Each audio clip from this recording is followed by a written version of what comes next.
I invite the member for Port Moody Coquitlam to lead the House in prayer or reflection. Thank you, Mr. Speaker. For today's reflection, I'll be reading another poem from a grade 9 Port Moody Secondary student, Emma Dermashai. She wrote this poem for us. It's called Listening. One word can do enough to describe, to convince, to speak up for. Beautiful. Beautiful British Columbia. Imperfection lies within all flawlessness. Our struggles we put aside provide potential for more beauty. When those who lurk on four paws or bloom during the spring and splash against the rocks stop being heard and start being listened to, behind every movement, rustle, and collision hides a voice, suffocated amid the trouble of it all. The issues we all face daily indicates their silence is not silent. It does not go away. From left to right, east to west, surrounded by the delicacy of nature. We have let it go bad before it's due. A better future sees change, a better future as soon as tomorrow. Let your words stimulate action. Roar, don't whisper. Thank you. Introductions by members. Member for Richmond North Centre. I have two introductions to make today. The first one is I have the 28-member Richmond delegation headed by Chairman Paul Tam. The delegation includes members of ICON BC, Shana Fallon, CEO of the Richmond Chamber of Commerce, Ed Garcia, CEO of the Richmond Cares Richmond Gives, as well as many young students. I think they are touring the legislature now. Founded in 2016, ICON BC Business Association is a non-profit organization dedicated to promoting meaningful communication platforms that encompasses Canadian values, diversity and harmony. The leader of the official opposition and I have a great conversation with the group talking about various issues, including healthcare and drug overdose. Please join me in welcoming Paul and ICON BC and members of the Richmond delegation. The second welcome I would like to extend, there's a BCJ delegation of over 50 people in the legislature today. We just have a celebration.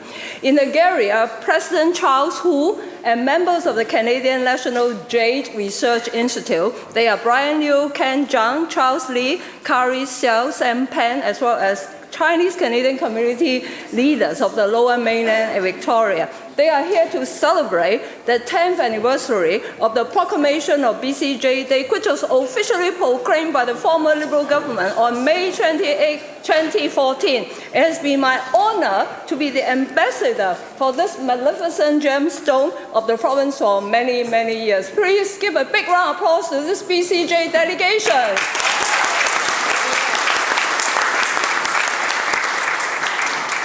Government House Leader. Thank you so much, Honourable Speaker. Well, everyone in this place that has young ones in their lives know that us being away so much, we miss a lot of important moments in our families' lives and our kids' lives. Today, my son is turning 13 years old. I know certainly my colleagues on this side will remember him crawling at campaigns before I was elected. He's 13, Honourable Speaker, and the scariest thing for me was this morning waking up and getting a text message saying, "Dad, this is Navin. This is my new cell phone, and you can text me here." And so I don't know where the time is going, but I want to wish my son Navin a very, very happy 13th birthday.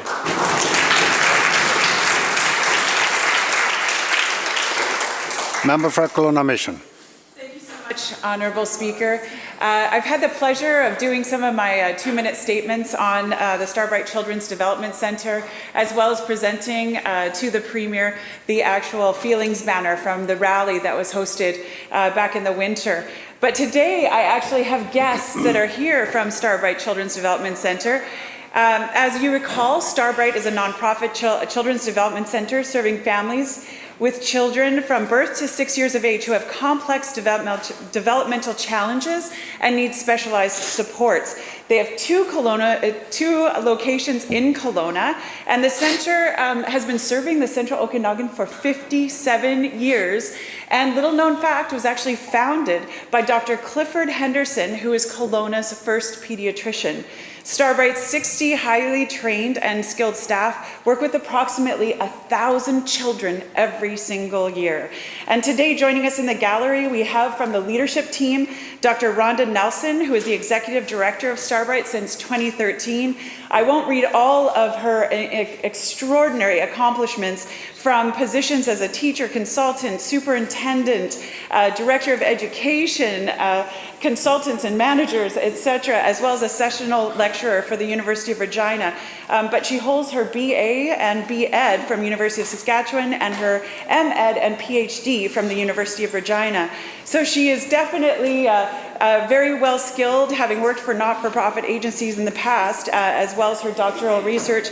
Dr. Rhonda Nelson is absolutely an extraordinary addition to Starbright. We also have Carol Misey, who is the board chair and the association president for Starbright. She was recruited to the board in 2003 after extensive advocacy work on behalf of parents and children with invisible disabilities within the School District 23. She's worked on multiple boards for over 40 years and is truly a tremendous advocate for Starbright. They're in Victoria attending the BCA CDI meetings, and would the House please join me in welcoming them here today. Minister of Education. Thank you, Mr. Speaker. Mr. Speaker, in the House today, I'm joined by my Deputy Minister, Christina Zachara. As the new minister, I would really like to take this opportunity to thank her for all the support that she has given me in my new role.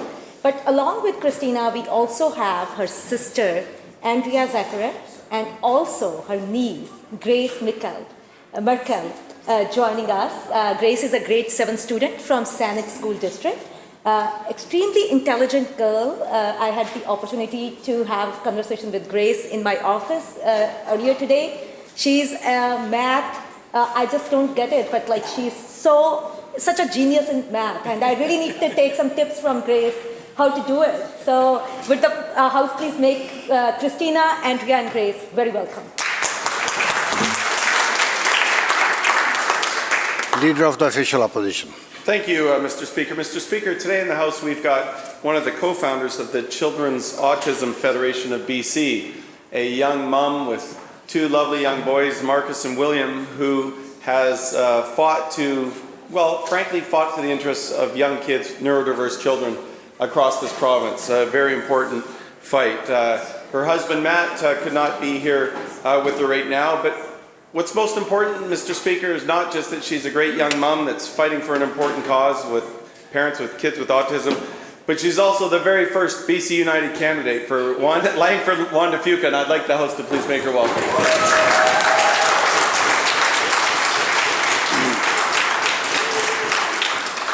Minister of Children and Family Development. Thank you very much, Honourable Speaker. I have a couple of introductions today. I would also like to recognise that we have the leadership from Starbright Children's Development Centre here today. I just had a productive meeting with them just an hour ago. So we have Board Chair Carol Misey and the Executive Director Dr. Rhonda Nelson. Would everybody please make them welcome again?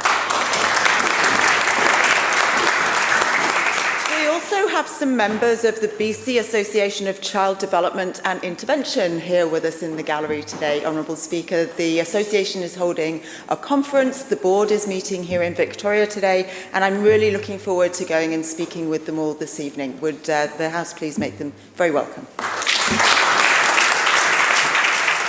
Member for West Vancouver Capilano.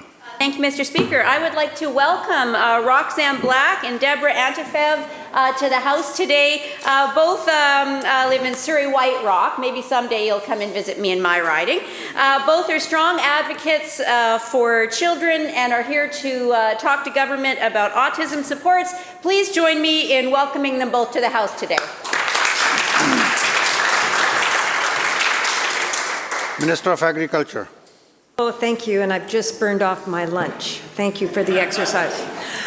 If you were anywhere near the library steps earlier today, you would have been able to tell that today was indeed BC Beef Day. Not just Pie Day, it was BC Beef Day.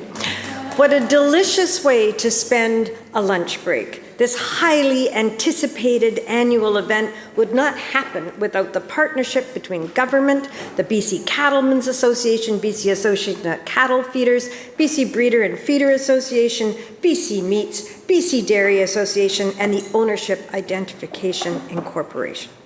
I would be amiss not to mention the culinary talents of Barbecue Brian Misko and his House of Q team. They actually prepared 500 meals today for all of us, so thank you so much. Today we have some of the people responsible for bringing BC Beef Day to fruition here in the gallery. Will the members please join me in welcoming from the BC Cattlemen Association, Kevin Boone, Brian Thomas, Werner Stump, and Paul DeVick, and from the BC Breeder and Feeder Association, Ken Fawcett, Lindy Gilson, and Mike Gilson. Thank you, thank you, thank you again for such a great day. Thank you so much.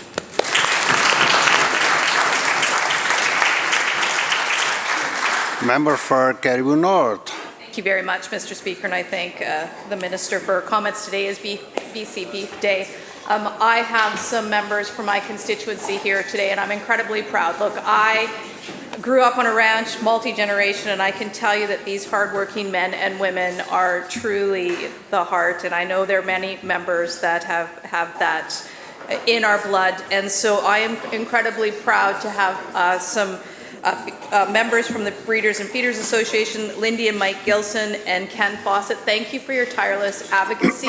Ranching is incredibly important to the province of British Columbia. It matters, and your advocacy really makes a difference. So thanks for being here.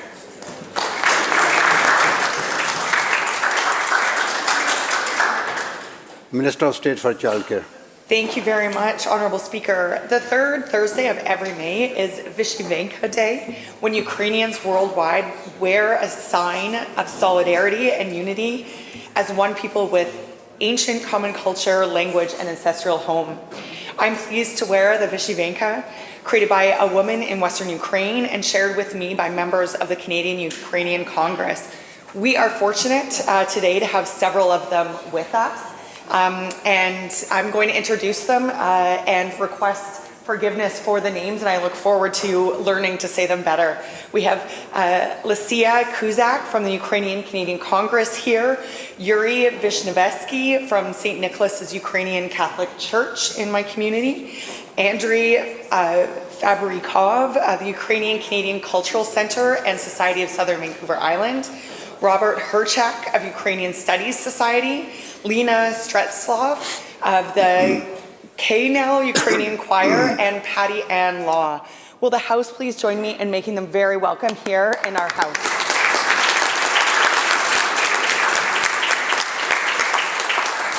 Minister of Emergency Management. Much, Honourable Speaker, and before I go into my introduction, I just want to say that folks who have been mentioning that today is Pi Day, as an engineer, I know Pi Day is March 14th, 3.14, so I don't know about this whole Pi Day thing on today. But I wanted to introduce the House to the intrusive broadcast alert, which is going to alert in about 6 or 7 minutes at 1:55 p.m. So just want to give you a heads up because they can be quite alarming. And also for the folks in the gallery, if anybody has managed to sneak in a device, it does sound through, even on your silent settings. So be forewarned. Thank you.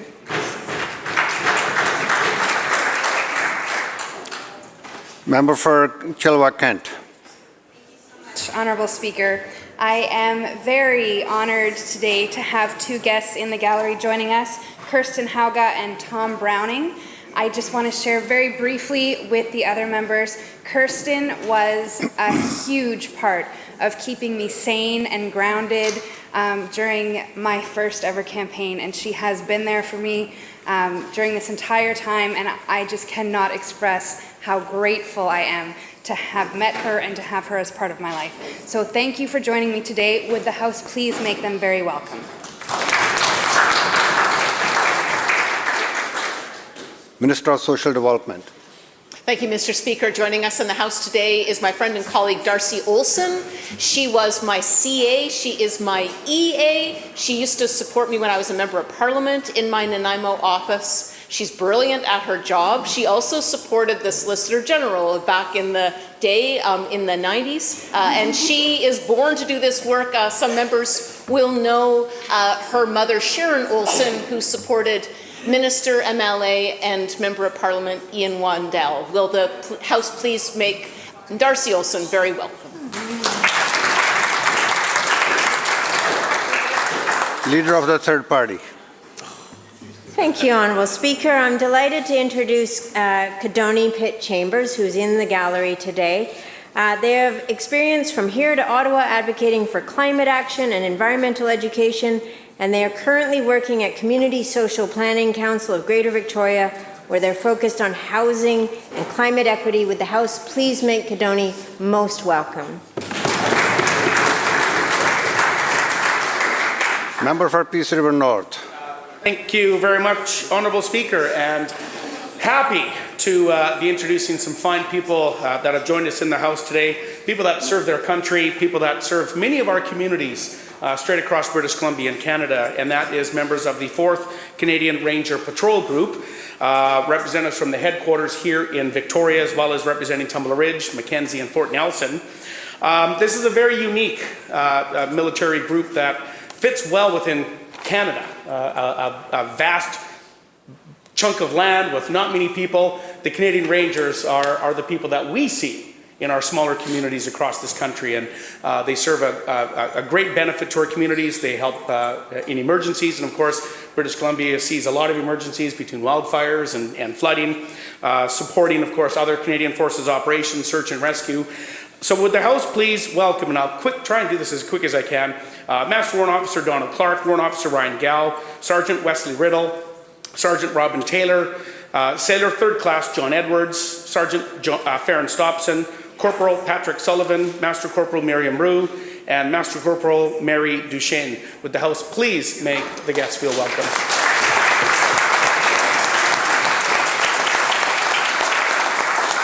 Member for Vernon-Monashee. Thank you, Honourable Speaker. Today I have 2 introductions to make, so I'll try to be very quick. My first introduction, I have 3 guests in the gallery. I am thrilled to introduce Joanna Lord. She is president of BCGU for Component 7, Education, Scientific, Technical, and Administrative. And she's also a local BCGU chairperson for Nanaimo and Northern Vancouver Island. And joining us, Prabdeep Chahal. She's my cousin. It's her first time in the gallery, and also BCGU treasurer. Prabdeep also works at Kwantlen Polytechnic University as chemistry lab technician. And my sister-in-law, Ravinderjeet Khosa, who is a registered nurse and now works in Surrey as a healthcare worker, and also a BCGU member. So would the House please join 3 amazing women and thank them for all the work they do and make them feel very welcome. Member for Kelowna West. Mr. Speaker, my second quick introduction. Okay, continue. Thank you so much, Mr. Speaker, for allowing me to do my second introduction. I'm proud to introduce this year again Brian Misko and his wife Corinne from House of Q in Vernon. They are here on the precinct today with their hardworking team. House of Q started by using Mom's stock pot, and they make award-winning barbecue sauces and spices. Q is one of the most awarded barbecue sauce and pub companies around the world who won over 200 awards in 15 years. So Brian and his team, they were barbecuing again here for BC Beef Day at the Legislature, working so hard with their team. Would the House please join me to welcome them and thank them for all the work they've done today. Thank you. Member for Kelowna West. Thank you very much, Mr. Speaker. Lots of introductions today, but I have a guest here that's in her 91st year that is joining us from my riding. Her name is Marie Estella Smith, and she is a lady that grew up in Port Alberni, worked for McMillan Blodell as a telephone operator back in the day when you moved the wires, and went on to become a nurse. She's here with her daughter, Cheryl Dahl, who is well known as somebody in my constituency in my office in Kelowna West. Please welcome Marie Smith and her daughter Cheryl.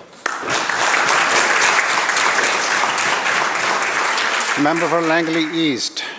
Well, Speaker, I'll try to do this introduction before we're serenaded with the emergency alert. Joining us today in the gallery are 39 grade 5 students, joined by their teacher, Lauren Hogue, and 8 chaperones, and they're from Langley Christian School, and I was wondering if everybody could please make them feel very, very welcome.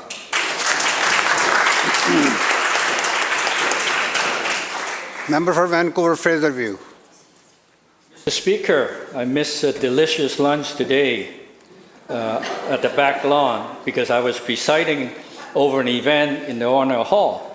So today we celebrated the 10th anniversary of BCJ Day at the Legislature with over 50 artisans, business, and individuals gathering in the Hall of Honor. And I have the honor to present a greeting certificate to the Canadian National J Research Institute on behalf of the Premier. And I have 5 members who are attending today's event, and they are in the gallery, and I'd like to introduce them. Charles Hu, who's the president of the Canadian National J Research Institute, Ken Chong, who's the vice president, Matt Strutz from the Continental J from South Surrey, and Frank Hung, who's the coordinator for this event, and also the president of the Wong's Benevolent Association from Vancouver, Chinatown, and also Maurice Wong, vice president of Consolidated Chinese Benevolent Association of Victoria, Chinatown. Thank you, Mr. Speaker.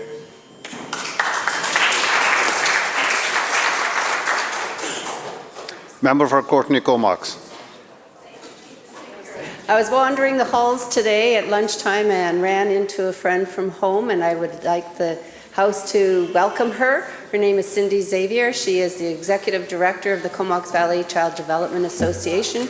She came to us via Saskatchewan right in the middle of the pandemic and took up a mantle of a long-serving Executive Director. And while some people thought, how is it going to be after Joanna leaves? But Cindy came in with a lot of vigor, a lot of expertise, and has helped the Child Development Association just really thrive through some very difficult times, and it's continuing on to build a strong team and strong services for the children in our community. So please let the House welcome Cindy Xavier.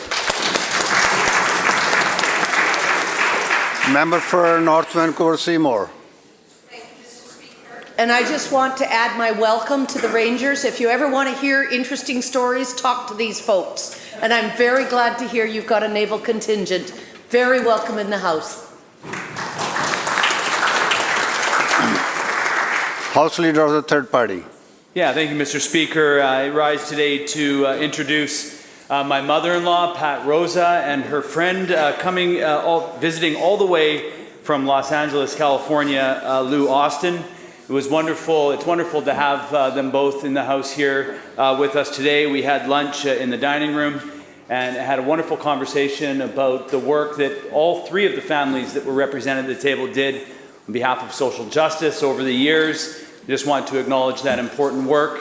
And I let them know that the question period was only 3 hours long, so they'll be surprised when it's not. Can the House please make them feel happy? Welcome and happy. Member for Peace River North. Yes, and we're all allowed to feel happy. That's important too. I'd certainly be in trouble if I didn't. I'd look up into the gallery here today and see a couple good friends and incredible advocates for the persons with disability movement across, not just across BC, but across Canada. And I want to welcome Brent Frayne and Sanya Grandal. Welcome. Member for North Coast. Oh, thank you, Honourable Speaker. Today I would like to introduce a very special person who dresses to the nines in very vibrant colors because the last thing you want to wear is brown, beige, or boring, she states. She proudly states that she still sports her dark hair and has her own teeth. Edith Thorpe, who recently turned 101 years old, I would like the House to wish her a happy birthday. Her motto is, any excuse for a party. Please make her feel welcome and wish her a happy 101. I just said Madam Clerk. Introduction of bills. Member for Peace River North. Thank you, Honourable Speaker. I move that a bill entitled Transportation Amendment Act Number 2, 2022, of which notice has been given in my name on the order paper, be introduced and now read for the first time. Honourable Speaker, today I rise to introduce this bill for the first time to highlight the dangers of abandoned vehicles on the side of major roadways and ditches. Too often these vehicles, which are left by their owners, cause accidents and major traffic delays and far too many close calls for drivers. In some cases, when these vehicles are abandoned, they are left for multiple days and sometimes for weeks before they are moved from the roads. This is a major concern as they are now a serious road hazard, as they are often barely on the shoulder. They also at times pose environmental risks by leaking oil or fuel after being left upside down or on their side for extended periods of time in our ditches. Honourable Speaker, in the winter, these abandoned vehicles pose an even greater risk. When road conditions are poor and vision is limited, it's important that these vehicles do not sit there for long periods of time when they are a huge risk to oncoming traffic. I hear from drivers, truck drivers and regular highway users all the time about abandoned vehicles. In fact, a number of times I've driven from Fort St. John to Victoria and passed a few of these vehicles wrapped in police tape, only to see them still on the side of the road a week later. In 2022, there was a horrific accident on the Alaska Highway just outside of Fort St. John, where a tanker truck stuck an unoccupied vehicle that was left abandoned on the highway. Tragically, the driver did not survive. This devastating accident engulfed the highway in flames and subsequently led to the highway being shut down for weeks. This bill would strengthen the already existing legislation and give more authority to agencies to remove vehicles sooner before they pose a safety risk. I hope the House can come together and realize that the importance of safety of our drivers by supporting this bill and to limit these tragic and avoidable accidents in the future. Thank you. Question is first reading of the bill. All those in favour indicate aye. Aye. Opposed? Motion carried. Member. Thank you, Mr. Speaker. I move that the bill be placed on the orders of the day for second reading at the next sitting of the House after today. You have heard the question. All those in favour indicate aye. Aye. Opposed? Motion carried. Madam Clerk. Statements by members. Member for North Vancouver Seymour. Thank you, Honourable Speaker. I'd like to begin by acknowledging I'm speaking from the lands of the Lekwungen, specifically the Songhees and Esquimalt people. North Vancouver Seymour, my riding where I live and work, is in the territory of the Coast Salish, specifically the Tsleil-Waututh and Squamish nations, and I'm grateful to have the opportunity to work, learn alongside these Indigenous communities. May 8th through 14th is National Nursing Week, centred around Florence Nightingale's birthday on May 12th. The theme this year is Our Nurses, Our Future. This theme showcases the many roles that nurses play in a patient's healthcare journey. The pandemic brought to light the courage and commitment that nurses work under every day and showed the important role that nurses play in their communities. The following passage is from an affirmation affixed to the wall in one of our community clinics. Nursing is all about touching lives and lives touching yours along the way. It is a beautiful thing when a career and a passion come together. Our job is to love people. When it hurts, when it's awkward, when it's uncool and embarrassing. Our job is to stand together, to carry the burden of one another and to meet each other in our questions. Not all angels have wings, some have stethoscopes. Once a nurse, always a nurse. No matter where you go or what you do, you can never truly get out of nursing. It's kind of like the mafia, you know too much. May your coffee or tea be strong and your scrub game on point. Beautiful enough to stop your heart, skilled enough to restart it. The best way to find yourself is to lose yourself in the service of others. Care for one, that's love. Care for hundreds, that's nursing. Just another word, nurse is just another word to describe a person strong enough to tolerate everything and soft enough to understand everyone. Strong, independent, motivated, hardworking, reliable, determined, loyal, selfless, dedicated, loving, compassionate. We are nurses. Thank you to the nurses of British Columbia this week and every day. Thank you.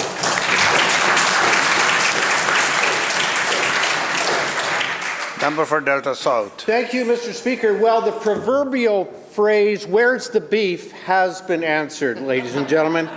Happy Beef Day at the Legislature. Today we're celebrating the hard-working ranchers who provide some of the finest feeder and cow-calf operations in Canada. From the lush green pastures of the Fraser Valley and Vancouver Island to the rugged hills of the Cariboo-Chilcotin, the Peace Country, the Kootenays and the Nicola region, our BC beef is known for its exceptional quality and flavor. An important part of our local economy, our farmers and ranchers are some of the most skilled and dedicated agriculture producers in the province, and they play a crucial role in supporting rural communities and sustaining our food supply. And they are also some of the most resilient people, Mr. Speaker. They have faced many challenges over the years, from fires, floods to drought, flooding, mudslides, loss of grazing tenures, loss of water rights, loss to predators, and skyrocketing feed prices. Yet they continue on with the family tradition, coping with meager profits. Did you know, Mr. Speaker, that a beef cow produces 1 calf per year and carries that pregnancy like humans for 9 months? Most calves are born in spring and sold off in the fall at a weight of around 600 pounds. The auction may get the rancher $3 per pound in the fall for that calf, but due to the myriad of input costs, the rancher really only nets about 75 cents out of that $3 per pound.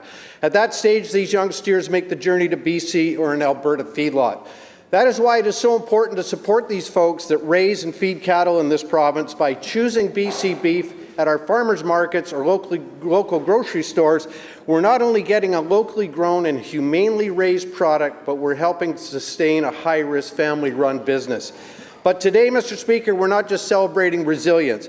We celebrated a fabulous lunchtime beef barbecue, so let's raise a glass and a fork to the hardworking people who keep our plates full and our taste buds happy. Thank you to all the BC ranchers and farmers out there. We appreciate everything you do. Thank you.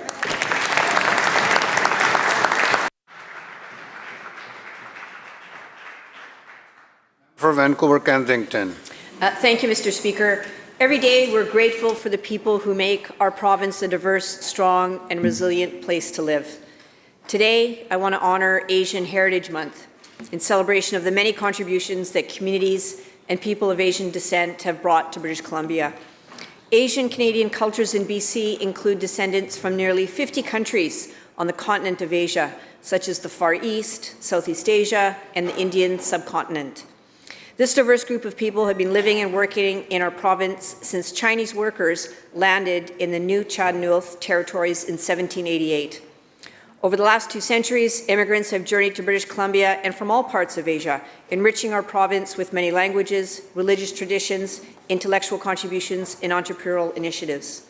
Unfortunately, there's also a long history of systemic discrimination that has unfairly targeted Asian people in BC and people of Asian descent. They faced a rise in racially motivated attacks in recent years. That's why all of us in this House, I know, shares the commitment to do our part to make BC a better place for everyone, a place where we acknowledge our historical wrongs, provide justice to communities, and stand in solidarity against all acts of racism and anti-Asian racism. In a few short weeks, the Chinese Canadian Museum in Vancouver's historic Chinatown will open its doors. The province has invested close to $50 million to bring Canada's first museum dedicated to Chinese Canadian history to realization. And we continue to work closely with the National Association of Japanese Canadians to provide lasting recognition of the traumatic internment of more than 22,000 Japanese Canadians during World War II. By learning more about Asian cultures, traditions, and histories, we can build a truly inclusive society. And I know everyone here joins me in celebrating Asian Heritage Month. The 27th Explore Asian Festival brings together over 60 Asian Heritage Month events, and I'd like to close and recognize the interconnected artist spotlight, Leonore R.S. Lim. She says, "Change is the force that motivates me as an artist, a mother, and a person.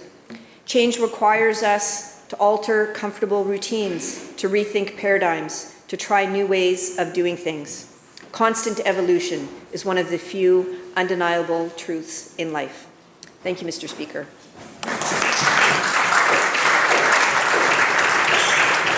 Member for Prince George Valemount. Thank you, Mr. Speaker. Imagine looking out your back door and seeing enormous plumes of smoke and hearing the roar of flames, knowing that an out-of-control wildfire is heading toward you, your family, and your home. That is precisely what happened to many residents in the village of McBride and surrounding area last week. This wouldn't be the first time that these families had faced extreme weather events. In fact, they have had to deal with mudslides, flooding, and wildfires. As someone who has represented this region for years, it is devastating to think that once again, there was a need for this community to step up, face down the danger, and support one another. And that is exactly what they did. Volunteer firefighters from McBride, Valemount, and outside our region worked tirelessly from the moment the fire started. Volunteers made sandwiches, delivered food, offered homes for refuge, transport of livestock, you name it. People were there to support one another. Elected officials, Regional District of Fraser-Fort George, the Village of McBride, and Valemount staff, and of course BC Wildfire Service and emergency management staff worked long hours to manage the extremely dangerous and volatile situation. And then the rain came, and for that we are grateful. As we speak, and in the days and weeks ahead, many more families and communities will face very similar circumstances. Each of these situations provides us with the opportunity to learn lessons and improve our response. That is our responsibility, and we must make it a priority. As for the people of McBride, I could not be more proud of their response and their resilience. It is said that difficult times bring out the best in people, and that was certainly the case in McBride and the surrounding region. They are an example of why I absolutely love where I live and where I serve.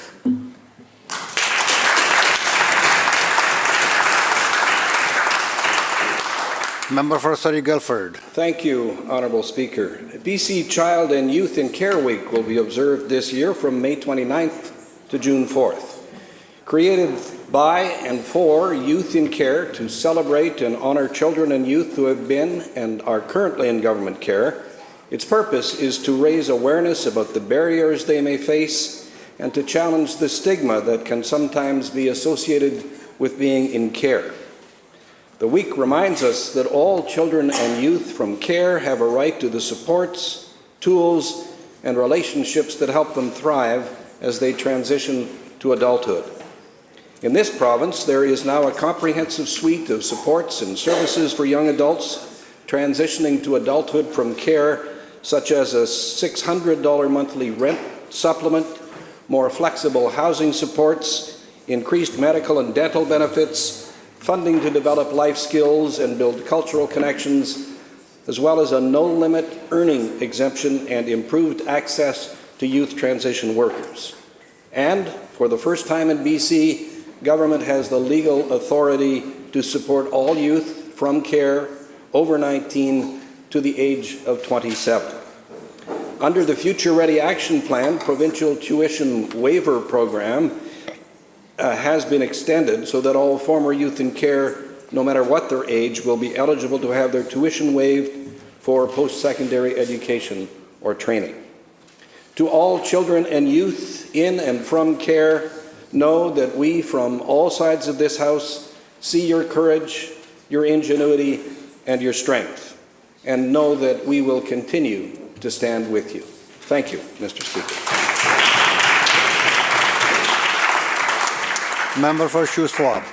Well, thank you very much, Honourable Speaker. I rise today to speak about a remarkable individual who has dedicated his life to community building and preserving the traditions of the Secwepemc peoples. My friend, Louis Thomas, a former Nisconluth councillor and community leader, is someone who has made an indelible impact on the people of Shuswap. Louis' passion for preserving his culture and his language is something that he inherited from his mother, Mary Thomas, a well-known community leader. Like his mother, Louis is kind, helpful, happy, and generous, and a natural storyteller. Throughout the years, he has been an invaluable resource to me in my office, keeping us informed of important developments and issues affecting our region. Louis is a respected leader and mentor, promoting First Nations, indelible medicinal plants, and advocating for the establishment of a friendship centre in Salmon Arm, a place where all can gather and come together to find reconciliation through mutual understanding and respect. I had the privilege of showing Louis around Victoria a few years ago, introducing to this House. His respect for our democracy was clear, and his presence was certainly felt. Louis is one of a kind, and his insights and wisdom have helped to shape the conversation around issues facing Indigenous peoples in our province.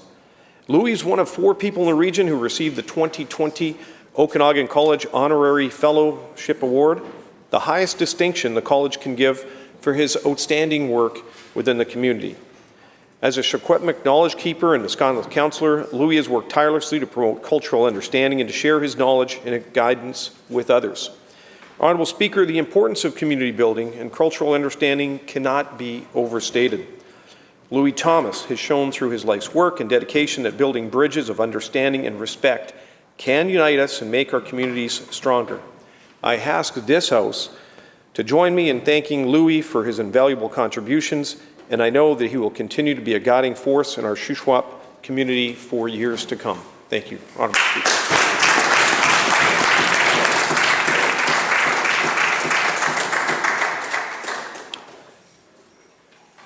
Member for Langley East. Seek leave to make an introduction. Is leave granted? Thank you, Honourable Speaker. Joining us in the gallery are 32 grade 5 students, also from Langley Christian School, joined by their teacher, Lauren Hogue. I was wondering if the Chamber could please join me in making them feel very welcome.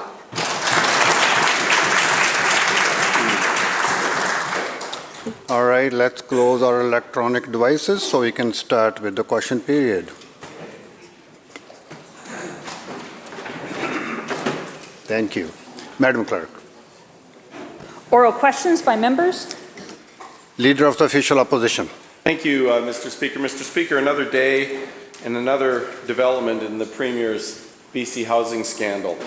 For almost half a decade, we know that this NDP government sat on a very damning accounting report by the firm BDO that sounded the alarm about the financial management that was taking place at BC Housing and at Atira. Now, when pressured to respond to a leaked report last year, BC Housing issued a patently false statement that read, and I quote, "The recommendations in the draft BDO report were reviewed and appropriately addressed by Atira and BC Housing." End of quote.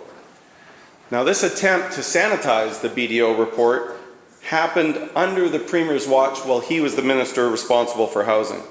And despite the NDP government's best attempts to cover up, shift blame, try and distract, the fact is that truth continues to rise to the surface. We're now learning of a third damning Ernst & Young report that was completed last year and relates to the former CEO of BC Housing, a report that has never been made public by this NDP government. And we're also hearing from former board members of BC Housing. This report has been hidden behind the non-disclosure agreements the Premier and former Minister responsible for housing forced them all to sign. So my question is, will the Premier make that hidden third Ernst & Young report public today, remove the gag orders that he's put in place on former members of the BC Housing Board, and allow the truth about their own mismanagement of BC Housing to be released for the public to look at?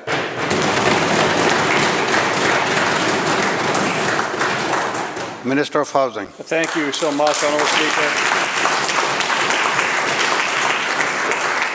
I appreciate the member's question and I thank him for it. Honourable Speaker, there's a couple things I would say. First off, on the BDO report, the member keeps repeating that, that for some reason he suggests that we would hide a report that looks into their time in government, right? Their time in government. The BDO report, what he refers to, was done in 2017, was looking at the time when the BC Liberals then were in government.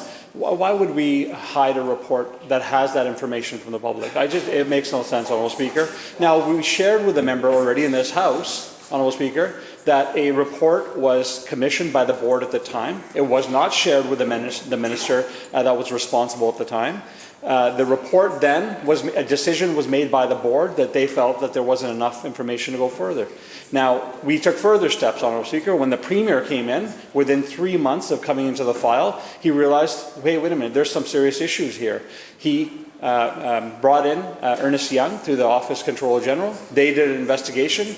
They said, wait a minute, there's some flags here, there's some serious issues, and we need to take further action. And that's what the Premier did, Honourable Speaker. He took action when he saw something inappropriate. Now, what we have learned is in 2012, issues were raised when the BC Liberals were in government.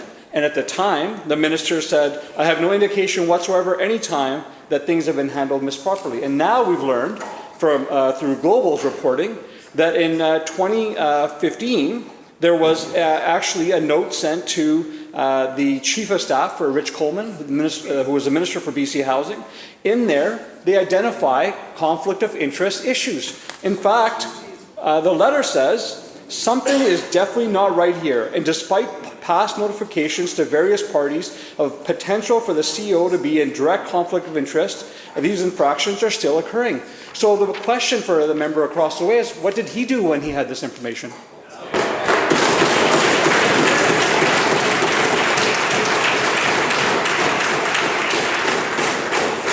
Leader of the Official Opposition, supplemental. Well, thank you, Mr. Speaker. I am always glad to give the member opposite some lessons in good corporate governance, because the fact of the matter is, just a minute, members, the best part's coming.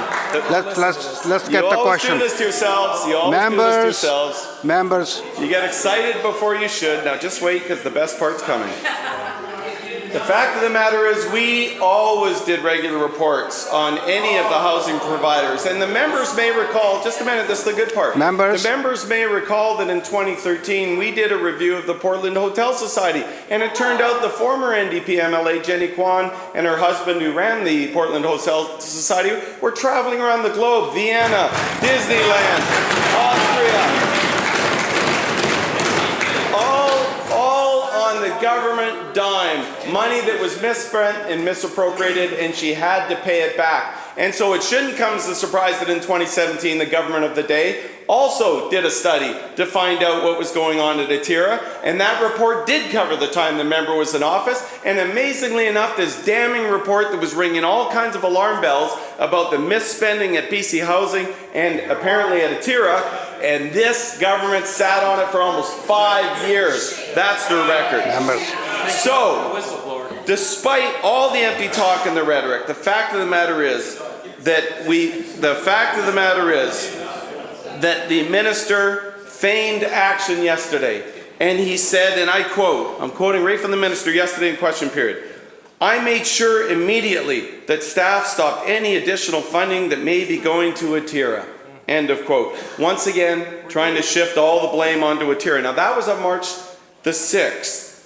Yet a month later, he contradicted himself with a news release announcing more funding to Atira to manage the Gastown building on Water Street, with wonderful quotes from the minister himself. This just doesn't add up. The minister had the report in his hands, not just the BDO report, but the Ernst & Young report. A damning report suggesting all kinds of problems. And yet, weeks later, he's announcing more funding for the very organization that he professes to be so concerned about and that they're trying to put all the blame on. There's definitely more to the story here, Mr. Speaker. Indeed, we are hearing from former board members of BC Housing who say the complete story is actually buried behind a wall of disclosure agreements that they forced those board members to sign before firing their own NDP-appointed board. So will the minister, since the Premier doesn't answer questions, will the minister at least release the third hidden Ernst & Young report, suspend the gag orders on those board members, and let the truth come out for British Columbians to see what's been going on?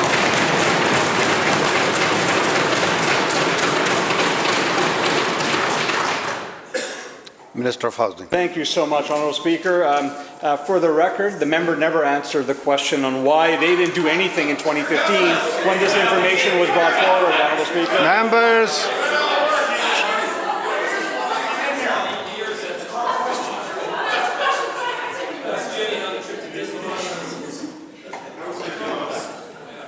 Minister will continue. Thank you so much, Honourable Speaker. Again, Honourable Speaker, we had a forensic investigation, a very thorough forensic investigation done by Ernst & Young, by the Controller General's Office. Honourable Speaker, for the first time in BC's history, a report was released under Section 25, unredacted, so the public could see all the issues that Ernst & Young discovered, Honourable Speaker. Now, this is in contrast to reports having pages ripped out. Members. Please. This is in contrast to an opposition when they were in government, ripping complete pages out of documents, Honourable Speaker, triple deleting information, Honourable Speaker.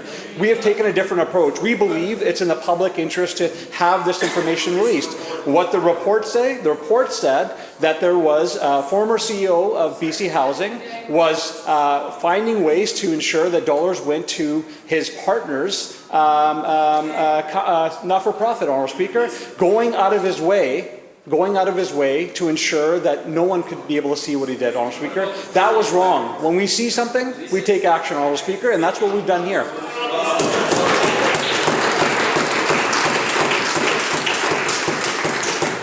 Member for Kamloops North Thompson. Well, thank you, Mr. Speaker. The whole time, and this is about this government's actions and this government's decisions around BC Housing and Atira, and the whole time that they've been in government, they have received the 2018 BDO report that they tried to bury that showed that there was serious concerns at Atira.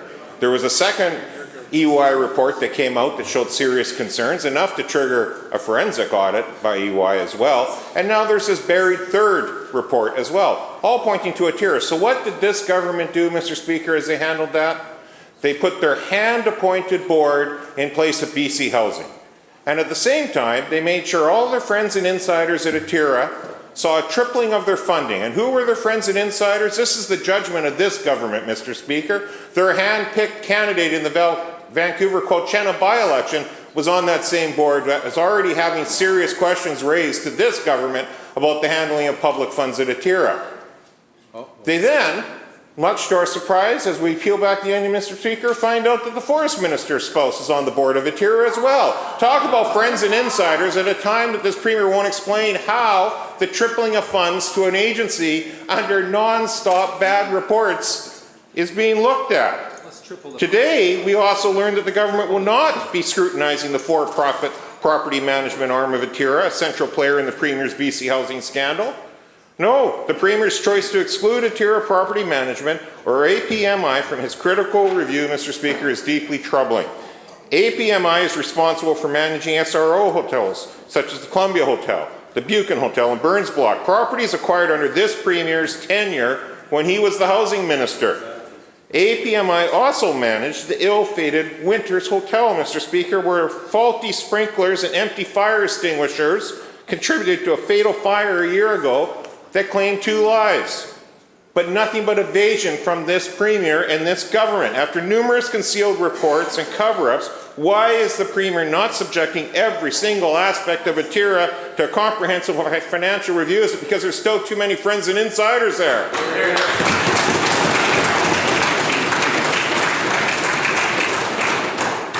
Minister of Housing. Thank you so much, Honourable Speaker. There's so many things factually incorrect in that member's statement. Again, I don't know where to start. But I will start with the first important piece, which is the Minister of Forests has acted with great integrity in this entire process. He has himself recused himself from any conversation that pertains to Atira, Honourable Speaker. Not only has he done that, he hasn't spoken to me about a single issue since this whole thing has come forward. And that's the type of integrity that we were hoping that the former CEO of BC Housing would have had, Honourable Speaker, because if that had been done, if conflict of interest rules there had been followed, we wouldn't have to have the forensic investigation. We wouldn't have to have the information that we have here. Now, the members across the way know that they also have connections to people on the board of Atira. The leader of the opposition, former colleague, is the chair of Atira board. And so I think it's important to know before we throw rocks, Honourable Speaker, that the issue at the core of this report, Honourable Speaker, is a former CEO of BC Housing using his power to try to get additional contact, direct awards given to his partner, who is the CEO of Atira. This is where the issue is. That's what's talked about in this report. Not once, multiple times, and going at great lengths to hide that relationship and that work, Honourable Speaker. That is where my biggest concern is. We will be taking action. We've already told Atira we will be getting that $1.9 million back. We will be freezing new additional funds that go to them. But at the same time, Honourable Speaker, what's vitally important is that the most vulnerable people that the organization support will continue to get the support they need. Because in the end, Honourable Speaker, that's what should matter most. Not the political back and forth, but the people who need the support the most.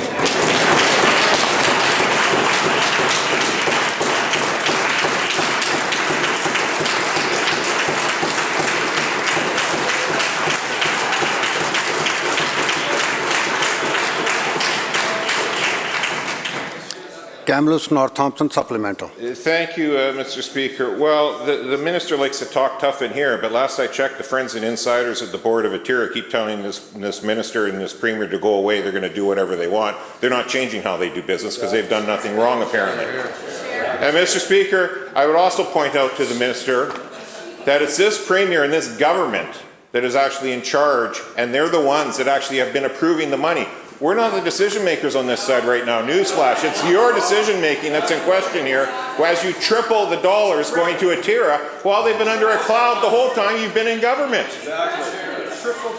Mr. Speaker, once again, based on these answers, we're seeing further attempts by the Premier to cover up this BC housing scandal. The damning 2018 report from BDO explicitly warned of the financial mismanagement at both Atira and their fully owned subsidiary APMI. To quote directly from the report, APMI receives 80% of the gross monthly payment received by Atira from BC Housing. 80%, Mr. Speaker. So when the Premier concealed these reports and then tripled the funding to Atira at the same time, 80% of that tripling was funneled to the profit-driven subsidiary APMI. That's this government's decision-making, Mr. Speaker. Yet instead of initiating a thorough and transparent investigation into the group implicated in the fatal Winters Hotel fire, the Premier is shielding this portion from Atira from total scrutiny. Can the Premier tell the victims of the Winters Hotel fire why they aren't entitled to a comprehensive investigation into the finances of Atira and all of its subsidiaries? Hear, hear.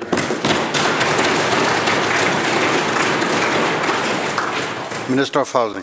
Thank you so much, Honourable Speaker. And there were two victims in that fire, and I know that's heavy on everyone's hearts. And I know right now that there is a court case happening, and so I can't comment any more on that matter. But I will say, Honourable Speaker, that it's important for the record to note that during the pandemic, funding for not-for-profits to provide support for the most vulnerable people were increased. There's no, we're not denying that, because that was vitally important, Honourable Speaker. That saved lives. It saved lives for people across this province, Honourable Speaker. We did increase the supports for people because we knew that the most vulnerable were disproportionately facing the impacts of the pandemic. Now, what we didn't do, Honourable Speaker, was direct reward them to one organization. That is at the core of the issue. The issue isn't additional dollars going to support the most vulnerable people. The issue is that when BC Housing got dollars, they gave direct contracts, direct awards to their to one not-for-profit, which had serious members, please. Minister will continue. Honourable Speaker, it's important. This is an important point.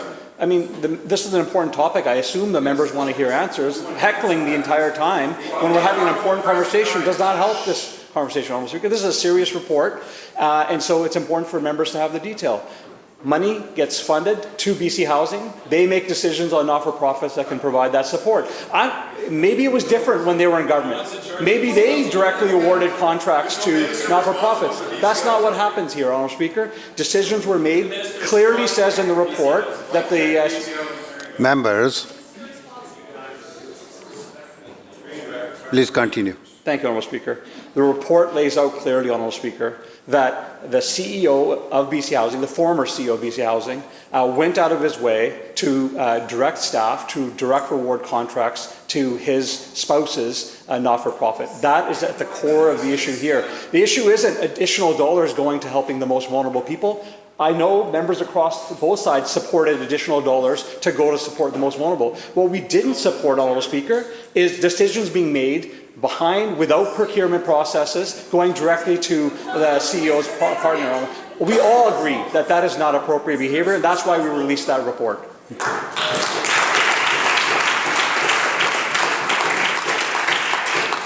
Leader of the third party.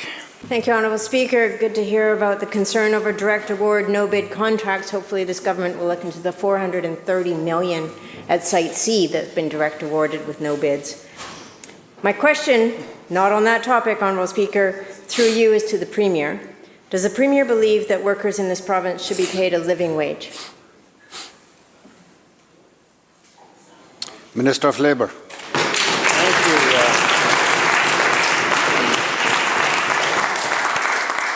I want to thank the member for her question. It is important because everyone on this side of the House respect workers. They respect their right to earn a good living. Especially the lawyers? Mr. Speaker. Members. Mr. Are you Speaker, feeling better now? Please. Minister will continue. Mr. Speaker, when we formed government, minimum wage in this province was one of the lowest in the country. Why? Because it was frozen for 10 years by the previous government. 10 years it was frozen, Mr. Speaker. Members, no interruptions, please. 2%, the highest wage earner in this province.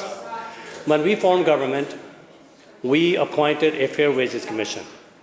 They came back with, after consulting with communities, consulting with labor activists, consulting with businesses, especially small businesses, came back and recommended that the minimum wage should go up to $15 an hour over a 4-year period. That's what we did. After 4 years, minimum wage went to $15.20, Mr. Speaker. I'm proud to say that that was the highest of all provinces in this country.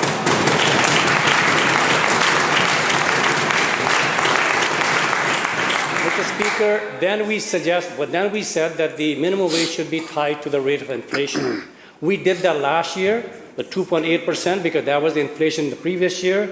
We did that again this year, 6.9% increase, because that was the inflation rate for last year. Again, this is the highest of all provinces in the country. We're really proud of that.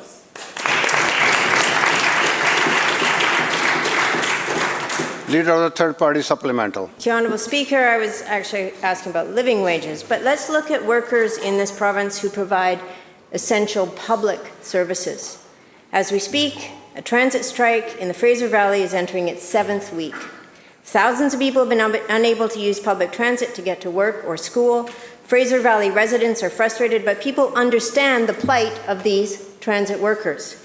Bus drivers in the Fraser Valley make 32% less than those in neighboring regions. They often work long standby hours for which they receive less than $3 an hour, and they have no pension plan.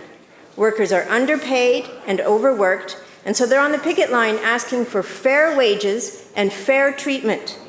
This is what happens when governments outsource public operations to for-profit corporations without any safeguards.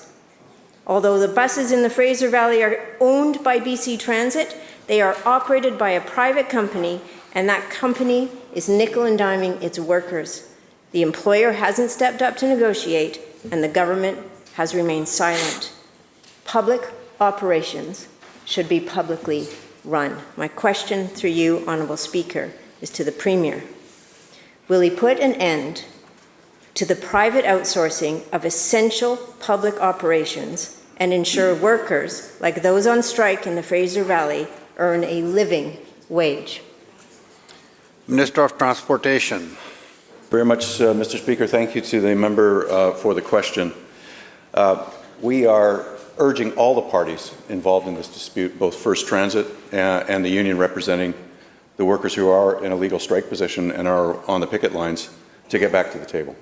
The Minister of Labour has offered on a number of occasions the expertise of a mediator to assist the two parties to get back to the negotiating table. So far, there is no agreement between the two parties to do that.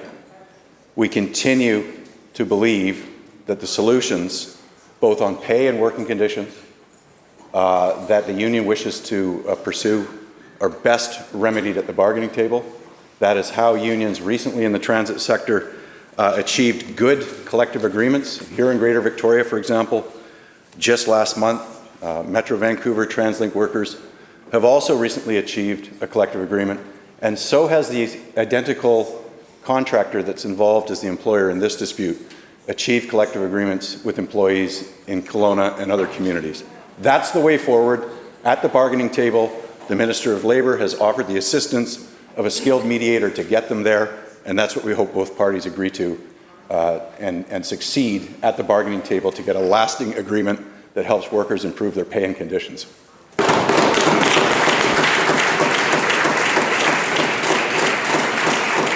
Member for West Vancouver, Capilano. Thank you, Mr. Speaker. It's not just the BC housing scandal where the Premier is failing British Columbians.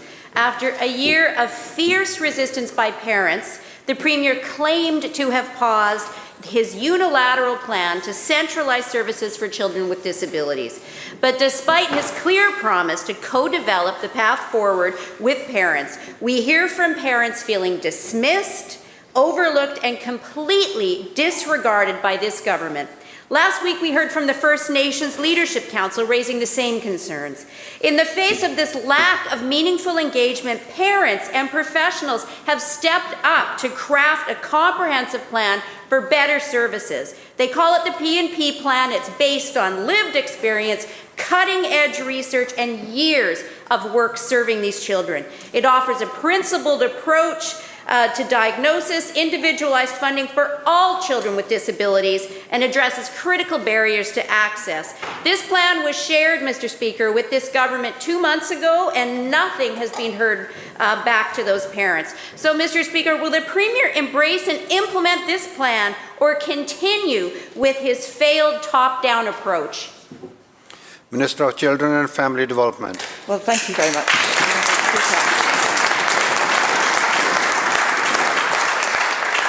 Thank you, and thank you to the member for the question. We have made a very strong commitment to broader and deeper engagement, and so we will continue doing that, Honourable Speaker. That's with families, with stakeholders, with advocates, with people with lived experience. We also will be engaging with Indigenous rights and title holders to meet the standards of the Declaration Act as well, Honourable Speaker. I've met with the Disability Collaborative. There were 17 groups represented on there. I continue to meet with agencies. I met with an agency today. And I continue to meet with families and other stakeholders as well. We've made that commitment. We will continue listening to the experiences, the knowledge and the expertise of people from the sector and from the field, because, Honourable Speaker, we know that even today, still too many children are being left behind. We need to build a better system that will be informed by people with experience and knowledge, and will also be informed by the evaluation of 4 pilot family connection centres. We know that we need to make improvements to the system because we need to match up services to children's unique needs as early as possible. It's so important to help them on their developmental pathway and to help children and youth thrive. Member for Prince George Valemount.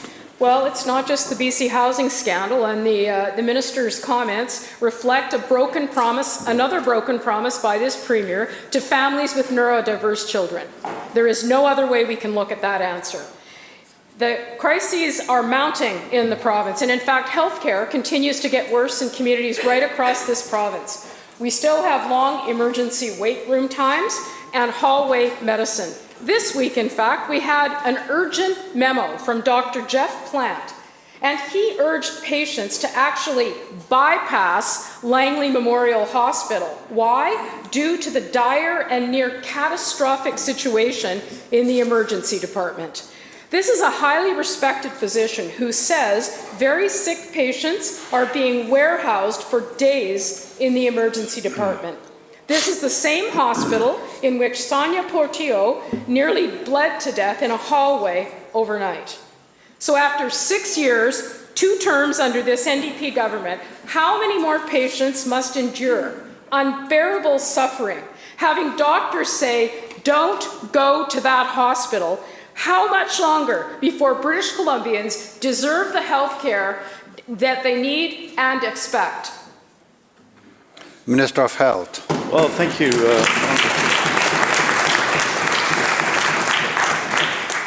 Thank you, Honourable Speaker. And first of all, I would say that the doctors, the nurses, the health sciences professionals, the healthcare workers at Langley Memorial Hospital have done an extraordinary job.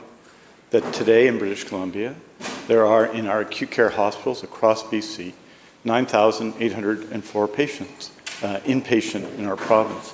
And our healthcare professionals and workers are doing exceptional work. With respect to Langley, we're taking specific actions because this is an issue in particular with hospitalists at Langley Memorial Hospital.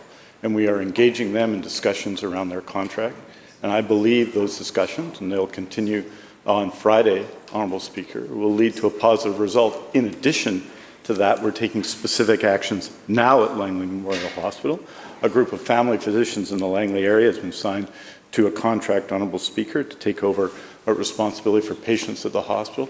Other significant actions are being taken as we work with all of those at the hospital, family doctors, nurses, health sciences professionals, and indeed hospitalists who have been raising significant issues about the hospital. I must say, though, Honourable Speaker, that I think the actions that have been taken by the government have been across the health professions well respected over the last period. 3,014 doctors have signed the new contract for family practice.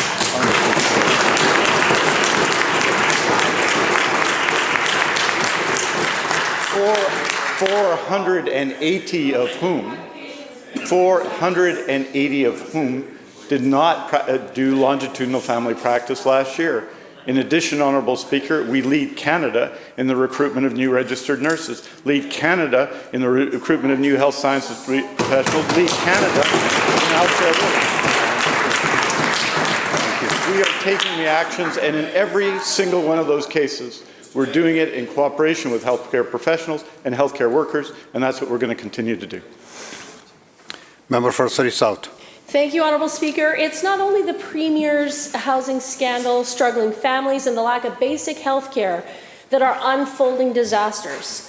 When we raised concerns about the so-called safe supply drugs being diverted from vending machines in the downtown east side, the government dismissed our warnings.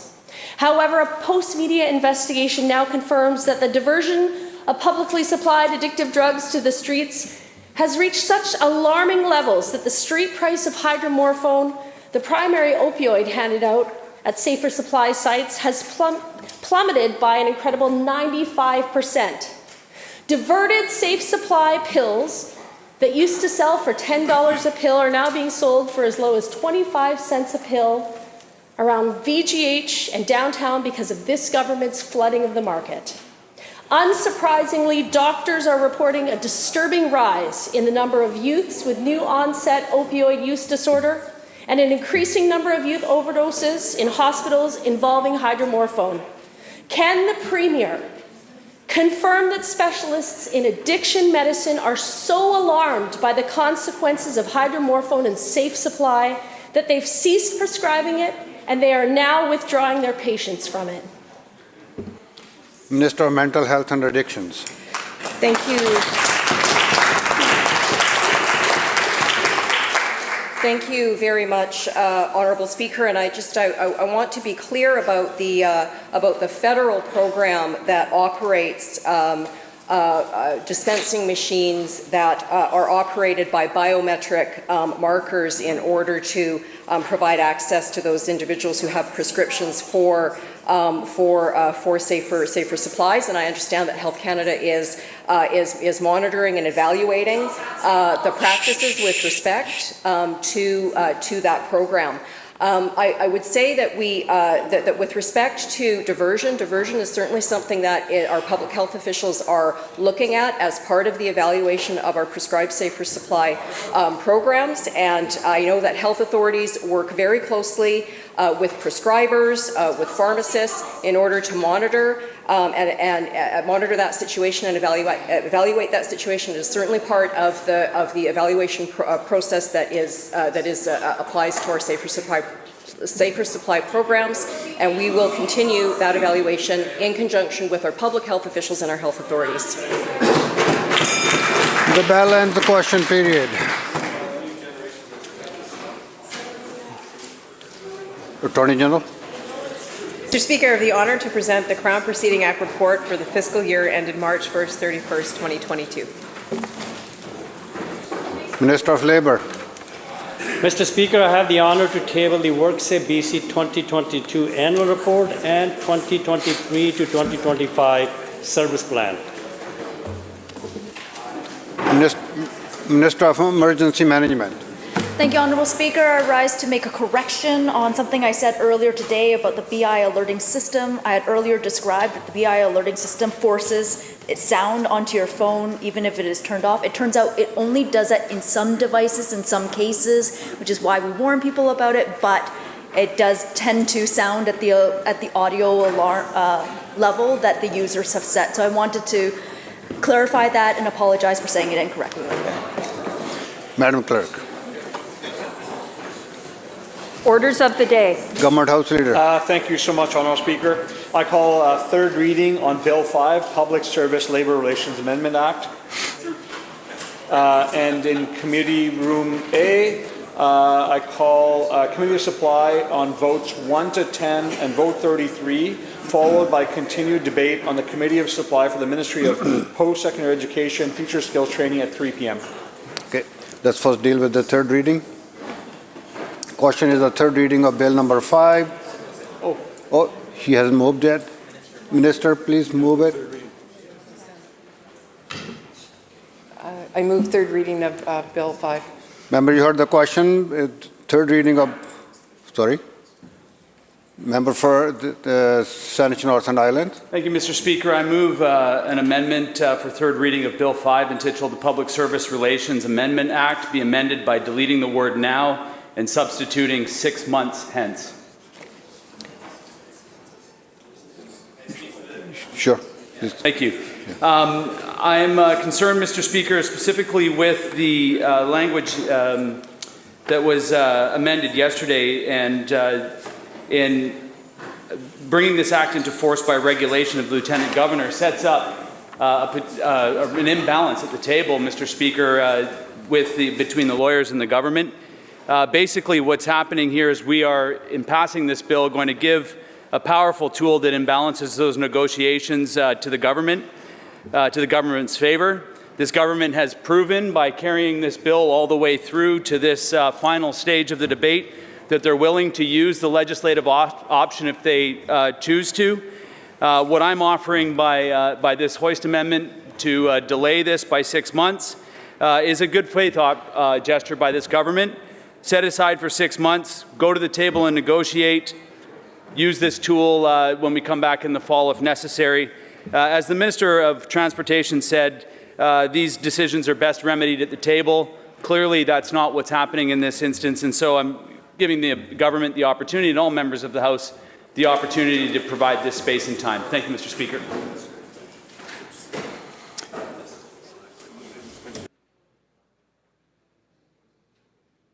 Members, the question is on the amendment proposed by member for Saanich Northern Islands. All those in favor indicate aye. Aye. Opposed? Nay. Nays have it. On division. Division. Division has been called.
Members, the question is the amendment to Bill number 5. All those in favor either indicate or rise.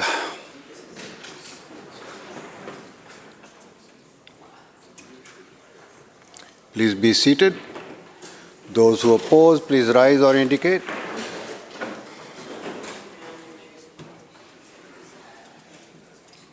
Please be seated. Madam Clerk.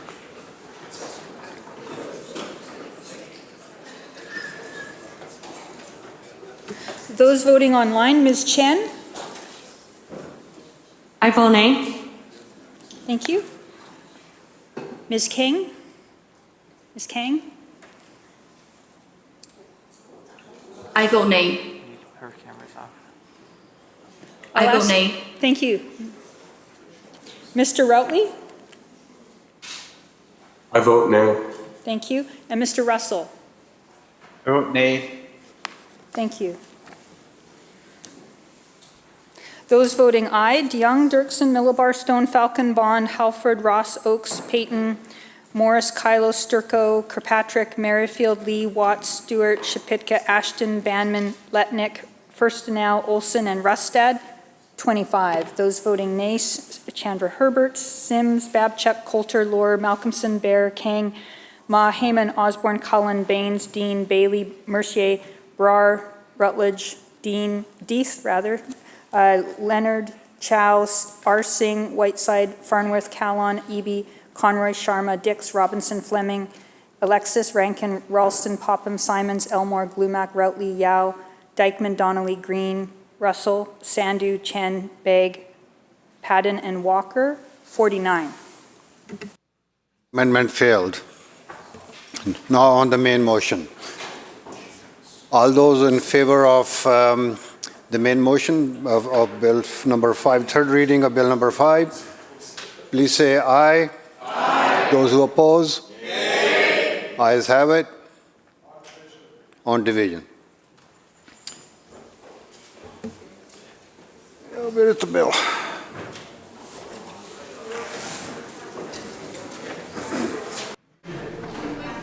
Members, Bill number 5, 2023, Public Service Labor Relations Amendment Act 2023 has been read third time and has passed. Madam Clerk.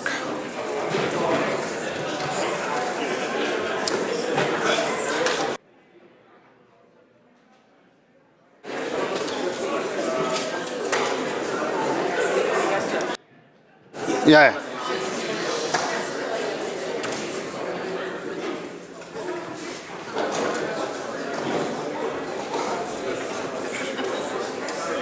Government House Leader. Your Honour Speaker, I call a committee supply on Premier's office estimates. Committee chairs.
Okay, we will start the Premier's estimates for the Office of the Premier, and I welcome the Honourable Premier to move the vote.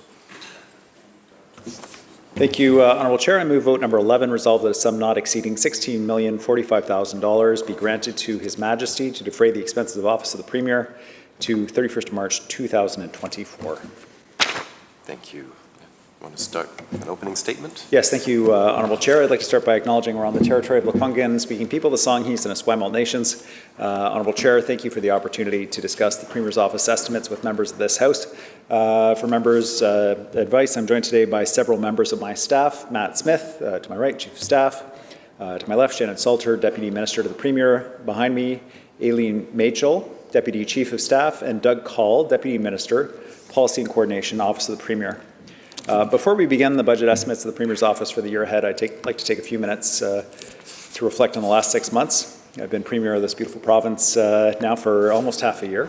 It's a great honour and certainly an even greater responsibility. In this time, I've been to many corners of the province. I've been welcomed into homes and businesses and communities, and people have shared the challenges they're facing in their lives. Global inflation has increased the cost of essentials like groceries. The long-lasting effects of the pandemic have strained hospitals and clinics and healthcare workers. The record growth of our province has made it hard to find a family doctor for many families. And the influence of wealthy speculators and investors on the housing market have made it difficult to find an affordable home, even if you make a good middle-class living. But I do hear something else when I'm talking to people across the province, and that's hope. Despite everything we've been through together, British Columbians are rightly optimistic about their province and our future. Everywhere I go, people pull me aside to tell me what they're working on and how they're helping to build a stronger future for themselves, for their families, and for their community. Some say, certainly, that we should respond to the global uncertainty we're seeing by pulling back, by reducing services, or respond to the healthcare challenges we see by making people pay out of pocket for healthcare. But of course, that would make many of our most serious challenges worse. And it would pass down costs at a time when people can least afford it. We couldn't afford that kind of go-it-alone, short-sighted approach before, and we sure can't afford it now. Because these challenging few years have really shown us one thing, and one thing that we've really learned from the pandemic is that we're all in this together. We're strongest when we take care of each other, when we ensure nobody falls through the cracks, everyone has a roof over their head, and in particular, the public services that people rely on are there when they need them. From healthcare to great schools to mental health and addiction support. When we're all, if the members will forgive me, united. When I was sworn in, I promised to hit the ground running, to bring people together to solve problems whenever possible, in ways that people can see and feel in their communities, and to take on powerful interests that hold us back. And that's exactly what our team has been doing, working hard to do every single day. We've taken action to help people with rising costs as a result of global inflation. In fact, on day one, the first action I took as Premier was to put money back in people's pockets with the new cost of living credits. Then we froze ICBC basic rates for 2 years, kept ferry fares affordable, cut childcare fees by hundreds of dollars each month. That builds on the measures we've taken since we formed government, like eliminating MSP and bridge tolls. We've taken strong action to tackle the housing crisis. For example, a new law is putting an end to rental restrictions in stratas that left units sitting empty. And our new Homes for People plan will help us build more homes that people can afford faster. While there's a lot more to do, we are starting to see encouraging signs. Rental housing construction is at its highest level in 10 years. We're taking action to strengthen healthcare, public healthcare, so care will be there when people need it and where they need it. We're building new hospitals, a new medical school, and we signed a new deal with doctors that it is attracting and retaining more family doctors. And we're starting to see results here too. That agreement has already resulted in 482 more family physicians taking new patients. And thanks to new supports and a faster assessment pathway, 2,800 internationally trained nurses will soon be caring for patients in BC hospitals and clinics. Our government has been working to make our communities safer and stronger. We've introduced new measures to keep violent and repeat offenders off the streets. We're hiring 250 more RCMP officers to keep people safe, particularly in rural BC and with specialized teams. And we passed new laws in this legislature to crack down on money laundering and organized crime. In the shadow of global storm clouds, we've taken action to build a strong and clean economy, one that works for everyone, not just those at the top. Our BC Manufacturing Fund is helping mills retrofit and create sustainable, secure, good-paying jobs, whether it's a forestry company seeking new equipment to make mass timber products, or setting up a new plastics alternative facility in a rural community at a closed pulp production line. And just last week, we launched our Future Ready Action Plan to help people get the skills they need to fill in-demand jobs, to make sure people are ready to seize opportunities and businesses have the talent they need to grow. By putting people first, we built the strongest economic recovery in Canada post-pandemic, and we carefully put last year's surplus back to work for people. Like a new fund to support communities on the front lines of growth who are struggling to maintain a high quality of life as more and more people choose to move here. To help improve roads and water treatment facilities, build more arenas and trails, and expand recreation options for families like pools and community centres. As I said, on the day I was sworn in at the Musqueam Community Centre, I believe BC should be a place where everyone can build a good life, where people can afford a decent home and feel safe in their community, where they have access to a family doctor without having to marry one, though I have nothing but good things to say about that choice. Where our kids are learning in great neighborhood schools, where people can find a good job in a growing clean economy, and where we accomplish all of this in partnership with Indigenous people so that all of our boats rise together. By working together, we increase resources and prosperity for everyone living in BC. I know every one of us wants to see these outcomes, even if we don't always agree on how to get there. Honourable Chair, honourable members, thank you for the opportunity to answer your questions today. Thank you, Premier. Leader of His Majesty's Loyal Opposition. Thank you. Thank you, Chair, through to the Speaker, and thank the Premier for those opening comments, covering a wide range of issues, which is good because I intend to have the opportunity with the Premier's support to canvass a number of those issues. I thought I would start off on housing. I think it's a very topical issue. It's an issue that the Premier, prior to being Premier, had direct responsibility for. So I'd like to start off kind of where we left off. We're asking some questions of government, and with referral to BC Housing and a BDO report. So this is an accounting firm, BDO, that the previous government had requisitioned a report on the operations of BC Housing and Atira, and the report was returned to government, the new NDP government, in 2018, and it was a draft report. And I have a number of questions about that report. But firstly, just a simple question. Was the Premier briefed on that report when he became the Minister responsible for housing?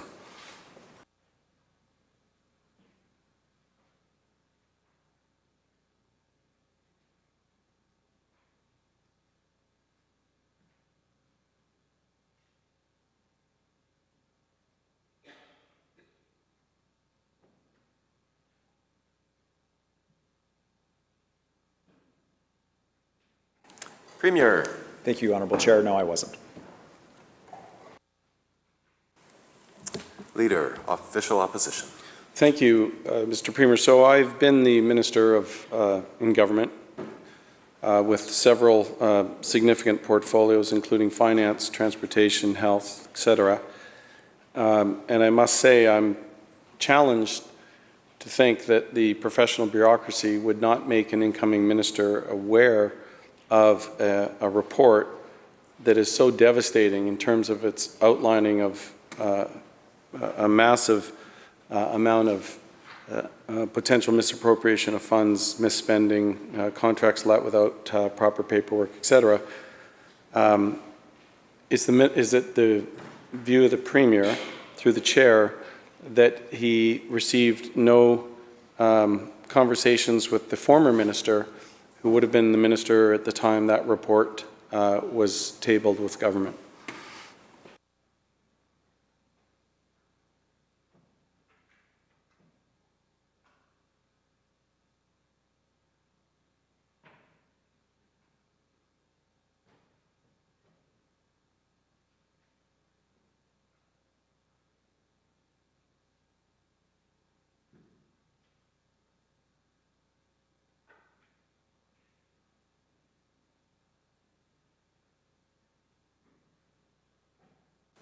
Honourable Premier.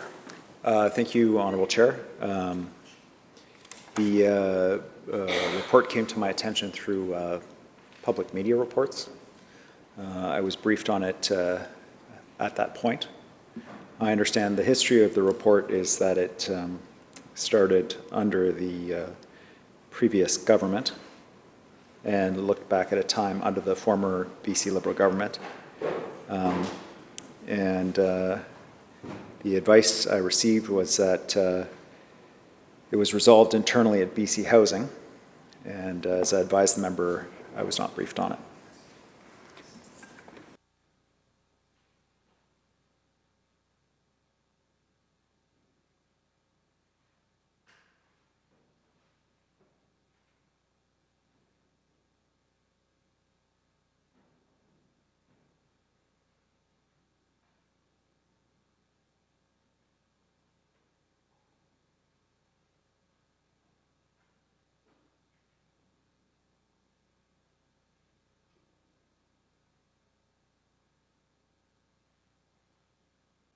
Leader, Official Opposition.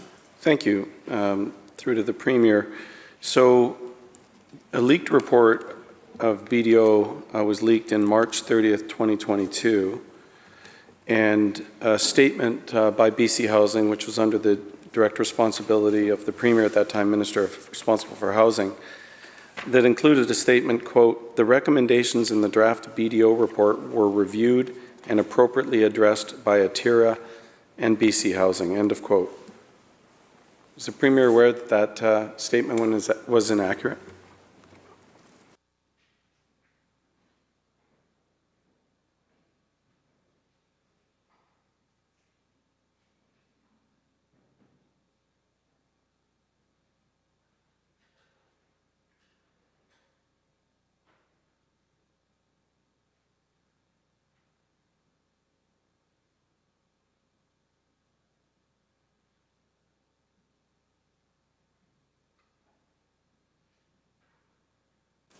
Premier. Thank you, Honourable Chair. As I advised the member, I was not aware of the report until the media reported on it. By that point, the work by ENY was well underway, and the member has both the initial ENY report as well as the forensic investigation report, which I think conclusively advises this House, the member and the public, that to the extent that there's overlap and concerns between those two reports, they were not addressed. Leader, Official Opposition. Well, I'm finding it challenging, frankly, Premier, to square this because we know back in March when that BDO report was first leaked, the BC Housing Corporation issued that statement, which is highly misleading, as we now know, given what's happened in the subsequent ENY reports that confirmed in spades the fact that there was a huge challenge taking place both at BC Housing and at ATIRA, apparently. And when I later raised this issue on November 22nd in this legislature, the Premier claimed ignorance of knowing anything about that report. And I'll quote the Premier, then Housing Minister at the time, "I haven't seen the report that Mr. Falcon is talking about. To the best of my knowledge, I don't know." But the following day, the Premier then admitted, quote, "I am familiar with that report," and indeed went on to acknowledge that he had quietly ordered a forensic audit. So the challenge I'm having here, Premier, is that you had this devastating BDO report, draft report, which for 5 years apparently you knew nothing about. Apparently the previous minister knew nothing about, yet this was a report that was commissioned by BC Housing, and I'm to understand that neither the previous minister nor yourself knew anything about it, stated so publicly, even though 6 months prior to that issued a release through BC Housing saying that all the recommendations were reviewed and appropriately dealt with, when we know that is not the case. And so I'm trying to square all of this, Premier, with the comment you made with respect to me asking you directly about that, saying that you didn't know about the report, and then the next day you acknowledged that you were familiar with the report. So perhaps the Premier could try and explain all of this to me.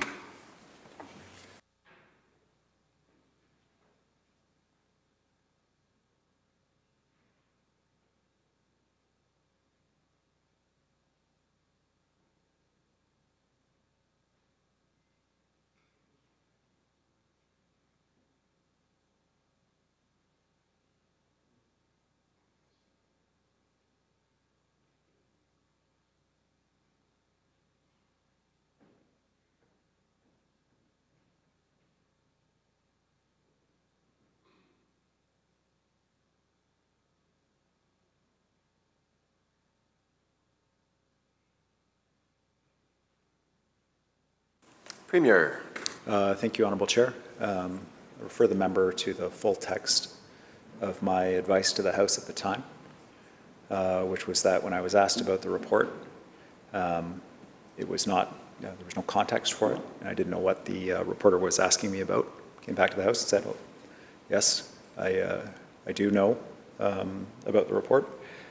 The challenge that I have, Honourable Chair, is that this report, apparently, told in the House repeatedly, was commissioned by the previous government.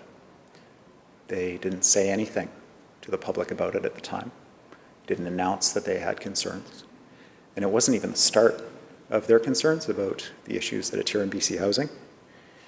I have a letter dated January 12th, 2015, addressed to the then Chair of BC Housing, Judy Rogers, from the Comptroller General of the Province of British Columbia.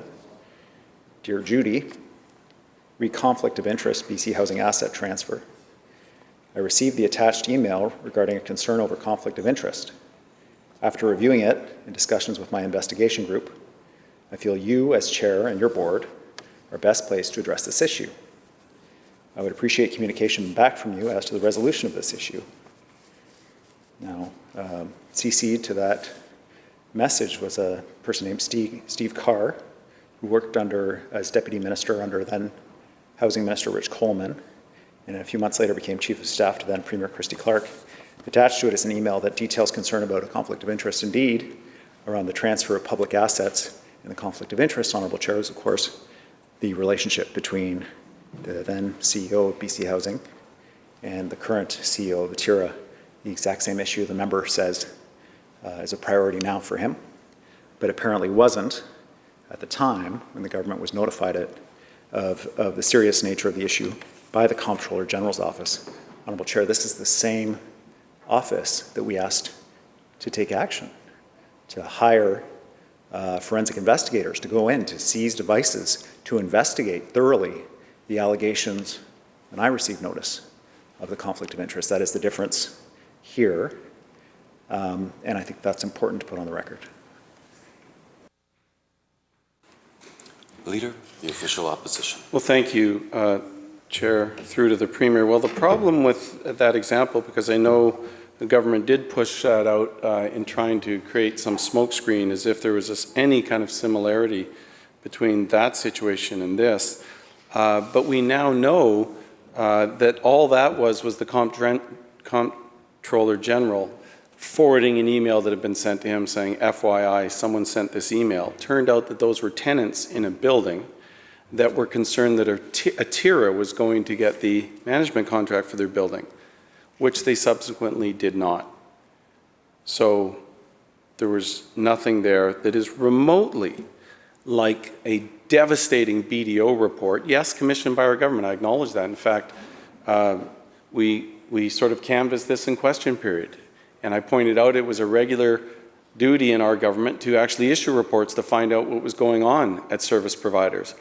The member will recall that in 2013 we did exactly the same thing with Portland Hotel Society, because we were hearing rumblings that there was misspending and misappropriation of funds going on there. Study was done, and a former NDP MLA from the government, Jenny Kwan, actually had to pay back money because of trips taken to places like Disneyland, Vienna, etc., on Portland's budget. So it is not at all unusual for us to issue reports and do investigations to ensure that taxpayer dollars are being properly spent. What I find troubling and hard to accept is that when that report was completed, the draft report, it was in the possession of the NDP government, and they did nothing about it. There's a remarkable lack of curiosity, apparently, about the findings.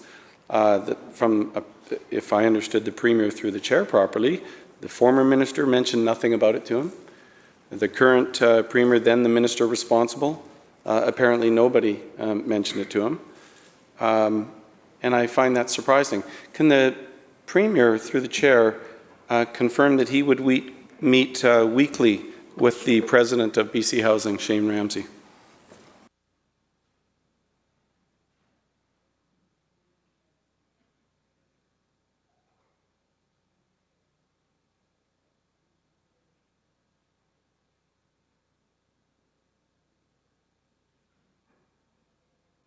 Premier. Thank you, Honourable Chair. First, happy to answer the member's question. In terms of the letter of complaint, though, and the Comptroller General raising an issue of conflict, I don't think it's so easy to dismiss a concern of a conflict of interest simply because a letter comes from a tenant in a building. I understand the member may take a different perspective. Comptroller General, at the time, took it seriously enough to forward it to the chair of BC Housing. Quote, after reviewing it, in discussions with my investigation group, I feel you as chair and your board are best placed to address this issue. Of course, Honourable Chair, there is no evidence that any steps were taken to address this issue. And what the member skips over is the important question of why they commissioned the BDO report in the first place. What were the red flags that caused that report to be commissioned? You can tell the member, and he may find it curious, but I think in the context of the E&Y reports, it's not curious at all that I wasn't briefed about it.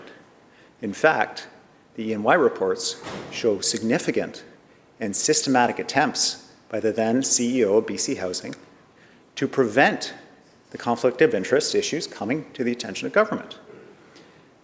Now, my first notice of a serious conflict of interest issue at BC Housing was reviewing these text messages, at which point I immediately contacted the then Finance Minister, the member for Coquitlam-Millardville. We asked the Comptroller General to take conduct, hired E&Y, flew a team out from Toronto to do an extensive forensic investigation to dig into it. Their investigation report tabled in full in this House, which is, I think, the right thing to do. In terms of, I've had conduct now of a number of different Crown corporations. I had the honour and privilege of being responsible for the BC Lottery Corporation, for the Insurance Corporation British Columbia, for BC Housing. And although it's not technically Crown, the BC Liquor Distribution Branch, the BC Family Maintenance Enforcement Agency, which was not a Crown at the time, but did become a Crown during my tenure as Attorney General. My practice with all of those Crown corporations was to have regular meetings with the person responsible for decisions at those Crowns. My practice in government and before is to have close relationships with the people who are making decisions, so I understand why the decisions are being made, so I can ensure as best as possible effective oversight.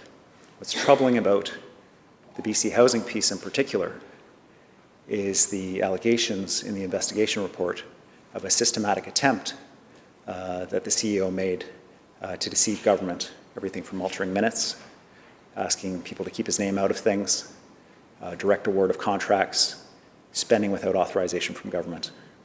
And that is why we're so concerned about the content of the report, why we took action to replace the board. There's a new CEO there. BC Housing's in a much better position today than they were. And we're moving forward. We can't let it slow down the work we have to do on housing. We've got a very serious housing issue in this province. People need housing. BC Housing delivering housing for people at risk of homelessness, people who are currently living outside. And I want to thank those frontline staff, as well as the staff at BC Housing who brought this information forward to the forensic investigators so that they could do this work.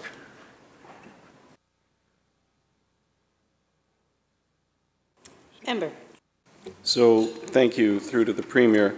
I'll take that as a confirmation that the Premier was meeting regularly with the former CEO, Shane Ramsey, and somehow in the course of those regular weekly meetings, in spite of the fact that back in March of 2022, a leaked report of that BDO report came out, in spite of the fact that the Crown Corporation, BC Housing put out a very misleading statement that nothing to see here effectively, and despite of the fact that I raised it directly with the Premier and he denied any knowledge of the report until the next day when he said he is now familiar with the report, the Premier still insists that he knew nothing about this, this devastating report.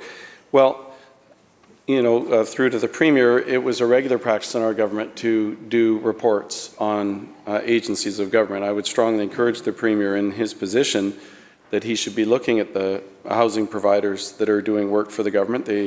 Obviously, a lot of taxpayer dollars go there, and I think it's important that on a regular basis, government is reviewing those expenditures and ensuring the taxpayers are getting full value, and more importantly, that the vulnerable folks that they're supposed to be looking after are getting the care that they deserve. But I'm challenged with the Premier's attempt to portray his actions as being one of transparency. On June the 30th, when the Premier, having been in possession of the Ernst & Young report, made a determination that he would release that report publicly, in itself a good thing, but chose to release it on the evening of a Thursday evening of the long weekend, Canada Day long weekend, Friday, of course, being the holiday. Just wondering if the Premier thinks that releasing a very damaging report on the eve of a long weekend in the evening is the Premier's normal way of being open and transparent.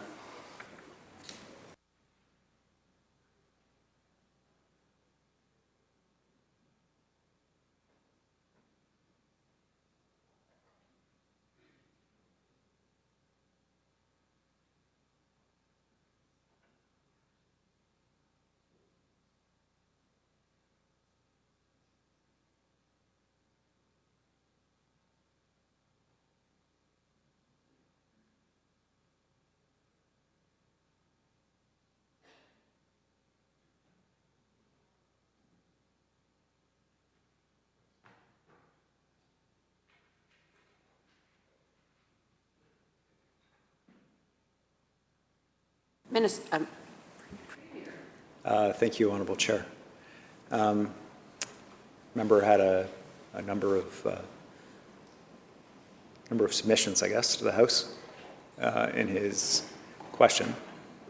One of them was an apparent professed belief that the previous government, while he was in government, a number of the members sitting around him on that side of the House were in government, regularly commissioned reports to ensure good governance, and one presumes released the reports to the public, told the public about it. Of course, that's not correct. I listed off the Crown corporations that I was responsible for. A number of them had significant unaddressed issues that were certainly not in the public realm. And in fact, there was compelling evidence that the previous government had taken active steps to suppress the information from being released, to the point of literally removing pages from reports of recommendations that they didn't want publicly released. I will say that when I was presented with those reports, I released them whenever possible.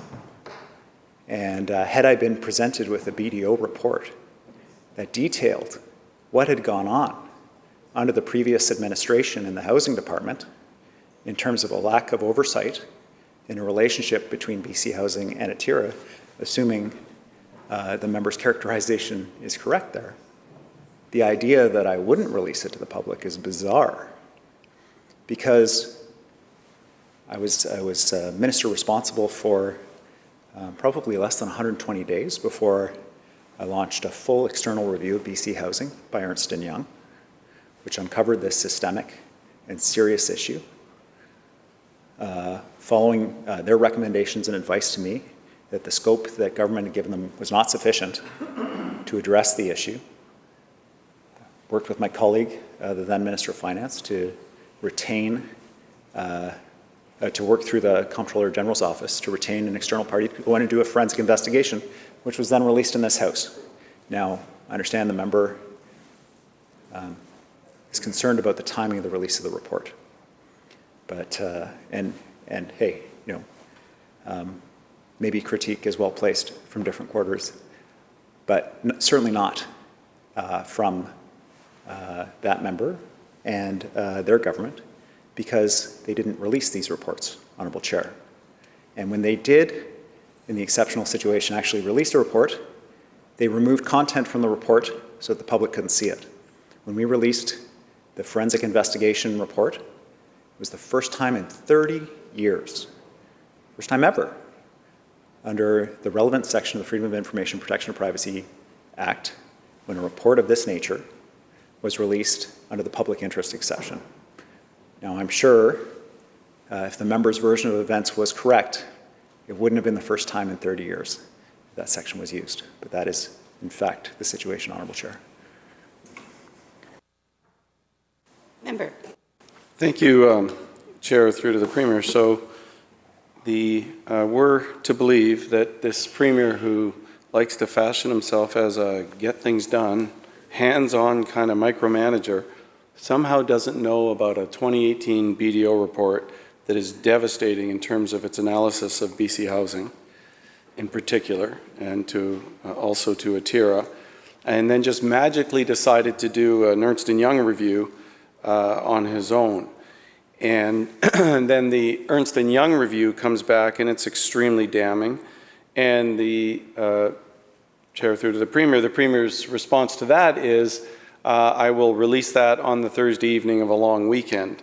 Really checks the transparency mark, doesn't it? And it certainly reinforces why the Canadian Association of Journalists has called this NDP government the most secretive government in Canada. And it's certainly being confirmed. But then, interestingly, following up on the release of that report on the eve of the long weekend, the following Friday evening at 6:34, the Premier, then Housing Minister, fired the entire board, NDP-appointed board of directors at 6:34 in the evening. Now, when asked about whether that had anything to do with wrongdoing, because certainly, you know, many in the public were certainly suspicious about why the Premier, then Housing Minister, would fire an entire board of NDP appointees that he appointed. The Premier's comment was, and I quote, "The changes in the board are not related to any sort of wrongdoing. Any sort of wrongdoing. It's just a change in direction and priority," end of quote. So the Premier acknowledged that that was a statement that does not align itself with the facts that we know now?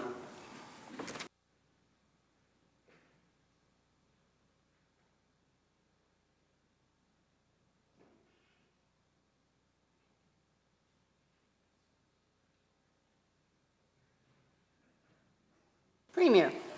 Thank you, Honourable Chair. On the issue of openness and transparency, we took over administration of the province from a government, Honourable Chair, that used post-it notes to keep records that resulted in recommendations that we implemented into law. That a record of decision needs to be kept. They invented, Honourable Chair, the previous administration, a new term, unknown in government before the BC Liberals' time in government, of triple delete. Whistleblower in the then, I believe it was Minister of Transportation's office, came forward and said that he had been instructed to delete responsive records to Freedom of Information requests. So there's always opportunity for improvement, Honourable Chair. But again, hard to imagine that this is the member to lecture me on that. I can advise the member some updates on freedom of information. Our government has increased proactive disclosures by 75% and added 6 additional categories of proactive disclosure of records. We made important changes that were requested by journalists, giving them twice as much exclusive time with records they requested before they're public, and allowing them to file FOIs without worrying that others can see a description of their request, which of course was an innovation, quote unquote, of the previous administration. The specific question, and the member seems committed to want to smear the reputations of some very good people who volunteered, practically, to serve on the board of BC Housing, experts in housing, to say that they were involved in wrongdoing. It happened at the time when I had to replace the board. It's happening again today. They were not involved in wrongdoing. And at the time, today, again, I'll tell the member that the work that I saw ahead that was needed at BC Housing required different experience, different skill set than that board had. It needed some heavy lifting around organizational culture, around processes, around safeguards, and the evidence for that is clear in the reports that have been issued. And in fact, now BC Housing's in a much better place thanks to the work of that new board, but it doesn't take away from the fact that the old board, good people who didn't do anything wrong. Now, I do want to underline that we had a point of departure, Honourable Chair, about how to respond to the preliminary information from Ernst & Young from the first report. My belief was that the CEO should be fired or placed on leave during the forensic investigation. I thought the information that was presented from E&Y was profoundly concerning. I was advised by the public service that there was a gap between me and the board in both of those perspectives. And reasonable people without wrongdoing can have different perspectives about the best path forward. But as minister responsible for the file, ultimately it was my decision and my difficult decision to remove the board and replace them. Member.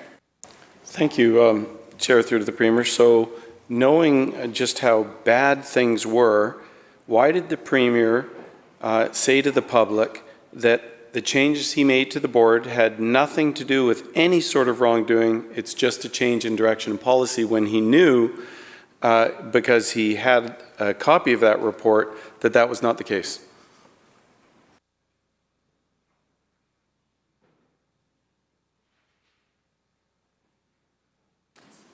Premier. I understand that the member doesn't accept the answer, but it doesn't change the reality of the answer. The board didn't do anything wrong. The people on the board didn't do anything wrong. We had a difference of opinion about the best path forward. I needed a board with a different set of experiences, a different skill set. I said it then. I said in my last answer. I'll say it again. The board members didn't do anything wrong, and I regret very much that this member insists on trying to smear their reputations when he has literally no evidence that they did anything wrong. What he does have evidence of is significant efforts by the previous CEO to deceive the board, to deceive government about his compliance with the conflict of interest protocol. Those people who stepped forward to do that service on the board, I want to thank them for their work, and I want to underline that we needed to go in a different direction. I stand by what I said then, in the last answer, and now. Member. Well, thank you, Chair, through to the member. It's a fascinating answer because we're not in any way, of course, smearing the former board. In fact, it's the Premier and the current Minister responsible for housing that keep throwing this former board under the bus and trying to suggest that the blame lies with them for not acting on reports that they sat on for over 5 years that clearly showed that there was huge problems at BC Housing and potentially at one of the largest housing providers. So my question to the Premier, if that's the case and he's defending this board, and that's good, we've got former board members reaching out, and I'd like to ask the Premier, why did he ask them to sign non-disclosure agreements, and will the Premier release them from those non-disclosure agreements so that they may speak their truth?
Premier.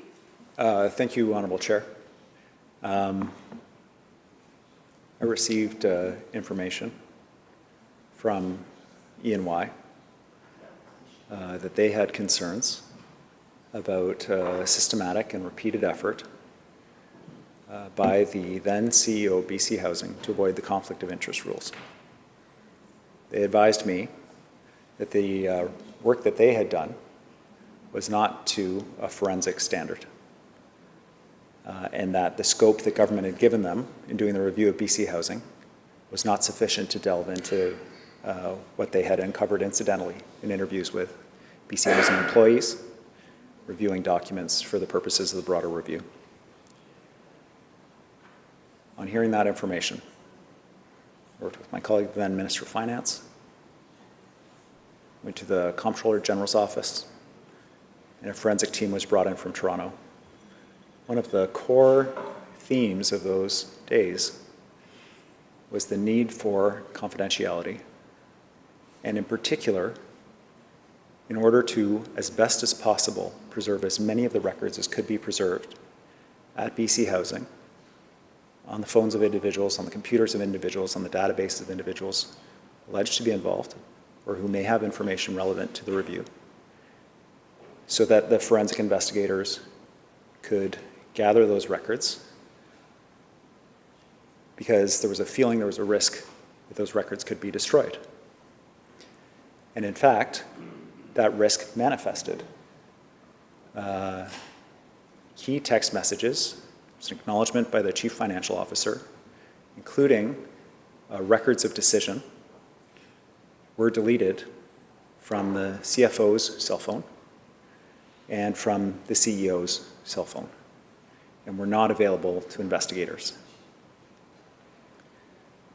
The board was read in to the concerns of E&Y by the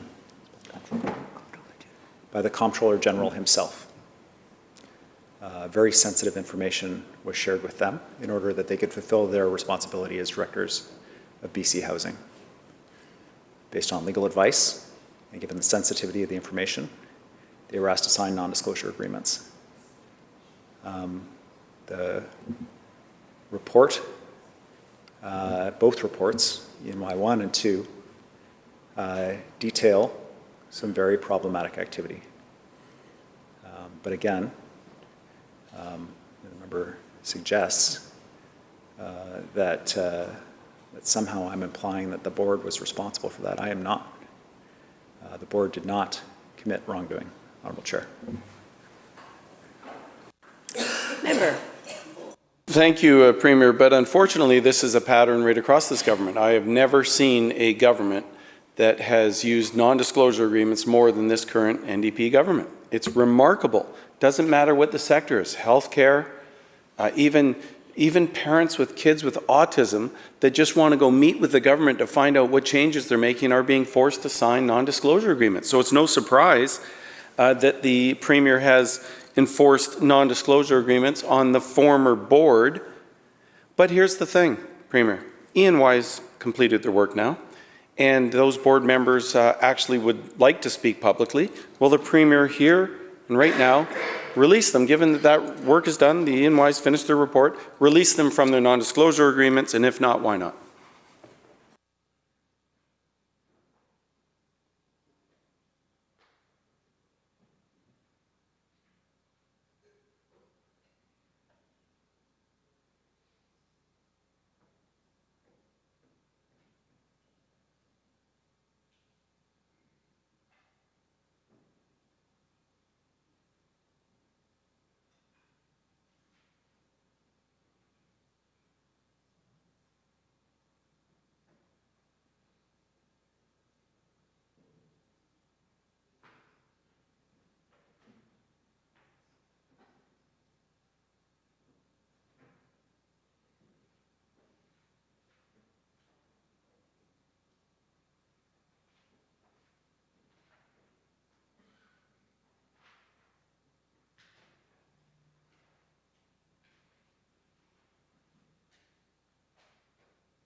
Premier. Thank you, Honourable Chair. Now I know the member is aware of the serious privacy and HR issues at play here. And I know that their side of the House is well aware of what happens when things go sideways, when political approaches are taken to these serious issues. The misfire report that investigated the previous government's approach to a serious allegation of a privacy breach and alleged misconduct of government employees provided a number of recommendations to government about the need to be extremely cautious in these situations. A number of things flow from that, of course, including relevant to this discussion, including legal advice to government about how best to handle this. Receive legal advice, the best approach, given the sensitivity of the information related to the role of the board, was to ask the board to sign non-disclosure agreements so that they were able to fully perform their duties, their public interest duties.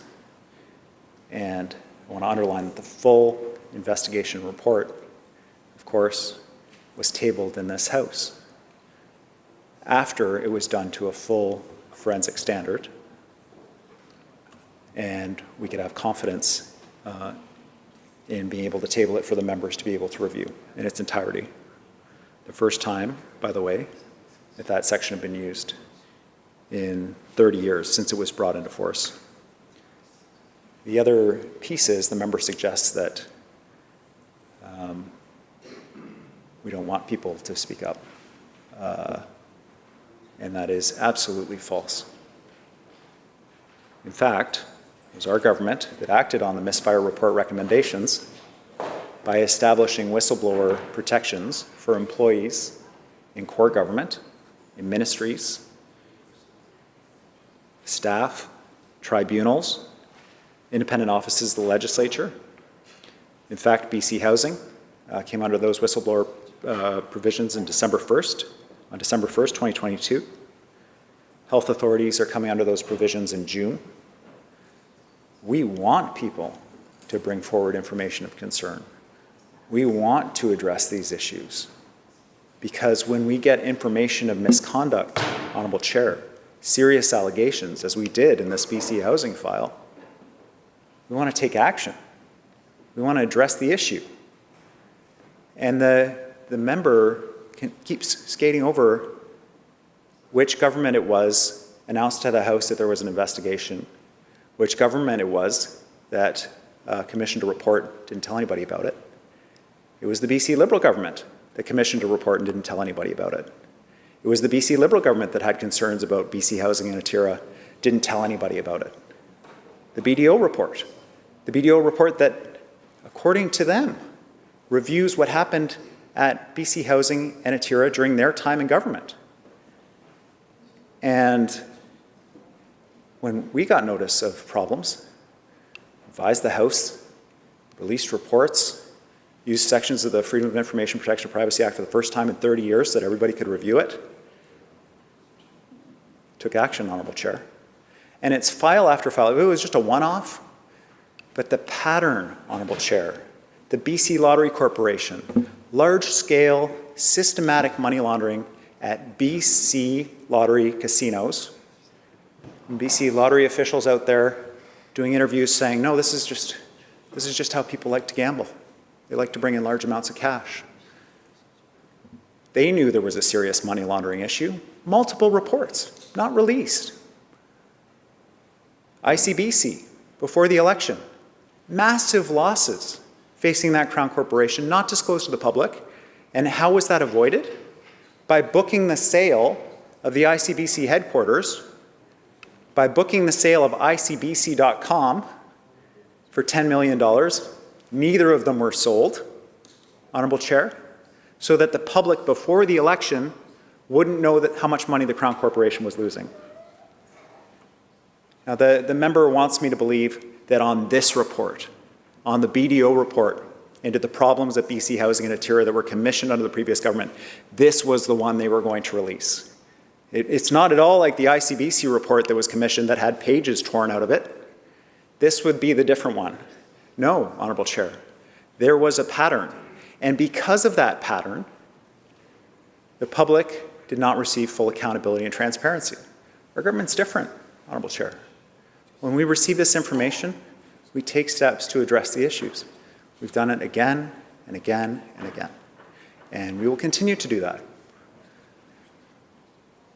The government has huge responsibility for accountability to the public about how tax dollars are spent. And it is my belief that the public service always wants to do the right thing. They want to bring forward the information. They need to have avenues to do that. This whistleblower legislation will help them do that. And it will help us do our job as elected officials to do what we did in this issue of bringing it forward to the public, sharing information proactively with the opposition, using public interest disclosure rules to disclose to the public things that are in their interest to know. And we're going to keep doing that, Honourable Chair. Member. Well, thank you, Chair, through to the Premier. This is a very important, serious topic. And we're actually talking about the Premier's government, okay? The Premier can try and go back into fantasy land and talk about prior governments, but we're actually here to talk about his government, his record, his decisions. And he didn't even answer the question I was asking, which is, will the Premier do the right thing and release the former board members from the gag orders that his government put in place through their non-disclosure agreements so that they can talk about this subject? Because, of course, this is apparently Mr. Transparency as a Premier. I'm certain that he would want to have that information in the public realm so that we could learn more about what actually happened at BC Housing. We could learn more about the weekly meetings that the Premier would have when he was then Housing Minister with Shane Ramsey, the former CEO. I'd be interested in knowing about that, knowing about what he was up to, and now he's trying to run, pretend he never knew the individual. Fascinating to me. But as if a buried BDO report isn't bad enough after being buried for 5 years, and this hands-on Premier apparently knows nothing about it, the former minister knows nothing about it, nobody in a professional civil service thought to mention it to the incoming Minister of Housing? Tough for me to believe. I've been a minister of major ministries. I cannot imagine getting a briefing that ignores a devastating report from BDO. Yes, commissioned by the previous government, but landing on the desk of the current government. But no, we're supposed to believe that, that they never saw any of that. And let's just not forget that the devastating Ernst & Young report that they had, the Premier's, again, Mr. Transparency, release it on the eve of a Canada Day long weekend. Yep, that's how. That's certainly how we do things. And then another devastating forensic audit now by Ernst & Young that, under pressure and question period and people asking why you've been on it, sitting on it for 2 months, and when are we going to see the report? Finally, in the last week of the legislative session, they are forced to release that report. But through to the Premier, we understand from former board members of BC Housing that there's a third hidden Ernst & Young report on the former CEO of BC Housing. That report has not yet been made public. Is the Premier aware of that report, and will he make it public?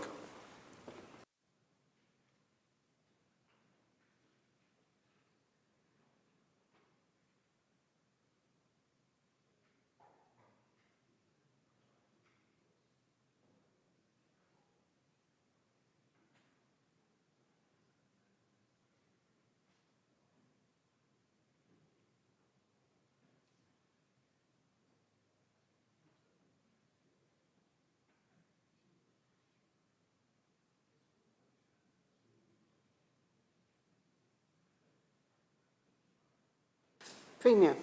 Thank you, Honourable Chair. I'm aware of two E&Y reports. The first report, which is a broad sort of business process report, controls report about activities in BC Housing, released to the public. The second report, a forensic investigation based on initial information obtained through the first report, interviews with BC Housing employees, text messages obtained from one of those employees, And the member, perhaps he has more information about the third report that he's describing. I'm not aware of a third report. I can advise the member.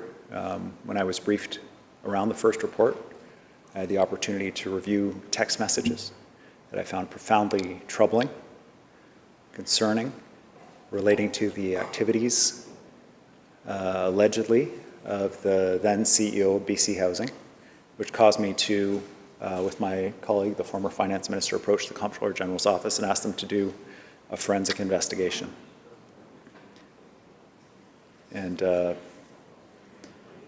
don't know if that assists the member. Member. Well, thank you. So, through to the chair, so the Premier is not aware of this report, apparently. So, maybe tomorrow he will remember the report. That's what happened last time. But we'll find out. I would remind the Premier, too, that he only publicly acknowledged the forensic audit that was underway after a week and a half of questioning here in question period. But that's been the trend with this situation. Well, the Premier, as Minister of Housing, was responsible for the BC Housing. We know that the Minister was there on a regular basis, meeting weekly with the CEO. And during the Premier's tenure, there was unbelievable staff turnover at BC Housing. The departure of 17 senior executives, 102 staff departures, representing almost 15% of the total employee base.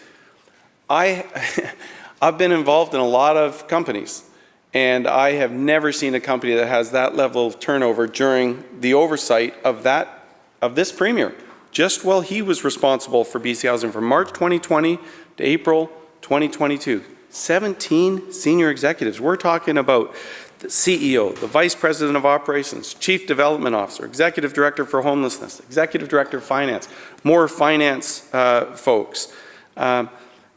Worse than that,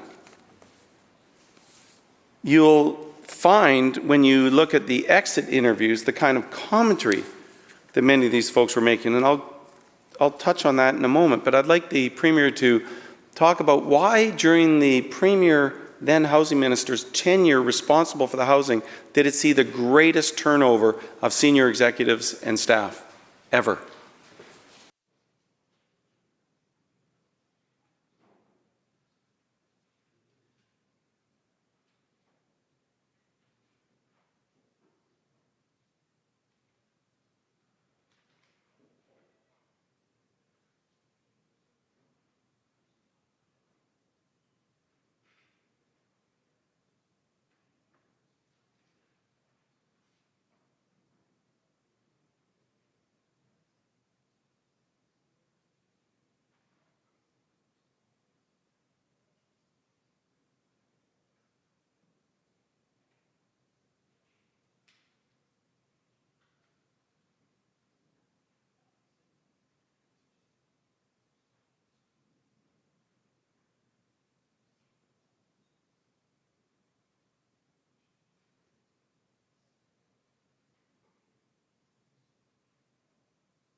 Premier.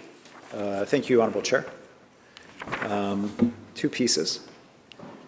First, the member outlined the dates of the significant turnover at BC Housing. Of course, this was during the global pandemic.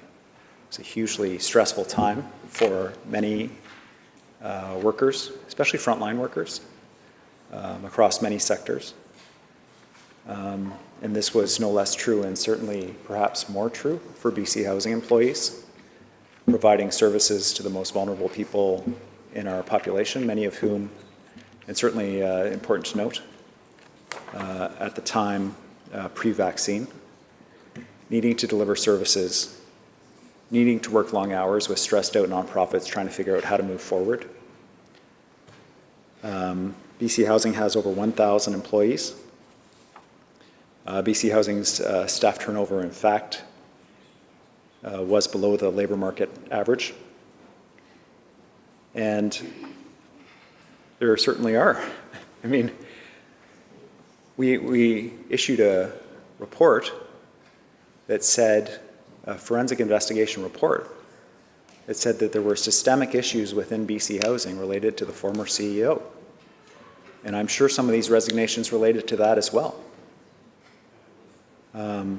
But if the member is suggesting, and I don't think he is, because I've answered this so many times, but that I didn't think that there were issues at BC Housing that needed to be resolved, he's obviously wrong. Within 120 days of having responsibility for the file, I had hired a third-party business firm to go in and do a review of BC Housing, to look at issues within the organization, to make sure they had the controls in place, to make sure they were operating optimally, because our government is committed to delivering housing for people. And we needed BC Housing to be operating at its best capacity to do that. This is an organization that we had to scale up dramatically to deliver a huge amount of housing across the province. They're now, and the member may not know this, they are now one of the largest, if not the largest, residential developer in Canada and perhaps North America. They have at least 17,000 units under construction in development. And so there were huge strains. Those were the strains that we knew about. Strains we didn't know about were revealed in the forensic investigation report that I provided to the member. Now I can advise the member that staff have told me that the board was provided with preliminary findings by E&Y following the first report that raised concerns about the conduct of the CEO avoiding conflict of interest rules, and that work was not done to a forensic standard. They were advised that they could not rely on that material, and maybe that clarifies the issue of the so-called third report. But that was the report that we directed, that was the work that we directed to be done to a forensic standard so we could release it, which we did, which the member now has. Member. Well, thank you, Mr. Premier. This is getting fascinating because it was only, not even 5 minutes ago that the Premier was denying that there was a third report. Usually it takes him a day before he refreshes his memory, but it appears that we're now getting that 5 minutes later. I think I heard the Premier, through the chair, say that he's confirming what we have heard from former board members, that there was indeed a third E&Y report. Will the Premier please confirm that? And if so, will he make it public?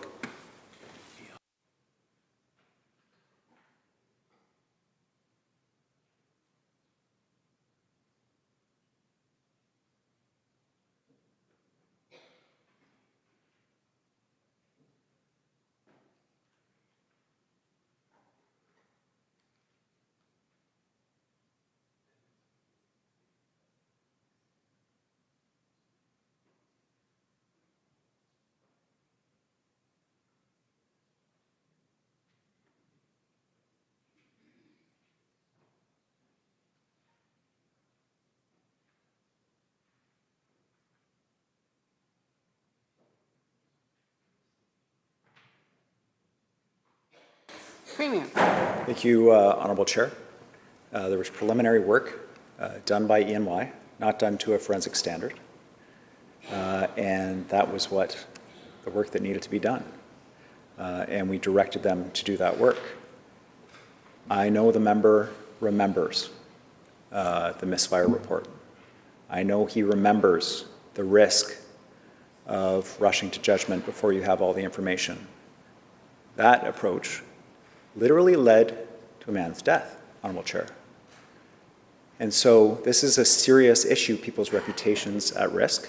So when E&Y says, we've got these concerns, it was outside the scope, not done to a forensic standard, we recommend you do this work to a forensic standard, we recommend you fly in a team from Toronto to seize records, to do this to the highest standards of reliability, take that seriously. And we release the results. Member? Okay, well, what we're seeing here is fascinating. It's about deflection, it's about evasion, and it's about not answering questions. And I have a simple one. I get what a forensic report is. I know they found enough damaging information in that report that they wanted to do more. I get that. But will the Premier release that report that he just referenced publicly?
Premier.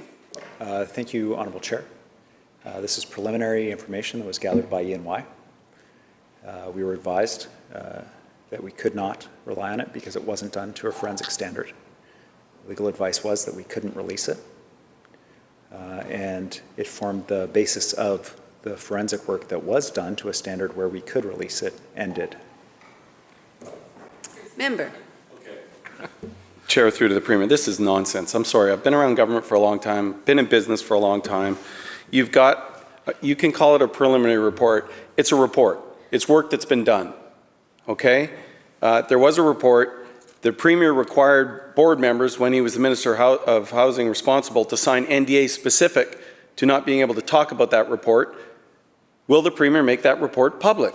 Now that we know there's a third report that just 5 minutes ago he was denying existed, will the Premier make that report, work that was done, that formed the basis, admittedly, to say, oh my God, this is bad enough, we better do a full forensic report, fly people in from Toronto, because this is way worse than apparently the Minister was aware of, and he was the Minister responsible for 2 years. Will he release the report?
Premier. Thank you, Honourable Chair. I have a transcript of question period from November 23rd of, it was last year, where in response to a question from the member who asked me this question, I outlined the steps that were taken by government and the information that was available to government at the time.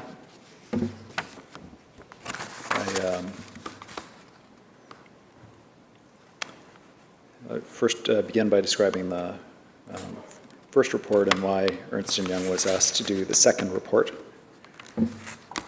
At that 6-month mark, I asked the Crown Agency Secretariat through the Public Service to initiate a review. That review, this is the first report, was done by Ernst & Young. That work started in October of 2021. It's called the Financial System and Operational Review. That report was, in fact, released publicly. During the time of that work, Ernst & Young identified that additional questions were raised in the scope of that work that they'd been asked to do and that they had more concerns. We asked them to continue that work, and they provided details to us in June of 2022. The information they provided to us led to us in July of 22. I say us, I'm referring to the Public Service, to whom I'm very grateful for facilitating this process. We requested the Comptroller General to initiate a forensic engagement at BC Housing. The member says this is the first time he's heard that there was information provided from E&Y. Now he characterizes it as a report. I advised him of that in November. But it's important to understand, and I think it's critical to understand, that when you're talking about people's professional reputations, the reputation of the CEO of Atira, the reputation of the CEO of BC Housing, respected across Canada for their work on housing, that it's important to be absolutely certain to do things to the highest standard. And the preliminary information provided us by E&Y, we were advised that it was not at that place where we could release it to the public. And so we did that work. And then we released it to the public, Honourable Chair, including to the member. Now, several questions ago, I asked the member about a letter dated January 12, 2015 to the Chair of BC Housing, because, Honourable Chair, although the E&Y work, they went back to 2016, it does seem that this was an issue for longer than 2016, because, of course, the previous government, they advised us, the member has advised us, commissioned the BDO report into Atira and BC Housing. And this letter, January 12, 2015, to the Chair of BC Housing about the very conflict of interest that was the subject of the Ernst & Young work several years later, under my watch, as soon as I heard about a serious conflict of interest. The email that's attached to it is not from the member said it was from a tenant. There's no indication that this is from a tenant. It's quite dismissive, frankly, that it came from a tenant. I wouldn't be so dismissive. But there's no indication this email came from a tenant. It makes me think that the member has not actually read the email, Honourable Chair. And so, Honourable Chair, I'll table this letter dated 2015 and the attached email for the member's reference so that he can bring himself up to speed about the very serious allegation that was made about the asset transfer program, the process that should have been followed by BC Housing, the process that allegedly was followed by BC Housing to favor Atira, and that this individual had profound concerns about this, and that, in fact, those concerns were shared by the Comptroller General, who wrote to the Chair and said, this is serious, have a look at it. And that it appears that nothing was done, Honourable Chair. So I'll table this so the member can refresh his memory.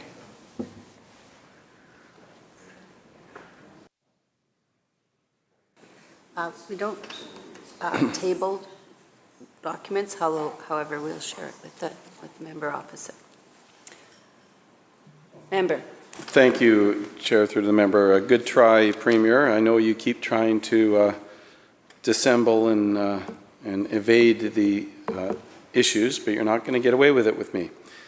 So we now know there was a report between the two E&Y reports, and that report The Premier's now acknowledged, and the Premier is saying that the work that was done in these multiple reports can all be released except apparently that middle report.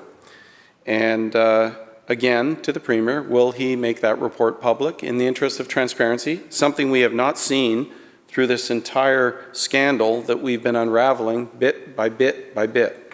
And will he release the board members from their non-disclosure agreements, the former board members from their non-disclosure agreements, so that they can also talk and let the public know what was really going on while he was responsible for BC Housing?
Premier.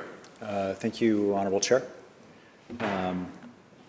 It's a serious matter when government releases information that can profoundly damage an individual's reputation. We take that very seriously. There's a process to be followed, and we followed legal advice through this whole process. And not just because I was also the Attorney General, it was an obligation, but also because I sat on that side of the House and I saw what can happen when that process is not followed. I told the members in November about the preliminary information provided by E&Y, that this was the reason why we retained those experts to do the forensic investigation. And that is the process you follow to do these things properly, which we did.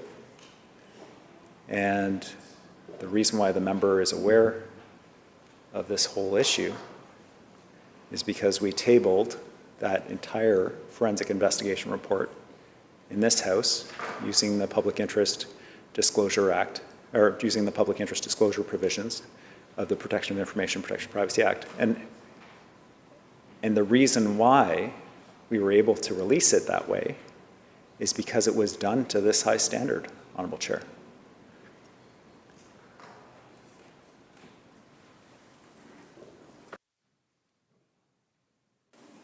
Leader of the Official Opposition. Thank you, Chair, through to the Premier. So I'm going to take that as the Premier's refusing to release a report that would be very relevant to the public. Apparently the Premier is very concerned about reputations, and yet he continually has been going on publicly, very publicly, about the former CEO, and seems to have no concern about casting aspersions on his time as the CEO, and yet suddenly has discovered a new form of protection that he wants to abide by. We may come back to this, but I'd like to continue with trying to understand that the period in which the Premier was then the Minister of Housing, responsible for BC Housing, during that period from March of 2020 through to August of 2022, we saw a massive run-up in public funds being advanced to ATIRA, record levels of funding, at a time when the Premier, it seems virtually on a weekly basis, was coming into more and more information about all the challenges with ATIRA. Could the Premier please explain why, in spite of all the growing evidence, he felt it was necessary to continue increasing their funding by record amounts?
Premier. Thank you, Honourable Chair. First, broadly, in terms of increasing housing funding, this government has absolutely been doing that. When the opposition leader was the Minister of Finance, the spend on housing was $72 million. 2021, $1 billion. So a fairly stark difference in government approaches to the issue of housing. In the last year of the previous administration, $453 million for operating funding for housing initiatives. This year will be $1.8 billion in our budget. So yes, a different approach, Honourable Chair. And in terms of Atira specifically, we have frozen any new programming for Atira. New capital funding for Atira during this period of time that I had responsibility for the file was during the pandemic, and was advised by BC Housing, not by the CEO, because there's another staff member responsible for the Atira file in theory. We know now that Atira was the organization that was able to act quickly, to be able to open spaces, to decamp Oppenheimer Park, for example, to open respite spaces for people who may have been exposed to COVID, which included 3 meals a day and additional services in the units, that they were the organization able to respond quickly, particularly in Vancouver, to provide that housing. And I think this is maybe an opportunity for me to thank those frontline Atira staff that provided those services to people during that remarkable period of crisis, and recognize the challenge of that work and thank them for taking that on. I don't want to take anything away from the frankly heroic frontline work of Atira employees at that time when I say the following. This report makes it clear that the information the government was getting was not accurate, that the information was being interfered with through a systematic attempt to get around the conflict of interest rules. And the disturbing thing is, it may well have been true that Atira was the only organization that could be providing this. But the reality is that the rules have to be followed, that in order for the public to have confidence in the expenditure of public resources to respond to a crisis like this, they need to have certainty that processes are being followed. And so I hope that it's just a member in understanding the funding issue, an overall difference in approach in terms of the seriousness of the housing issue between governments, and the COVID response centers that were open during that period, the decampment, and the unquantifiable issue of the CEO putting his thumb on the scale for Atira, the issue identified in the forensic investigation work. Leader of Official Opposition. Thank you, Chair, through to the Premier. So I won't need the Premier's assistance in understanding levels of funding, but the Premier, who has not had the opportunity to actually work in the private sector in any significant capacity, should know that if you are spending more money and getting worse results, that actually gets you fired in the real world. Okay? Only in government can you actually spend a lot of money and continue to get worsening results and continue to maintain your job. So consider yourself lucky that you're currently in government, because I can tell you, given what we've just discussed so far, you wouldn't last 2 minutes in the private sector with this kind of record. Thank you. Through to the Chair. So the reason I asked that question, so the answer that I think the Premier was suggesting back to me was that it was because of COVID. So let's all try and understand this. According to his own Ernst & Young report, the 4 top housing providers all received similar levels of funding for many, many years, all the way right up until just before the Premier, then the Minister responsible for housing, became the Minister responsible for housing. But then starting in 2019, a dramatic run-up in the funding that went to Atira. In fact, as they pointed out, at least $90 million in public funds was advanced just between the point at which the Premier, then the Minister responsible for BC Housing, assumed his role. $19 million, meaning that Atira was now way ahead of all the others. For years prior to that, they all received similar levels of funding. Suddenly, Atira was getting a lot more funding, and maybe that was the right thing. I agree, there's some very good people at Atira, there's some very good frontline employees, but this Premier, who was then the Housing Minister, has been going on in a question period talking about how terrible Atira is and how it's all their fault, and apparently it's all Atira's fault, and yet knowing all these reports that the Premier had at the time as the Minister responsible for BC Housing, he's sitting on all these reports, he's learning virtually on a weekly basis just how bad things are, chooses to say, of all these 4 housing providers, let's go with this one and give them the most dramatic increase in funding. Well, he was the Minister responsible. I'm trying to understand why the Premier would do that, knowing all the financial mismanagement apparently that was going on, that the Premier himself, the Minister responsible, said, let's really crank it up just to that one housing provider. Could the Premier address that?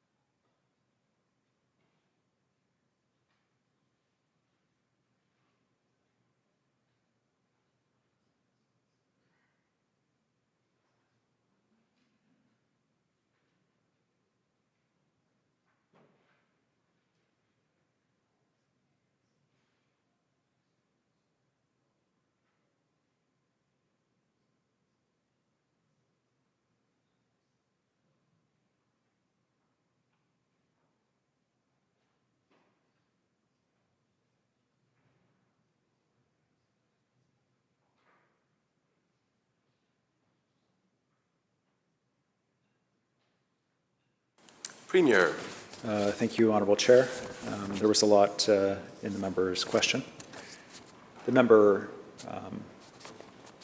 maybe he ran ministries differently when he was responsible for them, but I can advise him that I was responsible. The public service gave advice about, we did processes to determine who the best service provider was. That was what they did. As minister, it wasn't my job to direct, well, I think this organization should get some, I think that organization should get some. That's not how things operate, at least when I was Minister of Housing, and I'm sure the member must have had some different experiences. Now, the member suggests that I dramatically ramped up funding to Atira. I accept the core of it. The government has increased housing funding because we think the housing issue is really serious. And in fact, our serious treatment of the housing issue is why, Honourable Chair, I believe we're sitting in majority government right now, and why there was a shift in government. I do think if you don't deliver results in government for people, you do run the risk of getting fired. So I accept the member's caution about that based on his party's experience. Now, finally, in terms of their government's approach to Atira, if the member was in fact choosing which organizations got funding, in 2008, Atira got $2 million. By the time their government was done, they were getting a significant portion of the admittedly limited money the previous government was putting into housing, $18 million. On their watch, funding for Atira went up 800%, Honourable Chair. And this was, of course, at a time when they were so concerned that they commissioned a BDO report into Atira, but then didn't tell anybody about it. Now, just in terms of the overall question of competence on the housing file, we have 10 times more housing underway than when the opposition party left government. We're already opening housing at twice the rate of the previous government. Purpose-built rental construction is up 650% compared to when the opposition leader was finance minister. Imagine where we'd be had he hit those anywhere near those kinds of numbers when he was on this side of the house. Housing starts, at a record highs in BC, up 70% since the opposition leader was finance minister. Housing completions up 50% compared to when the opposition leader was finance minister. Imagine where we'd be today, Honourable Chair. In 16 years, the BC Liberals only built 130 student housing beds. Wow. Is that right? I'm teasing. We all know that's right. We've got nearly 8,000 open or underway in 5 years. And so the core of the members' argument is right that we take different approaches in relation to the housing issue. We think it's a crisis. We think we should be taking aggressive action. And yet, amazingly, every time the members on that side of the House stand up, they oppose the measures we're taking on housing. Allowing a family that has a single family lot to build 2 units on that lot with the same process as a single family home, the members up saying that this is unbelievably terrible idea. I can't imagine why, but that is his position. That's fine. The member spoke to the UBCM housing conference. The member needs the quote read back. I can provide it to him. And I understand if he wants to change his position now because it's an absurd position, Honourable Chair. Voted against the housing targets for municipalities. Trying to say to municipalities, look, we have to get this housing built. Our province is growing so quickly. If you want to come here for the opportunities here, we need housing for them. It's essential infrastructure. Working with cities to make sure they're hitting those targets. Members on the other side voted against it before they voted for it. There is a very different approach between our two perceptions of what we should be doing on the housing issue. We take it seriously. We're taking action and we'll continue to take action, Honourable Chair, which includes increasing funding to provide that necessary housing for British Columbians. Leader, Official Opposition. Thank you, Chair. Through to the member, well, he didn't answer the question, not surprisingly, because we were asking a pretty straightforward question. Here he is. He's Minister responsible for housing. He's the Minister responsible for BC housing in particular. And he's in possession of all this reports and information coming in about just the total mismanagement and challenges that are going on, not only at BC Housing, but apparently with Atira.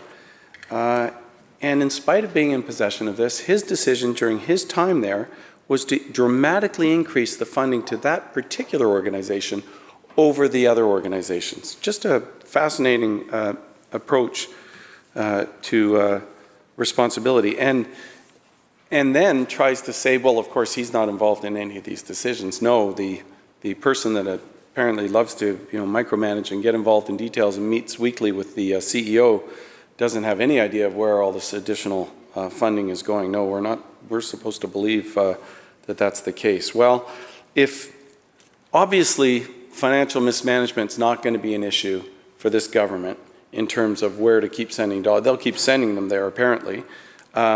Maybe the results that they're getting ought to be something they would at least want to pay attention to. Now, I heard a wonderful talk there from the Premier about how great things are in housing. I hate to break his bubble because I know they live in a bubble. It's called NDP world where everything is apparently great.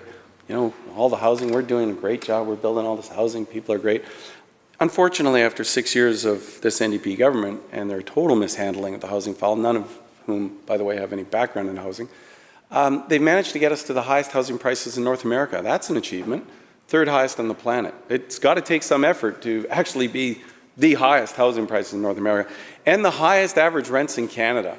Way to go. That's a real good outcome. So frankly, I'm less interested in how much money you're spending and wasting on programs that are getting poor results. And we'll talk about your housing plan, don't you worry. But I just want to finish off here because if you don't care about the financial mismanagement, so you're going to continue to rack up the spending to an organization that you're apparently all concerned about and have all these reports on and increase that so dramatically, I just want to know if you are then take some concern about what outcomes are happening, because as the member would know, during the time that he was the minister responsible and had oversight at BC Housing, etc., we saw some pretty tragic consequences at one of the Atira-run projects, the Winters Hotel, where there was a fire where sadly a couple of individuals lost their lives, and the sprinklers weren't working, and the fire extinguishers were empty. So can the Premier maybe explain to the public why his government continued to increase funding exponentially to this particular organization when they were seeing examples of failures of basic management on some of these hotels with tragic consequences?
Premier.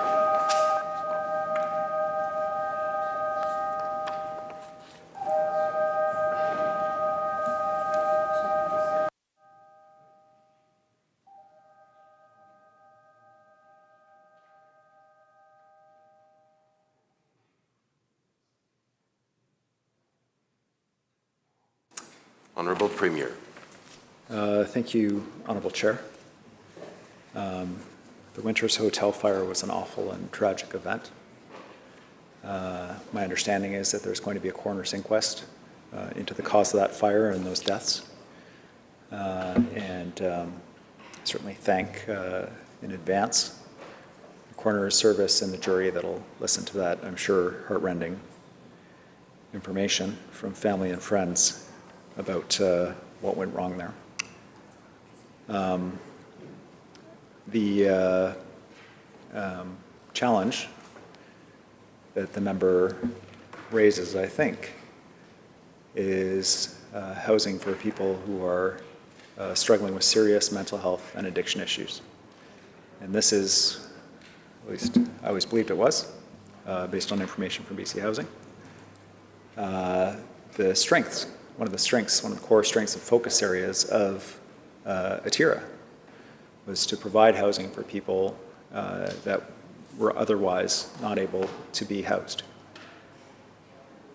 There are some people who get housed, and whether it's because of hoarding activities or whether it's because of setting fires or whether it's because of threats or attacks on staff or on other tenants, they don't stay housed.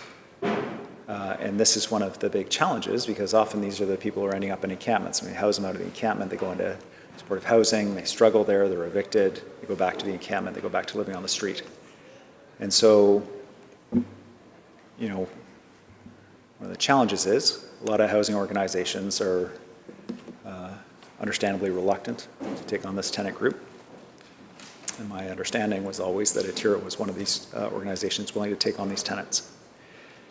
Now, of course, I'm questioning everything because that information was provided through BC Housing, and obviously the report points to some serious issues there. But taking a step back, the broader issue doesn't go away.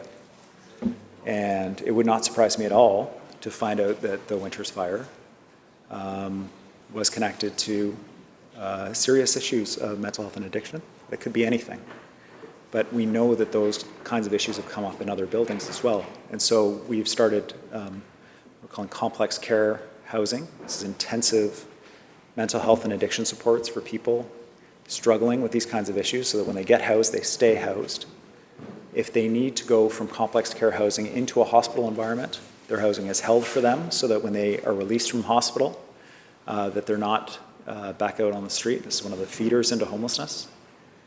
And it's my sincere hope that this kind of housing is going to be the solution to some of the really significant challenges of one of the things we don't talk about often in terms of the toxic drug crisis, which is the people who survived the overdoses, who survived them with serious brain injuries that interfere with their executive function, and people increasingly see in downtown areas in different parts of the province.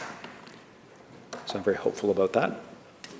Now, the member, and just, I'm going to put it on the record, regularly attributes paraphrased quotations to me, things that I've said that I haven't said, and so on. So I just want to put on the record I disagree with that. And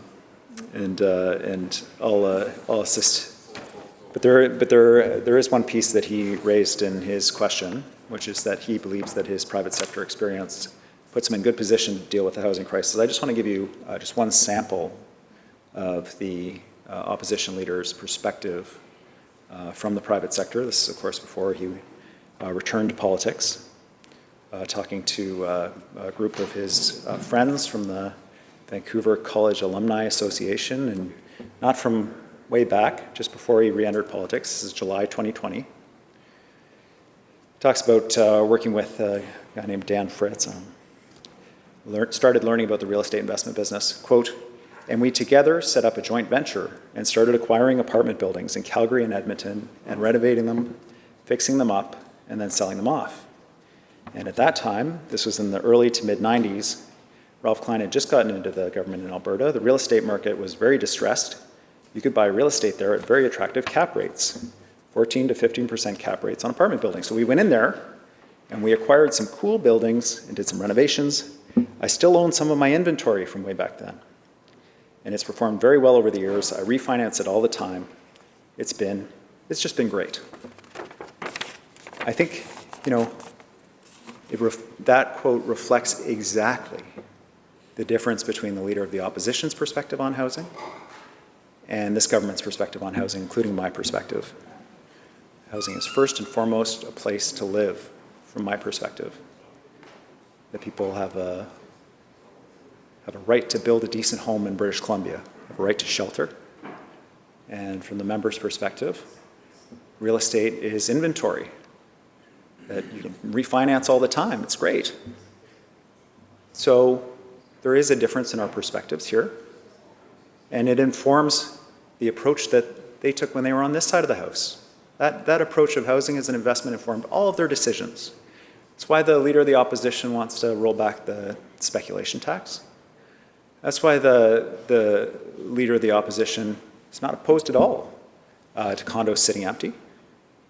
But the part that puzzles me is I don't know why he would be opposed to building duplexes, triplexes with an easier process. I don't understand that. Maybe it hurts investment value. I don't know why that is.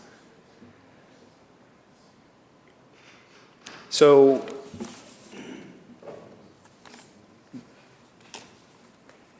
the broad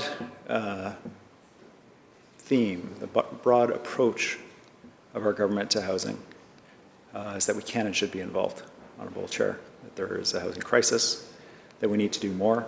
We released a housing plan to do this important work. Build more townhomes, duplexes, and triplexes, homes that people that earn a decent income can actually afford. Make it easier and more affordable for people to rent out secondary and basement suites. Speed up permitting related to housing so homes can be built. Instead of just buying the footprint of the transit station, buying the properties around it so that we can build housing for people that actually use transit close to transit. Recognizing that we need thousands more social housing units and why we need a functional and effective and efficient BC housing. We're well on the way to delivering those units. And more on-campus student housing to take pressure off of the rental market where we have a lot of post-secondary students. A rental protection fund so that nonprofits, instead of speculators and investors, can buy the affordable rental housing stock that we have and keep it affordable going forward. And when it's redeveloped, the tenants are protected.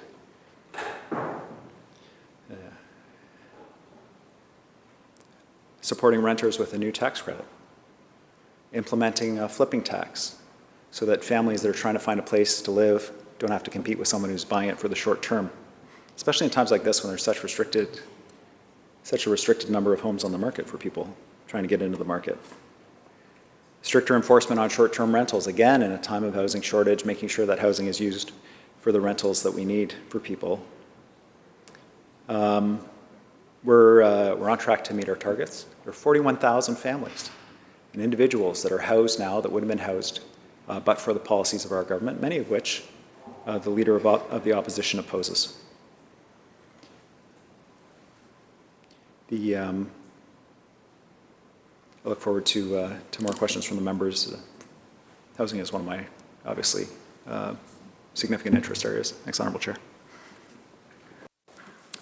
Leader, official opposition.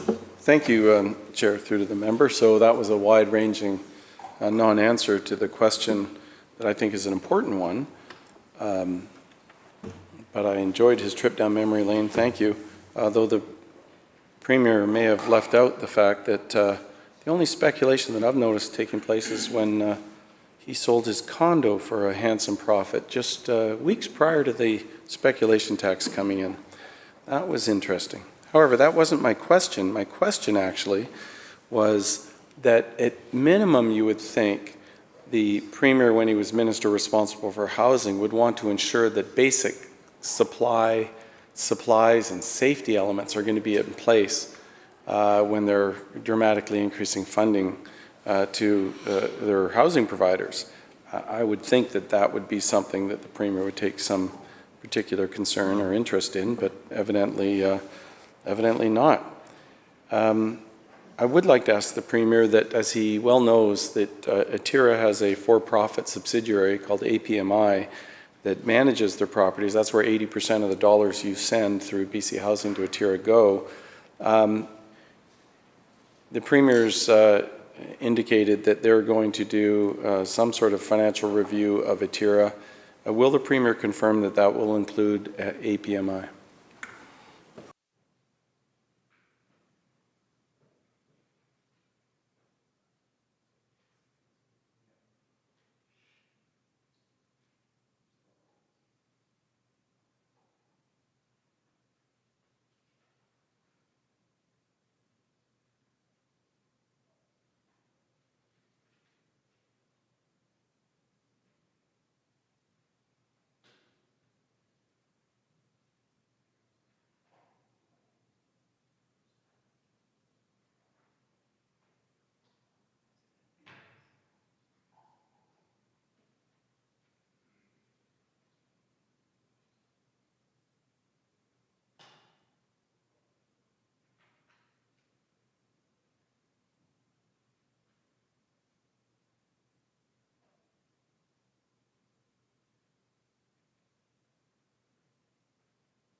Minister. Thank you, Honourable Chair. The member suggests that I'm not interested in ensuring supplies and safety equipment are present at BC housing buildings. Of course, that's not true. The member knows, because I've said it multiple times, the government is doing operational audits of Atira. The information that came to government from BC Housing about Atira obviously is all questionable now. And that's troubling. But we are doing those operational audits to ensure that the organization's in full compliance with all of our expectations. On the specific question of operating subsidiaries of Atira, there's one that the member listed. And I can assure the members of this place, that the review, the financial audit of Atira will examine everywhere public dollars go, including into private companies, to make sure we can account for every single public dollar. And we're examining all of our legal avenues to be able to examine any other or additional corporate entities that may exist, including entities that we may not know about. The one piece of the Atira press release that I was heartened by was their commitment that they would, of course, work with government and open all of their books to government. And I'm counting on that assurance. But we are preparing backup plans in case that is not, in fact, the case. Leader, Official Opposition. Thank you, Chair, through the member, and I thank the Premier for that answer, because that's a good answer, actually, and I appreciate that, because whenever we're talking about public dollars, regardless of our different political persuasions, I do think it is important that we, and to everyone's benefit, including Atira, by the way, they probably feel picked on quite unfairly, maybe in some ways, but I think the public always does better when the bright sunshine of transparency is focused on where public dollars are being spent, and that's something that I've always felt very strongly about, so I thank the Premier for that answer. I now want to move on to a housing-related issue. It's the Premier's, while he was Minister of Housing, has brought forward a strategy of housing that has created chaos and social disorder in communities right across the province.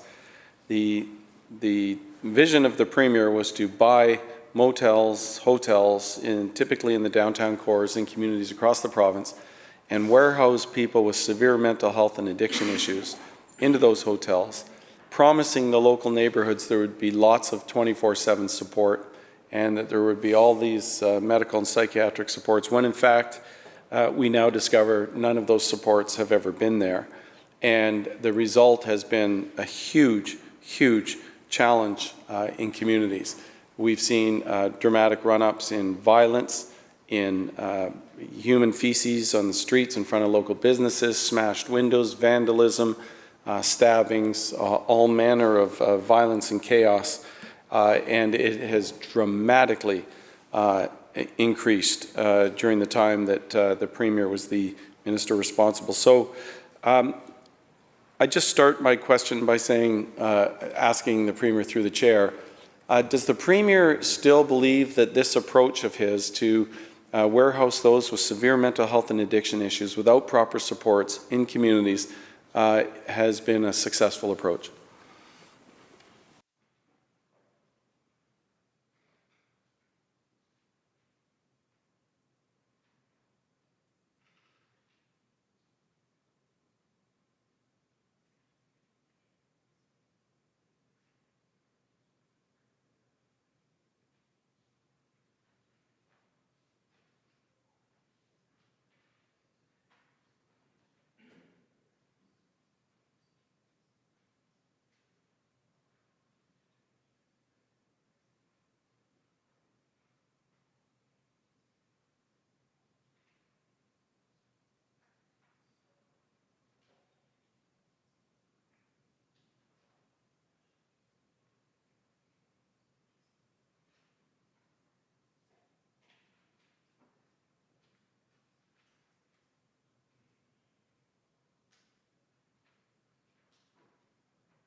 Premier. Thank you, Honourable Chair. The member talks about the remarkable period the province went through, period 2020 to 2022 through the pandemic, and the exceptional measures that had to be taken by government in a number of realms, including in relation to housing. We did, in fact, have to buy a significant number of hotels and motels in order to get people inside to address the issues related to COVID-19. And some of those projects were successful. One of them, though, particularly, was not.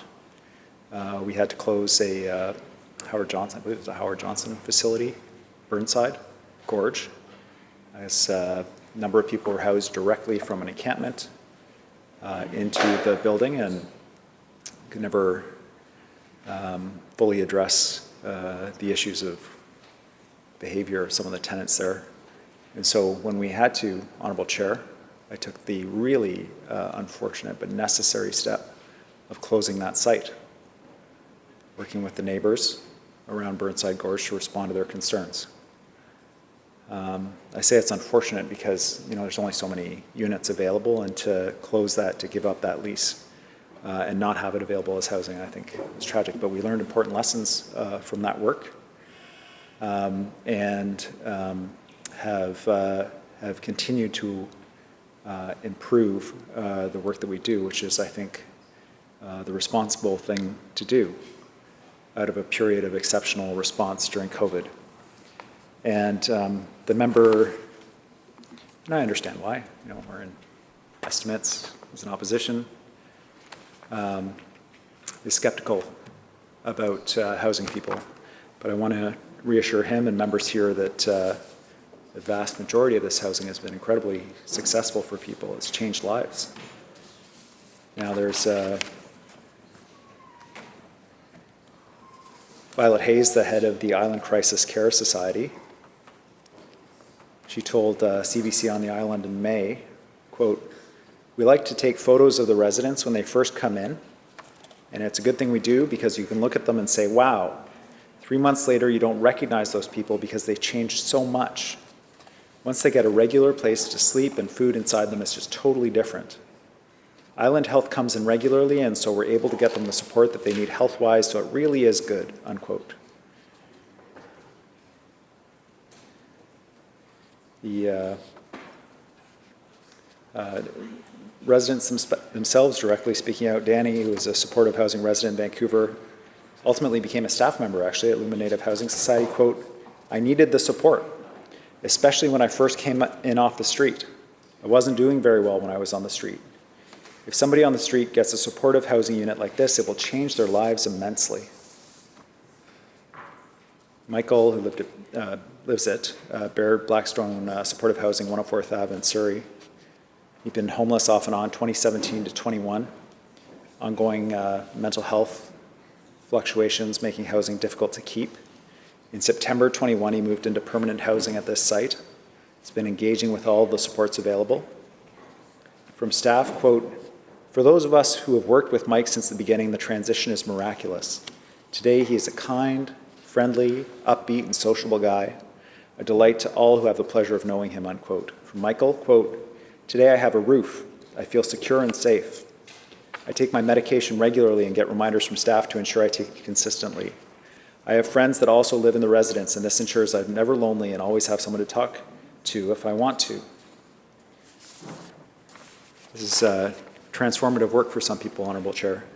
As I said to the member earlier, there are some really hard to house people that we have tried to bring inside from encampments that have not been successful in supportive housing. Which is why, building on the 2022 investment of $633 million in reducing homelessness, we have $1.5 billion in new funding to respond, including $169 million in complex care capital investments to support those people who are really struggling.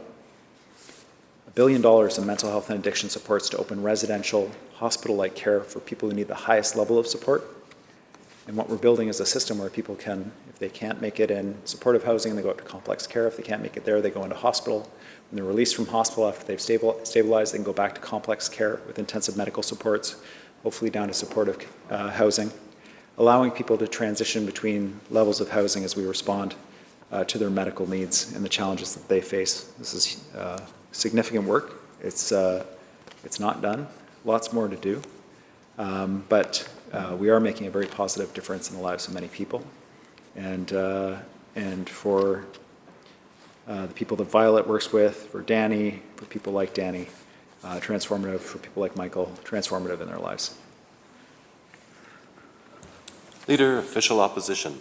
Thank you, Chair, through to the Premier. And I'm glad there are individual stories that the Premier is noting.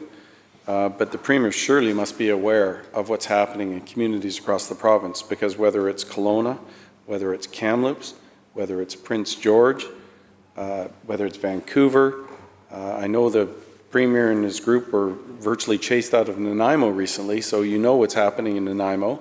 There has been total chaos and social disorder in the areas where this Premier and this government calls supportive housing, where there are just literally no supports. And so I agree. You're talking about people with huge, huge mental health and addiction issues. And the problem is, Premier, your entire approach has been to force these communities, in many cases, that realize, after seeing how these things are unfolding in other communities, have said, whoa, whoa, whoa, we don't want them in our community. Good case in point was Penticton, when the Premier was then the Minister of Housing responsible, and literally threatened them that he would buy 1,000 tents and put them all in the park. Hardly the approach one would expect from someone that is trying to look after society's most vulnerable. But the reason why communities object is not because they're not caring and compassionate, because they are. It's because they realize that these very high needs individuals, these very vulnerable individuals, are getting no supports. And yet they're being warehoused into these, in many cases, very unsafe facilities, or they certainly will be very shortly, because quite often a lot of the safety features are torn out of the walls, doors are ripped off their hinges, violence and sexual assaults permeate many of these facilities. Nobody is supported, nobody feels safe, and the communities are paying the price from this Premier's directive and direction to have this as the core of their housing strategy. And it has been a colossal disaster for communities right across the province. Will the Premier acknowledge that, and what will he do to change things so that we don't see the levels of violence and social disorder and chaos that we're seeing all around virtually every one of the Premier's failed supportive housing projects?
Premier. Thank you, Honourable Chair. There are individuals that are not successful in supportive housing. They're struggling with serious mental health and addiction issues. And they are causing problems in local communities. And I agree with the member that they're causing problems in terms of public acceptance of supportive housing. This is a serious issue. We're on the same page on that. Now, the question is, how do you respond? And for us, it's about complex care housing, about opening spaces where people get medical supports, intensive medical supports in housing. I encourage the member to visit some of these at the Foxglove site in Surrey. 39 people receiving those intensive supports, turning their lives around. Hundreds of spaces either open or underway around complex care. And one of the challenges we face on complex care is the same as the broader healthcare system. Having those nurses, social workers, those addictions experts who are able to provide the intensive level of support needed so we can open these spaces. And I know the members heard from the health minister about some of the significant steps we're taking to get internationally trained doctors and nurses on the job.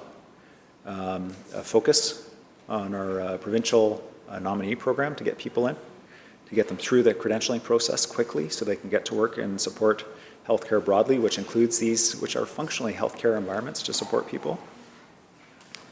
And I know the member's also aware of our work on public safety. Now, I just want to put on the record again, where I read the member's quotes, the member attributes things that I've said to me which are not correct. Let's put that on the record officially. And he says things that simply aren't correct. Like, for example, that there are no supports in any of these buildings. It's absurd, Honourable Chair. So we are creating these more intensive healthcare-like supports for people that need them. And this is an ongoing work in progress, including identifying, recruiting, training, and certifying the workers who are going to be able to support these folks to respond to that. And we do have work yet to do. I'm going to take us back, Honourable Chair. I said that the member opposed our initiative. We said in our housing plan to allow people to build up to 4 units on a single family lot. And the member said, oh, you don't know what you're talking about, Honourable Chair. Quote, unquote. Here's what the member told the UBCM Housing Conference just in April. He's got a very short memory. Quote, if you say you're going to upzone every single family lot across the province to 4 units, well, that is problematic policy with so many levels. First, why do we even have local government then? Right, but if the decision is going to be made in Victoria, I'm not sure what local governments are going to be fine with legalizing every secondary suite. You, local governments, should have some say in that. That's why we have local governments. That's why we say, well, we also think about what happens when you generate that kind of density in the neighborhoods that don't have any transit or very little transit. That means more pollution, that there's going to be more traffic. And it goes on.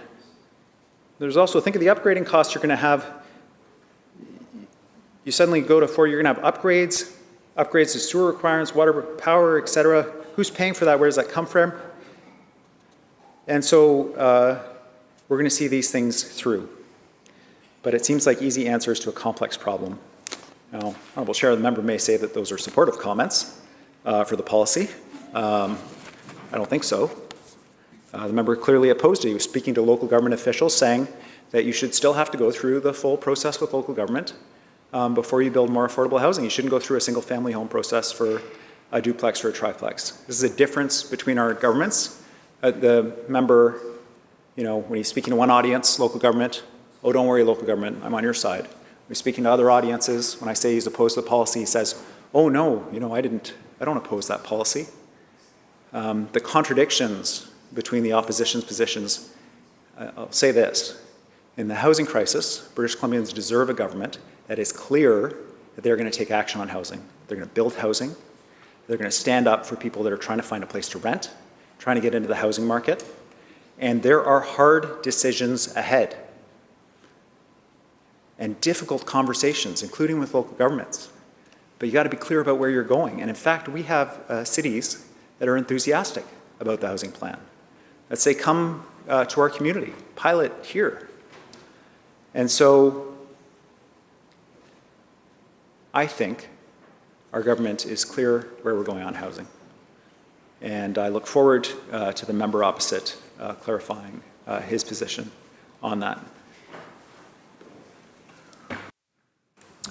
Leader of the Official Opposition. Thank you, Mr. Speaker, Chair, through to the member. The member will find all about my housing positions, I can assure you, and it will be informed by actual experience in the housing business, of which the Premier has none, and that's very evident by what we're talking about here. That long answer didn't actually answer and address what I was talking about, and that is this, that the Premier, then the Housing Minister, has a particular housing policy, and the housing policy was to buy up motels, often vastly overpaying for them. It was a running joke in the real estate sector about how much government was paying for these places, and then warehousing people with severe mental health and addiction issues without proper supports. I want to emphasize that, without proper supports. And the impacts in the neighborhood were just absolutely very, very clear. The Howard Johnson Hotel in Vancouver, for example, a hotel that under the purview of this Premier when he was Minister of Housing, they paid $55 million for in June of 2020. That's about $16.3 million above its assessed value. But the troubling part of it is as Sergeant Steve Addison with the Vancouver Police Department pointed out, once they converted it to an SRO, their calls skyrocketed to that site.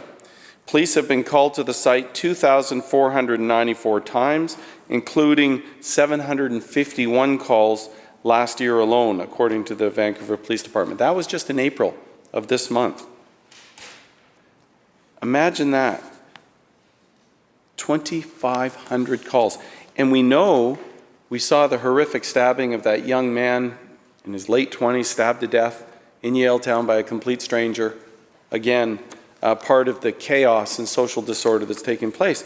And what I'm trying to get the Premier to understand, because I can give lots of examples, the Comfort Inn in Victoria, which on Blanchard, which this Premier would know all about, again, purchased for $4.3 million above its assessed value, has been the subject of multiple police incidents.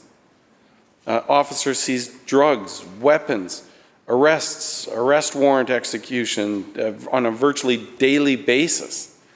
Suspicious fires, arsons, loaded firearms, ammunition seized. I mean, there's just total chaos at these locations that the Premier's own policy has put into communities. And the reason there's total chaos is the total lack of supports for the people there. And that's what the Premier needs to understand, that the chaos he is seeing in communities like Nanaimo, for example, is a direct result of decisions that he has made while he was minister responsible. And I think it's worth pointing out, he would know this, that he was there, as he knows. I know a number of residents were yelling and screaming and upset. Why are they upset? Well, because there was a gentleman there, Clint Smith, who was shot trying to retrieve his stolen tools from one of the sites. It is true. I heard the Premier say it's not true. He may want to talk to Clint Smith. He's a 49-year-old resident who just recently awoke from an induced coma at Nanaimo Regional General Hospital. In a separate incident, there was a 39-year-old man who was seriously injured in downtown Nanaimo shooting right next to the Bastion Hotel. The mayor, who is a former NDP MLA, I'd point out, says, and I quote, "When government is no longer able to protect people and their property, we are in a dangerous place. As a result, some people feel they have no option but to take matters into their own hands." End of quote. And Colin Middleton with the Nanaimo Area Public Safety Association, an association that was formed because of the chaos that arose as a result of this Premier's housing policy, said, and I quote, "Public safety is very much an emergency in Nanaimo." End of quote. But as I say, it's Nanaimo, it's Prince George, it's Kelowna, it's Kamloops, it's Victoria. It's every community in which the Premier, then Housing Minister, purchased these hotels. Again, without adequate supports? And will the Premier provide those communities with assurances that he's going to stop warehousing people with severe mental health and addictions issues without proper supports being in place?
Premier.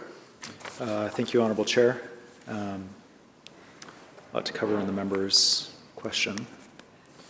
I'll start with the allegation that people in the development industry don't support government's plan to allow an easier and faster permitting process to build more than one unit on a single family lot. Bob Ransford, Vice President of Development, Century Group, quote, "The BC government's housing strategy promises more than any BC government has in 20 years to try to meet housing demand. Everyone should support the government in the effort to end the housing crisis." Casey Edge, Executive Director of the Victoria Residential Builders Association, quote, "I think it's got enormous potential. The small-scale multi-unit zoning change will help those people that need something bigger than a condo but can't afford a single-family home," unquote. The development industry sees the potential, as do I, as do British Columbians, in making more affordable housing more available for people who earn a decent income but can't afford a single-family home. We stand with those folks. For municipal governments, Patrick Johnson, Mayor of New West, quote, "Province is committed to funding the housing we need and giving local government the tools to get it approved and built." Mayor of Saanich, quote, "Today's announcement I think really represents the kind of changes that are going to be necessary," unquote. Jenny Tan, Maple Ridge, quote, "I just want to say thank you to the Premier and the team for this ambitious Homes for People plan. It helps us at the local government level speed up the building of homes." Dylan Kruger, Delta Councillor, quote, "I was really excited about it. I think on balance it's a really good step in the right direction. What I'm most excited about in this plan is the opportunity for zoning reform for municipalities, ensuring that on a single family lot you can build a duplex, a triplex, or a fourplex," unquote. You'll see a difference between the questions, the allegations the member is making in his questions, and the answers I'm giving is that I'm reading quotes. I'm providing data and information. The member has now shifted to saying something that I agree with, actually. He first said there are absolutely no services available at any of these places. And then he said, and this is where I think he's right, for some people, there are not enough services. And that's why we're doing the complex care work. So you can see, Honourable Chair, we can come together in this process and agree that more work needs to be done. In terms of people that need complex care, I agree with the member. There are not enough services. That's why we're rolling out these additional supports for people who are really struggling across the province. Now, there's another issue around public safety.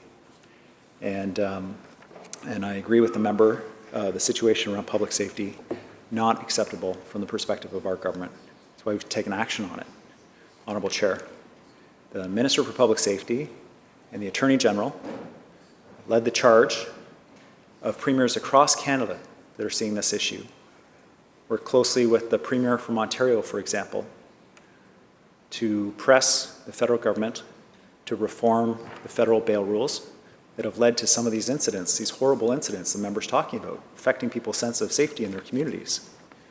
And the federal government has in fact now committed to changing those rules, to introducing that legislation by the end of June, which is the right thing to do. In addition, we're not waiting for the feds. Integrated teams at hubs beginning work this month,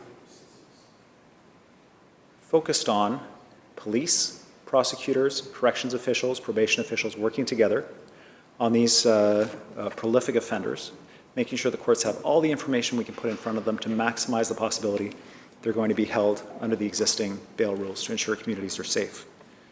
Critically important to do. Now,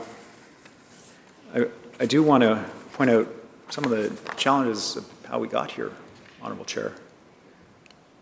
And the opposition leader wants us to forget the conduct of their government when they were on this side of the House. In 2001, they made, and I can't fathom, Honourable Chair, a $34.5 million youth mental health cut. Well, who does the opposition member think those young people are today? Where does he think they are today? A $185 million cut to child protection in 2001. Where does he think those kids are today? As health minister, he ordered $360 million in cuts to health authorities. Mental health services were cut. An internal memo from the executive director of Coast Mental Health in Vancouver called the reductions, quote, staggering, unquote, and incomprehensible. The member can Check on that. It was reported on CBC 2009. In government, they cut crime prevention funding. They cut the prolific offender management pilot programs that were proven to reduce reoffending by 40% in their first year, Honourable Chair. And in terms of our public safety initiatives, the member mentioned the mayor of Nanaimo. Got a quote from him, dated April 12th. Quote, I'm optimistic that these new initiatives will be the building blocks which will hold criminals accountable and prevent crimes from happening in the first place. I'm pleased that one of the 12 dedicated hubs will be based in Nanaimo, and I hope its integrated approach will help address the underlying issues, disrupt crime, and improve safety for families and businesses. We've got definitely got more work to do, and we will continue to do it. But I'll note for the member opposite, other provinces are facing very similar issues, and they're following our lead on some of these issues. For example, Saskatchewan that adopted our provincial bail policy to maximize the possibility that someone will be held in jail after committing a violent offense, awaiting their trial rather than be released back to the community. We're working with other premiers across Canada. We've got the Western Premiers Conference coming up here in British Columbia. It'll be on the agenda there. Got the Council of Federation this summer in Winnipeg. It'll be on the agenda there. And we will hold the federal government to account to make the necessary changes, but we also won't wait for them. $230 million in additional funding, full funding for the RCMP across the province, including specialized teams, forensic lab funding, so that they can go after gang crime as well, so they can go after child exploitation, so that rural communities have full policing levels. Challenge there, of course, our federal partners needing to recruit and train the officers to fill those spots. We're working with them and encouraging them and pressuring them to make sure that those recruits are deployed to British Columbia as quickly as possible. So I'll thank you and welcome you, Chair, to the committee. Thank you. Leader of the Opposition. Thank you, Chair, through to the member. So that was a long, rambling answer that had nothing to do with the question. And I just would ask the Premier to at least show, I don't need any respect as the opposition leader, but I think the people viewing and watching this that are concerned about his policy of buying motels and hotels in downtown cores, warehousing people with severe mental health and addiction issues without any proper supports, is creating chaos in the communities, including violence and stabbings and killings. I would think that rather than go back and talk about something in 2001, he may want to actually address what his government and he, as the minister responsible for this absolute failed housing strategy of warehousing severely mentally ill and addicted without proper supports, you would think, want to address that. But since he won't, I'll point out that a recent study by the BC Medical Journal confirmed the reality in this Premier's housing strategy and their social housing facilities under the Premier's watch. And what did they find? 72% of the residents report unmet health needs. 93% of them suffer from at least one or more chronic diseases. And they quote from the report, the health needs are not being sufficiently addressed within supportive housing sites. End of quote. But it also goes on to confirm another shocking consequence of the Premier's mismanagement of supportive housing facilities. So instead of providing a safe environment for tenants, which you would think would be part of what you'd want to do, in fact, it's quite the opposite. This is a quote from a participant in that medical journal study. So this quote is unbelievable. And I quote directly, "In all honesty, I never smoked meth before I moved here. What's the saying? If you sit in the barbershop long enough, eventually you're going to get a haircut." End of quote. So literally people are going into these so-called supportive facilities without any of the proper supports being there. They haven't even got an addiction issue. They're not even using drugs. They may just have some mental health issues, or maybe they actually genuinely just need affordable housing. And they're surrounded by open drug use as a result of the total lack of supports or people being there. And now they're finding themselves becoming addicted to these horrific hard drugs. So how can the Premier defend his failure, a specific question, Premier. I don't need to walk down memory lane. I just need a specific answer. How can the Premier defend his failure to address this critical issue, this lack of any supports whatsoever, effectively enabling addiction and substance abuse to fester within the very facilities that are supposed to be designed to offer support?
Premier. Thanks, Honourable Chair. Absolutely unacceptable.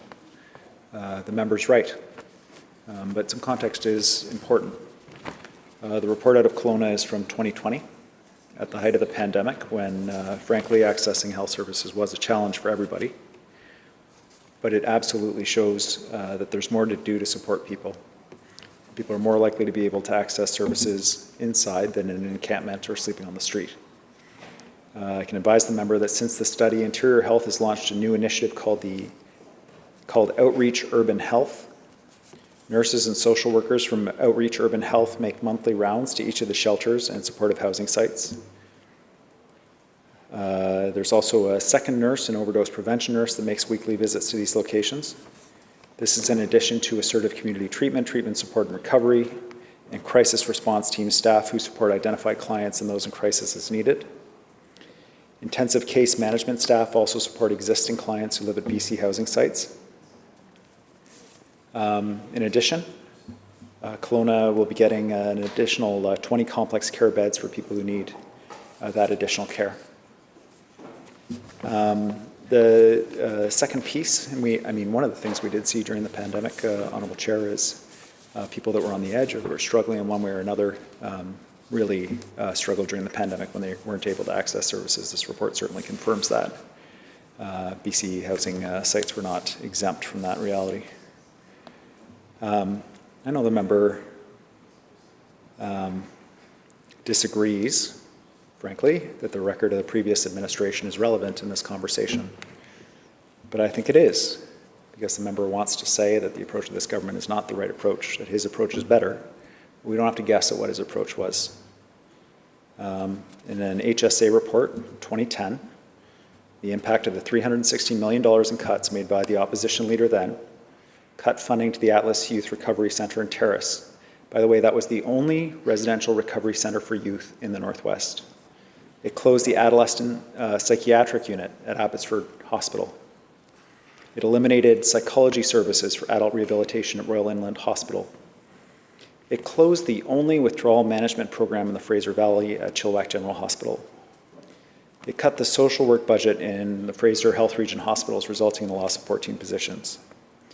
It closed Waddell's Haven Guest Home and Mission, a residential mental health facility also providing addiction services. It cut funding for 11 residential care beds at Bear Creek Lodge and 11 residential care beds at Newton Regency in Surrey. It closed outpatient psychiatry programs at UBC Hospital, including the Anxiety Disorder Clinic and the Integrated Personality Program. We are working hard to build back what we lost. Under the opposition leader, I know he thinks it's not relevant, but it is highly relevant. Many of these services that were cut were services that supported kids who are struggling. Thank you, Honourable Chair. Official opposition leader. Thank you, Chair, through to the Premier. So once again, we hear the Premier dissembling and providing half information. He never talks about places that were open, only places that were closed. But that's typical of this Premier. We've seen that pattern through the entire BC housing scandal. And we're now getting a better understanding of why he's not answering questions around the total lack of supports that he promised. That he promised when he was Minister responsible for housing. He told communities those wraparound supports would be there. And they weren't. Now we hear that a weekly visit by a nurse, and God bless the nurse, that's wonderful that she is taking the time to come and visit weekly. But these are folks, to the Premier's own admission, have very high needs. Severe mental health and addiction issues, creating chaos in the surrounding communities. And he's talking about a weekly visit. Well, reality check for the member here, because he won't talk about and won't answer the questions I'm asking. I'm going to give him some more facts. A real life example, Adam Brayton, a young man with schizophrenia, living in Mission Flats Manor, one of this Premier's supportive housing projects in Kamloops, when he passed out from an apparent drug overdose, landing on his arm and staying there for at least, they figure, 2 days. Okay? Nobody checking, no supports. The end result of that is they had to amputate his arm. Now, the operator of the Mission Flats Manor said, and I quote, "People with complicated mental illnesses and addiction can't find adequate treatment in the province," end of quote. The point he was making is that they are not capable of handling the level of clients that this Premier, as the Minister of Housing, made a conscious determination to warehouse into these facilities without proper supports, creating total anarchy, chaos, violence, crime, open drug use in the communities surrounding these areas. That's his record. And he can go and talk about totally unrelated issues and read quotes into the record, but he's disrespecting the people who are living with the consequence of his decisions, his government's decision. That is their specific direction they've gone in. So what does the Premier have to say to cases like that are very common, where the promised wraparound supports are not there? By his own admission, a weekly visit by a nurse for patients that suffer from severe mental health and addiction issues, left on their own, no supports, exploited and abused in the communities, to terrible outcomes for those communities. What does the Premier have to say to those people watching this that don't want to hear the rhetoric about something that may have happened 20 years ago without the full story being told?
Premier. Thank you, Honourable Chair. I mean, it's stories like these, Honourable Chair, that are exactly why we're opening the complex care beds across the province. There's a group of people who are struggling in supportive housing. And the member and I agree on that. And we're taking action on it, Honourable Chair. The major limiting step and the challenge we face in healthcare generally is the staff able to deliver these services. And the member is also aware of the steps we're taking to make sure that those staff are available. Everything from fast-tracking recognizing the credentials of internationally trained healthcare workers, specifically recruiting in our immigration provincial nominee program, social workers and others able to provide that support, fast-track to being able to work in the province. Future Ready Skills program with training for healthcare workers as well as people to be able to provide support. I visited a number of psychiatric nurses in school that are training to provide services exactly like this in the facilities that we're opening across the province with our billion-dollar investment in mental health and addiction. Member's absolutely right, we've got to do more. I'll tell you what one mayor is saying today, Honourable Chair. We're very grateful for the work BC Housing has been doing in our community to provide housing and services to our vulnerable population. The purchase of this building and the additional services are extremely important to our community and shows BC Housing's commitment to working with us to support our vulnerable citizens. That's Mayor Simon Yu in Prince George. Today, Honourable Chair. And you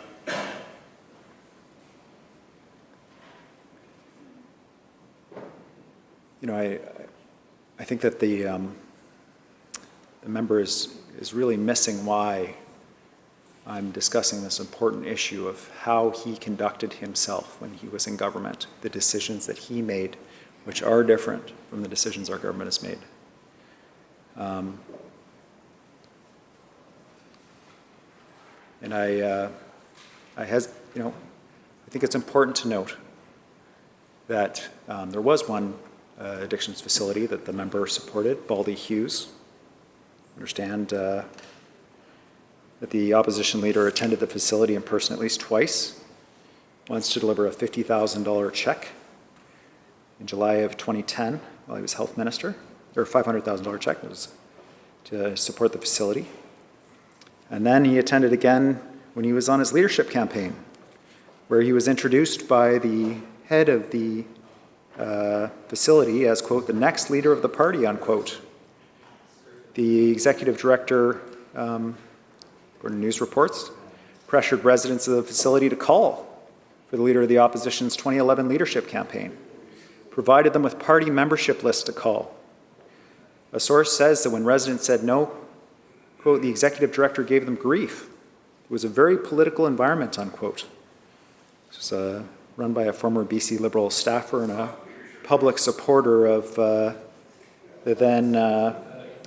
leader of the opposition's then unsuccessful leadership campaign, tweeted about it. So, Honourable Chair, there are different approaches to mental health and addiction, to the vulnerability of the residents in these sites, but if the member thinks that his record on these things is not relevant to British Columbians in deciding which direction we should go, he's very wrong about that, Honourable Chair, and his conduct does speak for itself. Leader of the Opposition. Thank you, Madam Chair.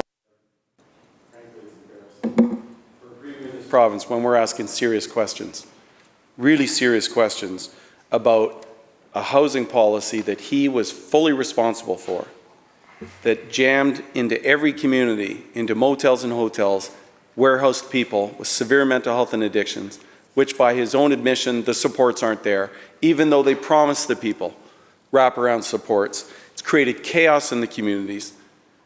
And he wants to talk about 20 years ago. Well, I'll tell you this, to the Premier through the Chair, never did we see the level of chaos, violence, social disorder that we're seeing now after 6 years of NDP government. Never. Nowhere. You can go anywhere in this province, talk to any of those communities. Go talk to Nanaimo. He just got chased out of there. Go to Prince George. Go to Terrace. Go to Vancouver. Travel around, Premier. Go talk to people at the front lines and see just how much they're enjoying the changes that you made because of your policy that you drove through the chair as the minister responsible for housing. Who said that? Okay, well, you're not the chair, so you just can hold it. I'll listen to the chair, thank you. So that's, instead what we're going to hear is a rhetoric that he can say for an election campaign.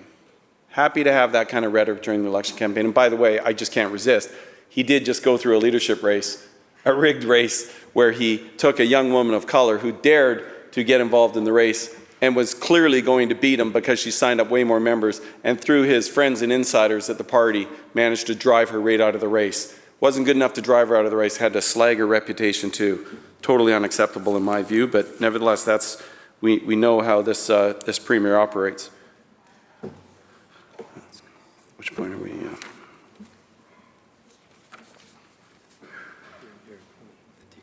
So I'm going to move on because we can't get a straight answer out of the Premier there, and I want to talk about the Premier's latest experiment for making matters worse. Again, we're talking about results and outcomes, something this Premier never talks about. They talk a lot about how much money they're spending.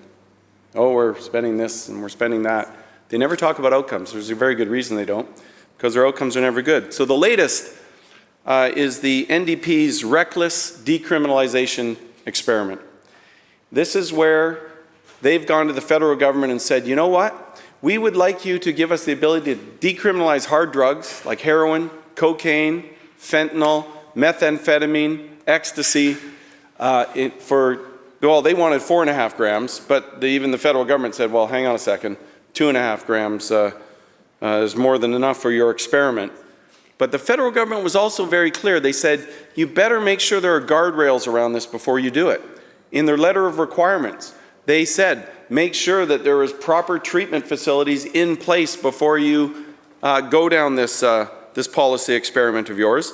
Make sure that you're taking the unique needs of communities into account before you go down this reckless policy experiment. I'm using the word reckless. The federal government didn't.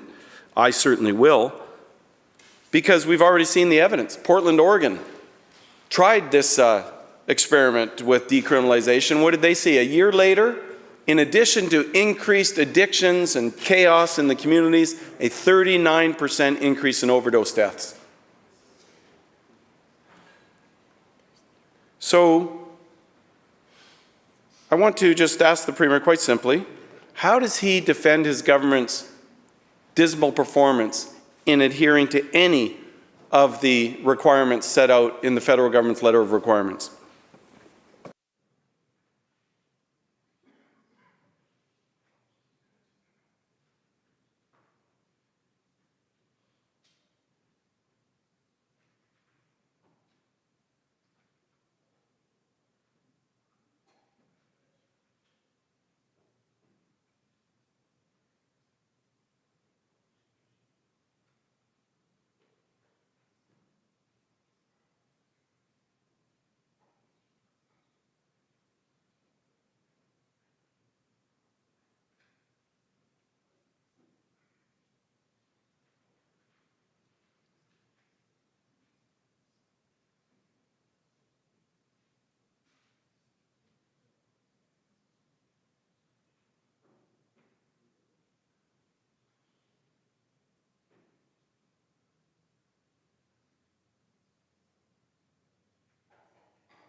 Premier.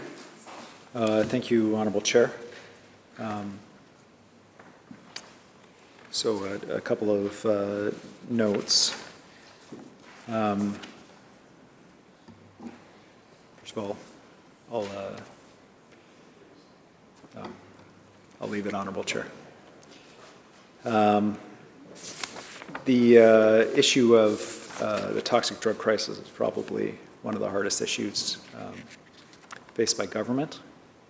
But I think for a family that's lost a loved one to overdose, to someone who's lost a partner, friend, so much harder. Just profound tragedy. Met with a number of these folks. I know the Leader of the Opposition has too. And when those people who are grieving the loss of a loved one say to you, as an elected official, do everything possible to prevent a family from having to go through what we are going through right now. Try whatever you can to deal with this problem. I understand that, Honourable Chair. And a number of people and organizations that have this perspective presented to an all-party committee on this issue. And that all-party committee put their heads together and they said, what is the best thing? What is our best approach? How do we deal with this? And that is the policy of this government. It's a difficult thing. And it's an important thing that somebody who has an addiction issue doesn't feel like a criminal, that they're able to come forward, talk to a nurse, talk to a friend, talk to a family member about their addiction to start to access supports and treatment. And we know we've got more work to do on treatment and supports, more spaces to open. We've got $1 billion in the budget to do that kind of work. And the challenge I have is that the opposition leader wants to have it both ways. To some people, he wants to say, hey, yeah, absolutely, yeah, we support this. We understand the serious nature of the issue. The other people, he wants to say, no way, we don't support this, it's crazy. Honourable Chair, leadership means taking challenging positions, explaining to people why you're doing difficult things, why you're putting in place the research to see, is it working, is it making a difference for people, is it having unintended effects? Working with police, this was a policy recommended by the chiefs of police in British Columbia. I'll give you a couple examples of the activities of the Leader of the Opposition and his caucus in terms of trying to have it both ways. The MLA for Richmond North Centre said in Mandarin, quote, "We're totally against so-called safe injection sites," unquote. That was February 8th, 2023 in the media. Then the opposition leader came out, had to clarify that no, that's not actually the position. Quote, actually, he said, "I was one of the ministers that went through many of the trials that allowed for replacement drug therapy. I was a supporter of safe injection sites, so my record is clear," unquote. That was March 10th, 2023. A few days later, the opposition leader said, quote, "I'm very concerned about, all the language they use, harm reduction, decriminalization, safe supply. What message are we sending to our children with that language," unquote. That was on LS Times TV, March 14th. Same year. Like literally within 4 days of saying that he was the guy, the minister, that was a supporter, that his record was clear. And then just a few months ago, his party unanimously voted for the recommendations of the Select Standing Committee on Health, including language like, quote, "fund measures to ensure a prescribed safer supply of substances is available in all areas of the province," quote, "support the successful implementation of decriminalization." Honourable Chair, this is challenging work. We're going to need to continue to work with local governments, with police, with health providers, with people struggling with addiction, with their family, with their friends, to make sure this works. But I want to be able to look in the eye of people saying, do all you can to help keep our loved ones alive, and say, we're doing all we can, including trying to do things differently. And if it doesn't work the way that we intend, then we'll try a different direction. But Honourable Speaker, we do have to try these things. And leadership, in my opinion, means standing up and explaining that consistently to British Columbians. Leader of the Opposition. Well, thank you, Madam Chair, through to the member. So first of all, the Premier should know that trying things means being responsible about it. When I was Minister of Health, I did indeed. We had the Naomi trials and the Salome trials, and that was about drug replacement therapy to see whether we could have a situation where those that are in severe addiction crisis could have replacement drugs that would allow them to transition so that we could get them into treatment. And I'm proud of supporting that, but it was based on evidence and outcomes. Same with safe injection sites. Frankly, I think in many of the safe injection sites, we've totally lost the plot. Certainly under this government, because there is no focus on helping people get the treatment. The idea was we didn't want them to die. And so if we could provide a safe place where they could shoot up, then we could connect them to services at that location so that we can get them into the treatment that they need. That's the approach that we took. Now, the member is trying to talk about the Health Committee as if this was the basis on which they decided to go ahead with decriminalization. Well, that's not accurate either. And I think it's important that we correct the record on that. The Premier and his government ran in 2020 with a platform that said they're going to decriminalize hard drugs. And that's what they've done. Give them credit. They're following through on what they said they would do. I'll give them marks for that. But all the Health Committee did was look at this risky experiment that they were going under, and actually what they said, the Health Committee, on page 48 of the report, I'll read it into the record for that member. Quote, "Committee members recognize that there is preliminary work that must be done to support the implementation of decriminalization as outlined in the letter, particularly with respect to consultation and to improving access to health services." End of quote. And this is the part that is so critical, because the letter of requirement said that before going ahead with the risky experiment, they had to improve access to health services, including, and I quote, "ensuring that individuals who desire treatment or other supports can access them when they're needed." Now, we already know from the minister responsible for addictions that she can't even tell you how many beds are currently available right now for those that are struggling and looking for treatment. That's clearly not something that is in place. Then they said educating the public as part of a comprehensive public education plan and engaging with communities. None of that's been done. And I can tell you, I do worry about children, because the message this government is sending out and the terms that they use, like decriminalization, can send the wrong message to kids without proper education. Because decriminalization to a child or a teenager can be, it's legal. Great. And we've already seen that, what's going on now, that people are taking advantage of this with their, ice cream trucks that they're repurposing so they can drive around selling illegal drugs in Vancouver. And one of the other areas that the federal government said was stating objectives intended based on data collection that needs to start immediately to establish a baseline. You have not done that. They have not done that, Chair, through to the Premier. In fact, they've already missed their first quarterly report on the baseline data they were supposed to have gathered. And my concern is this, that we already see the social chaos and disorder that has resulted because of the Premier's warehousing of people with severe mental health and addictions into downtown cores in these motels and hotels. We canvassed that quite thoroughly here. We heard from the Premier that he acknowledged there's very limited supports. And now he's going to throw gas on the fire by saying, let's decriminalize hard drugs without guardrails. And so communities are having to deal with this outcome. So my question is, how can the Premier go forward with his risky experiment in decriminalization without having proper education in place for our children?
Premier. Thank you, Honourable Chair. Again, the member attempts to explain why they voted to support a plan but don't actually support it. Inconsistent messages. The challenge that we face is a serious one. And the member made those comments about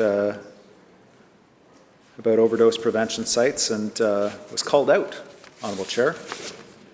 February 14th, 2023, made comments about that he did repeated here today. I'm sure he's aware of this article. Said that there needed to be a focus on helping people connected treatment and recovery services. I agree 100%. But he said that's not happening. And Sarah Blythe, who runs these sites, quote, he really doesn't know what he's talking about because he hasn't actually visited us, Honourable Chair.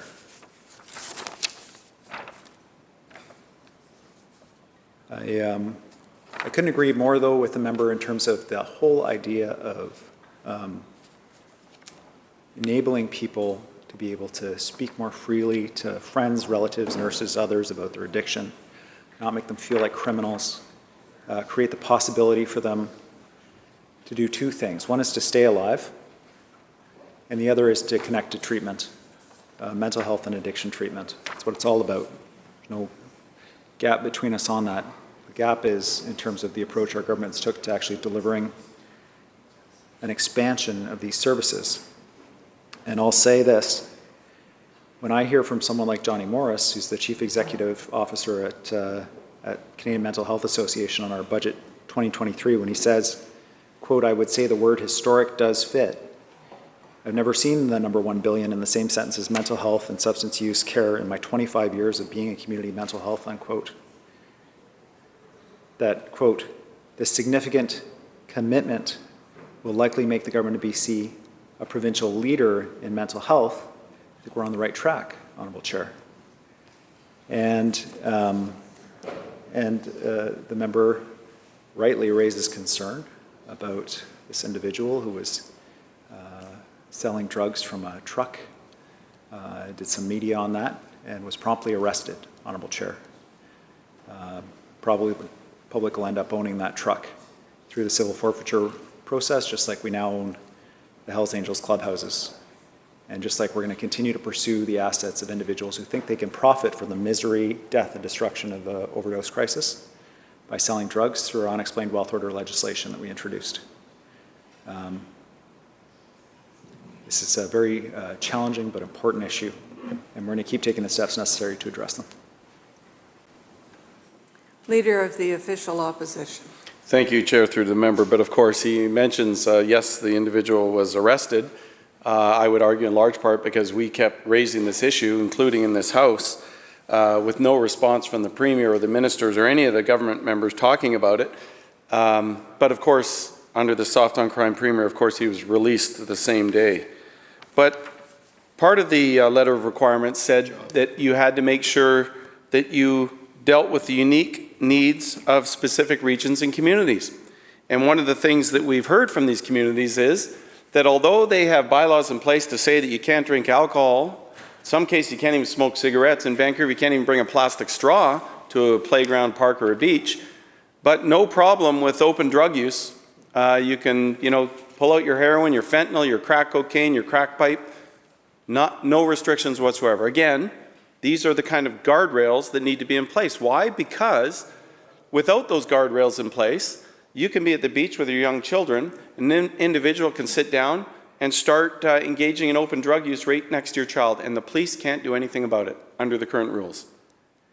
And so these communities, naturally, because they haven't been consulted by this Premier or his government in their reckless decriminalization experiment, are now trying to pass bylaws to say we don't want to allow open drug use in our communities, in parks, playgrounds, and beaches.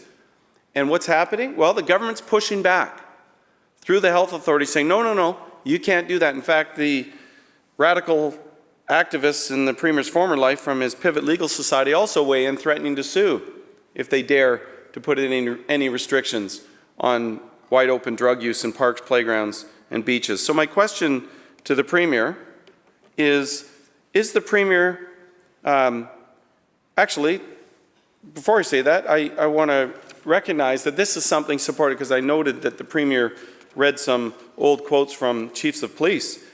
Here's a more recent one from the Vancouver Chief of Police, who has supported a provincial ban on the public consumption of hard drugs.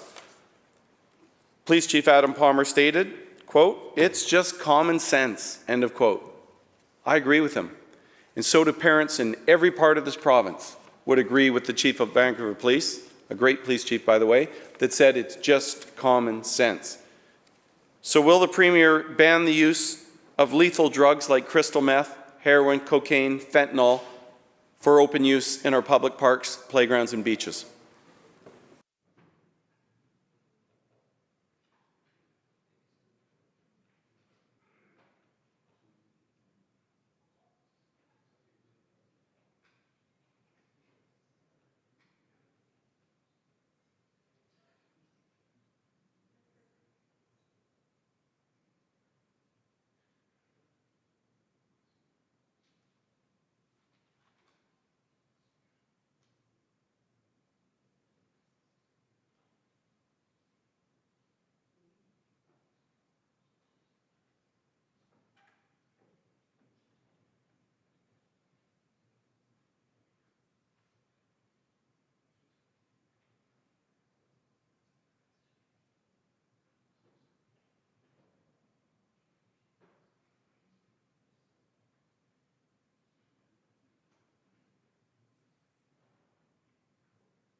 Premier. Thank you, Honourable Chair.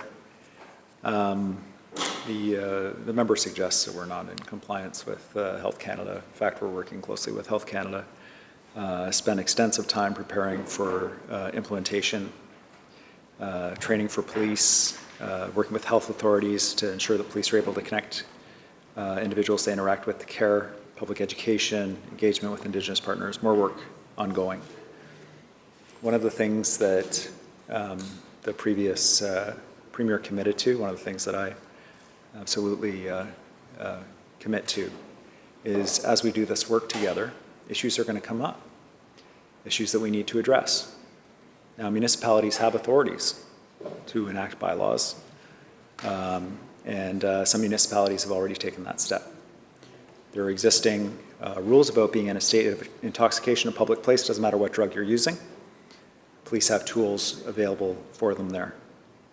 But I've certainly heard from local governments, from police, that they would like more tools from the provincial government to respond to this.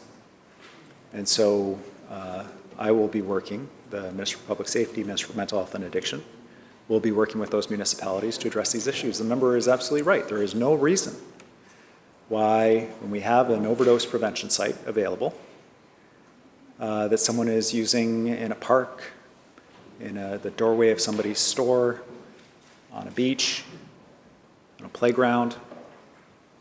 We want people to be using these sites to prevent them from dying. And if there are tools that we can put in place that address that public health concern, as well as the totally legitimate concern of these parents, I'm all for it. And so we'll be doing that work, and we'll continue to work with local governments, with police and others to address issues as they arise. A critical part of this work is ongoing monitoring, research, and evaluation. And we're doing that work too. Together with the federal government, we'll continue that work to make sure that we know if there are other unintended consequences we should be addressing, whether it's saving lives, whether it's keeping people alive so they can get into treatment. And I agree with the member that we should be focusing on evidence here. Because this is a very sensitive, important issue to keep people alive, get them into treatment. And frankly, it's going to take all of us working together across all the key stakeholders, including people with lived experience, to make sure that we get this right. Leader of the Official Opposition. Well, thank you, Chair, through to the member. Well, that's the problem, Premier. This work should have been done beforehand. What you're saying is that you're going into this reckless decriminalization experiment and you're just going to try and figure out stuff along the way. Well, the problem is the damage is already being done. And you're putting lives at risk by taking such an irresponsible position when it was very clear in the letter of requirements that there should have been guardrails in place before you started this experiment.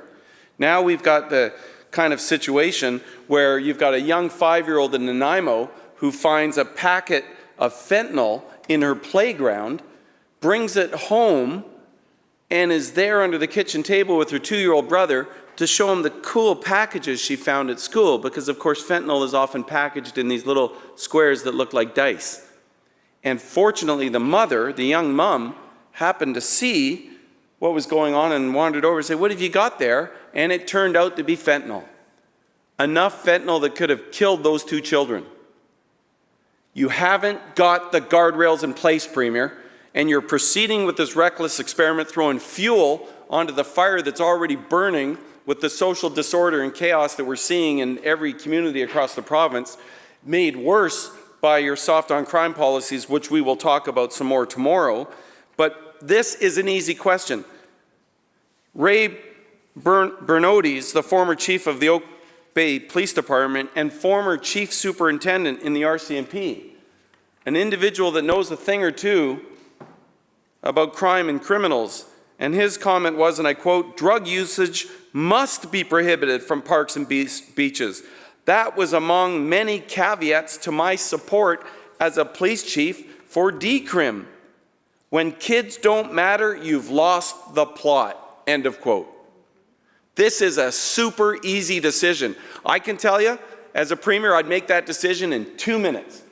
Yes, we're putting the guardrails in place. Yes, it'll be province-wide. Yes, we're going to make sure that children and families aren't going to be exposed to open drug use in parks, playgrounds, and beaches. Why can't the premier, for once in his government, instead of having processes that go on forever, just get to a result and an outcome and do the obvious thing and ban the use of open drugs and dangerous drugs in front of children and families in parks, beaches, and playgrounds? Commit to that right now.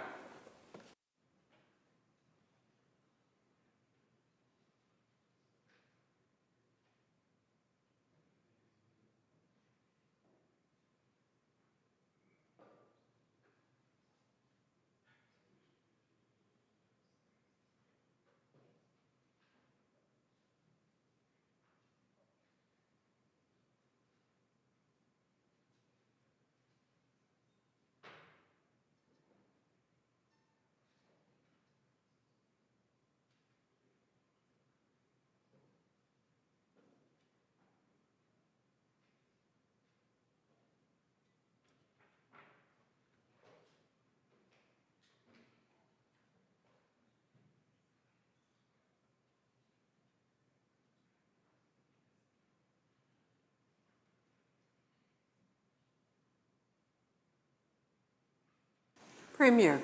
Thank you, Honourable Chair. Parent of kids about the same age as that family. Horrific story. Horrific incident for their family. I can't imagine how that mom feels.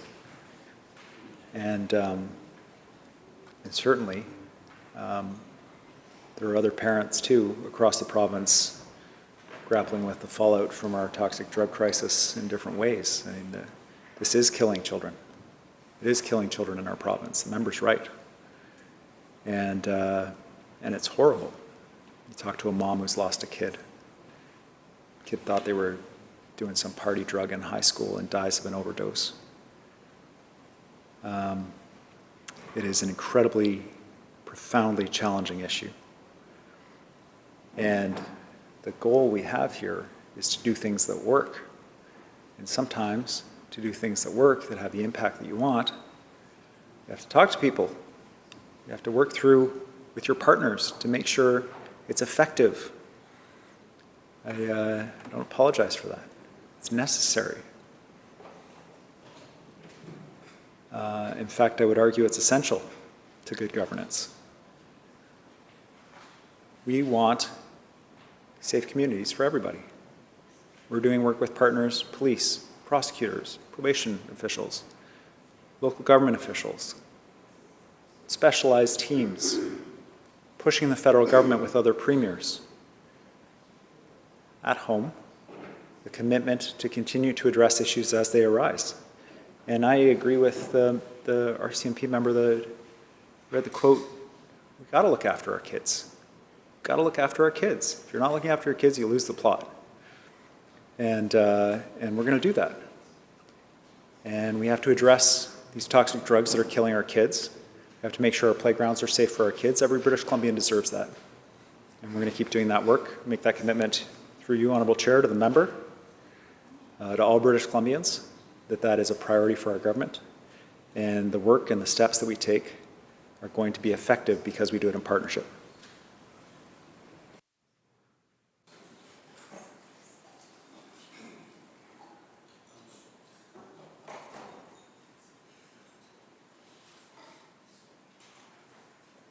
Leader of the Official Opposition.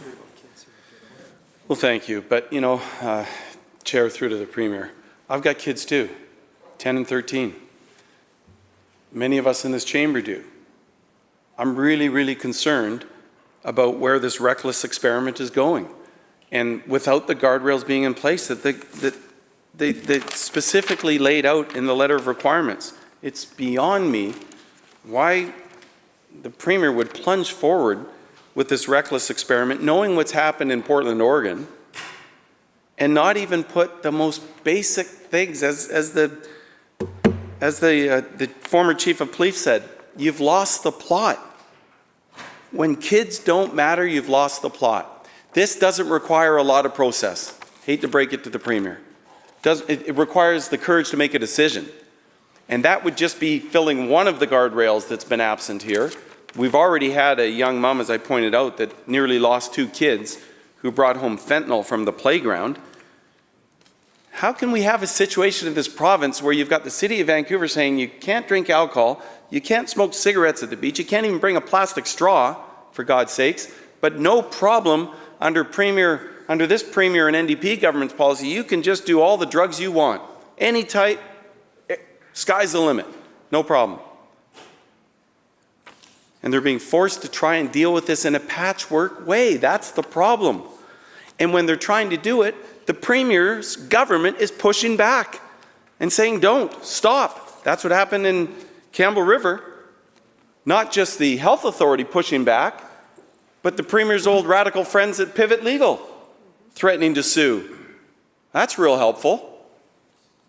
And all they're trying to do is protect their kids in these communities. So a patchwork approach is not working. It requires a decision I would have made in 2 minutes as Premier.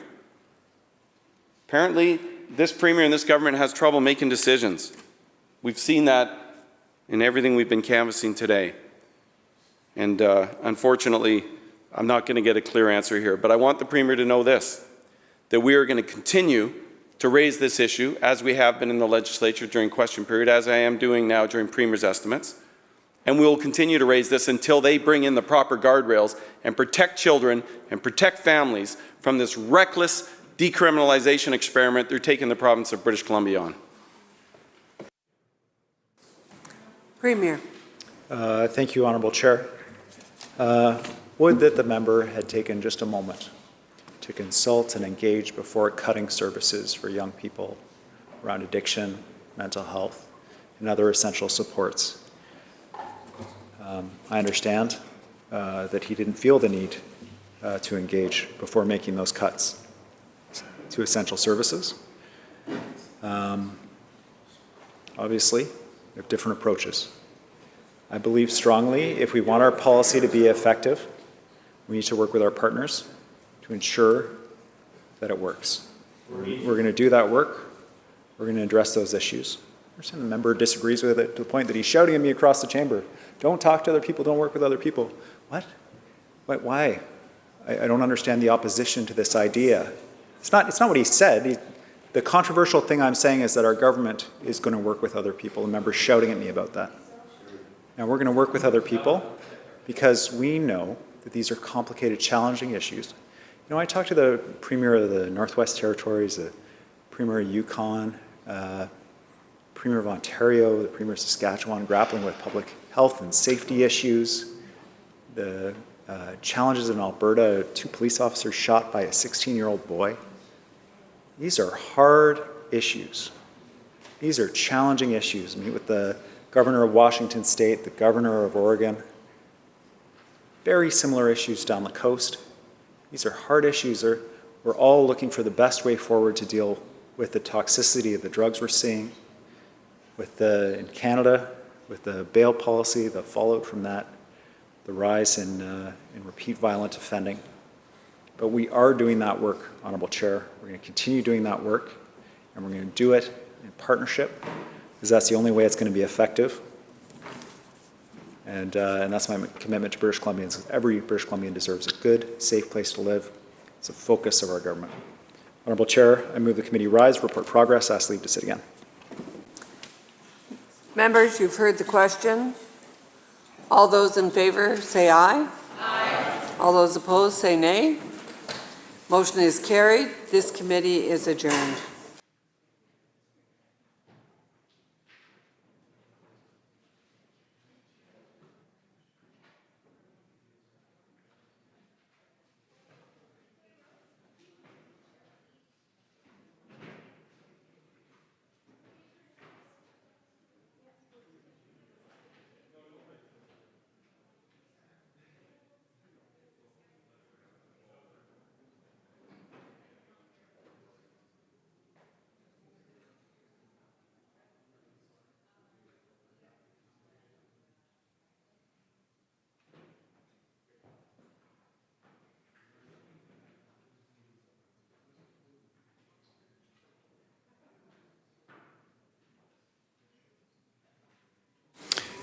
Committee Chair. Mr. Speaker, Committee of Supplies, Section B, reports progress on the estimates of the Office of the Premier and asks leave to sit again. When shall the committee sit again, Government House Leader? So ordered. Committee Chair.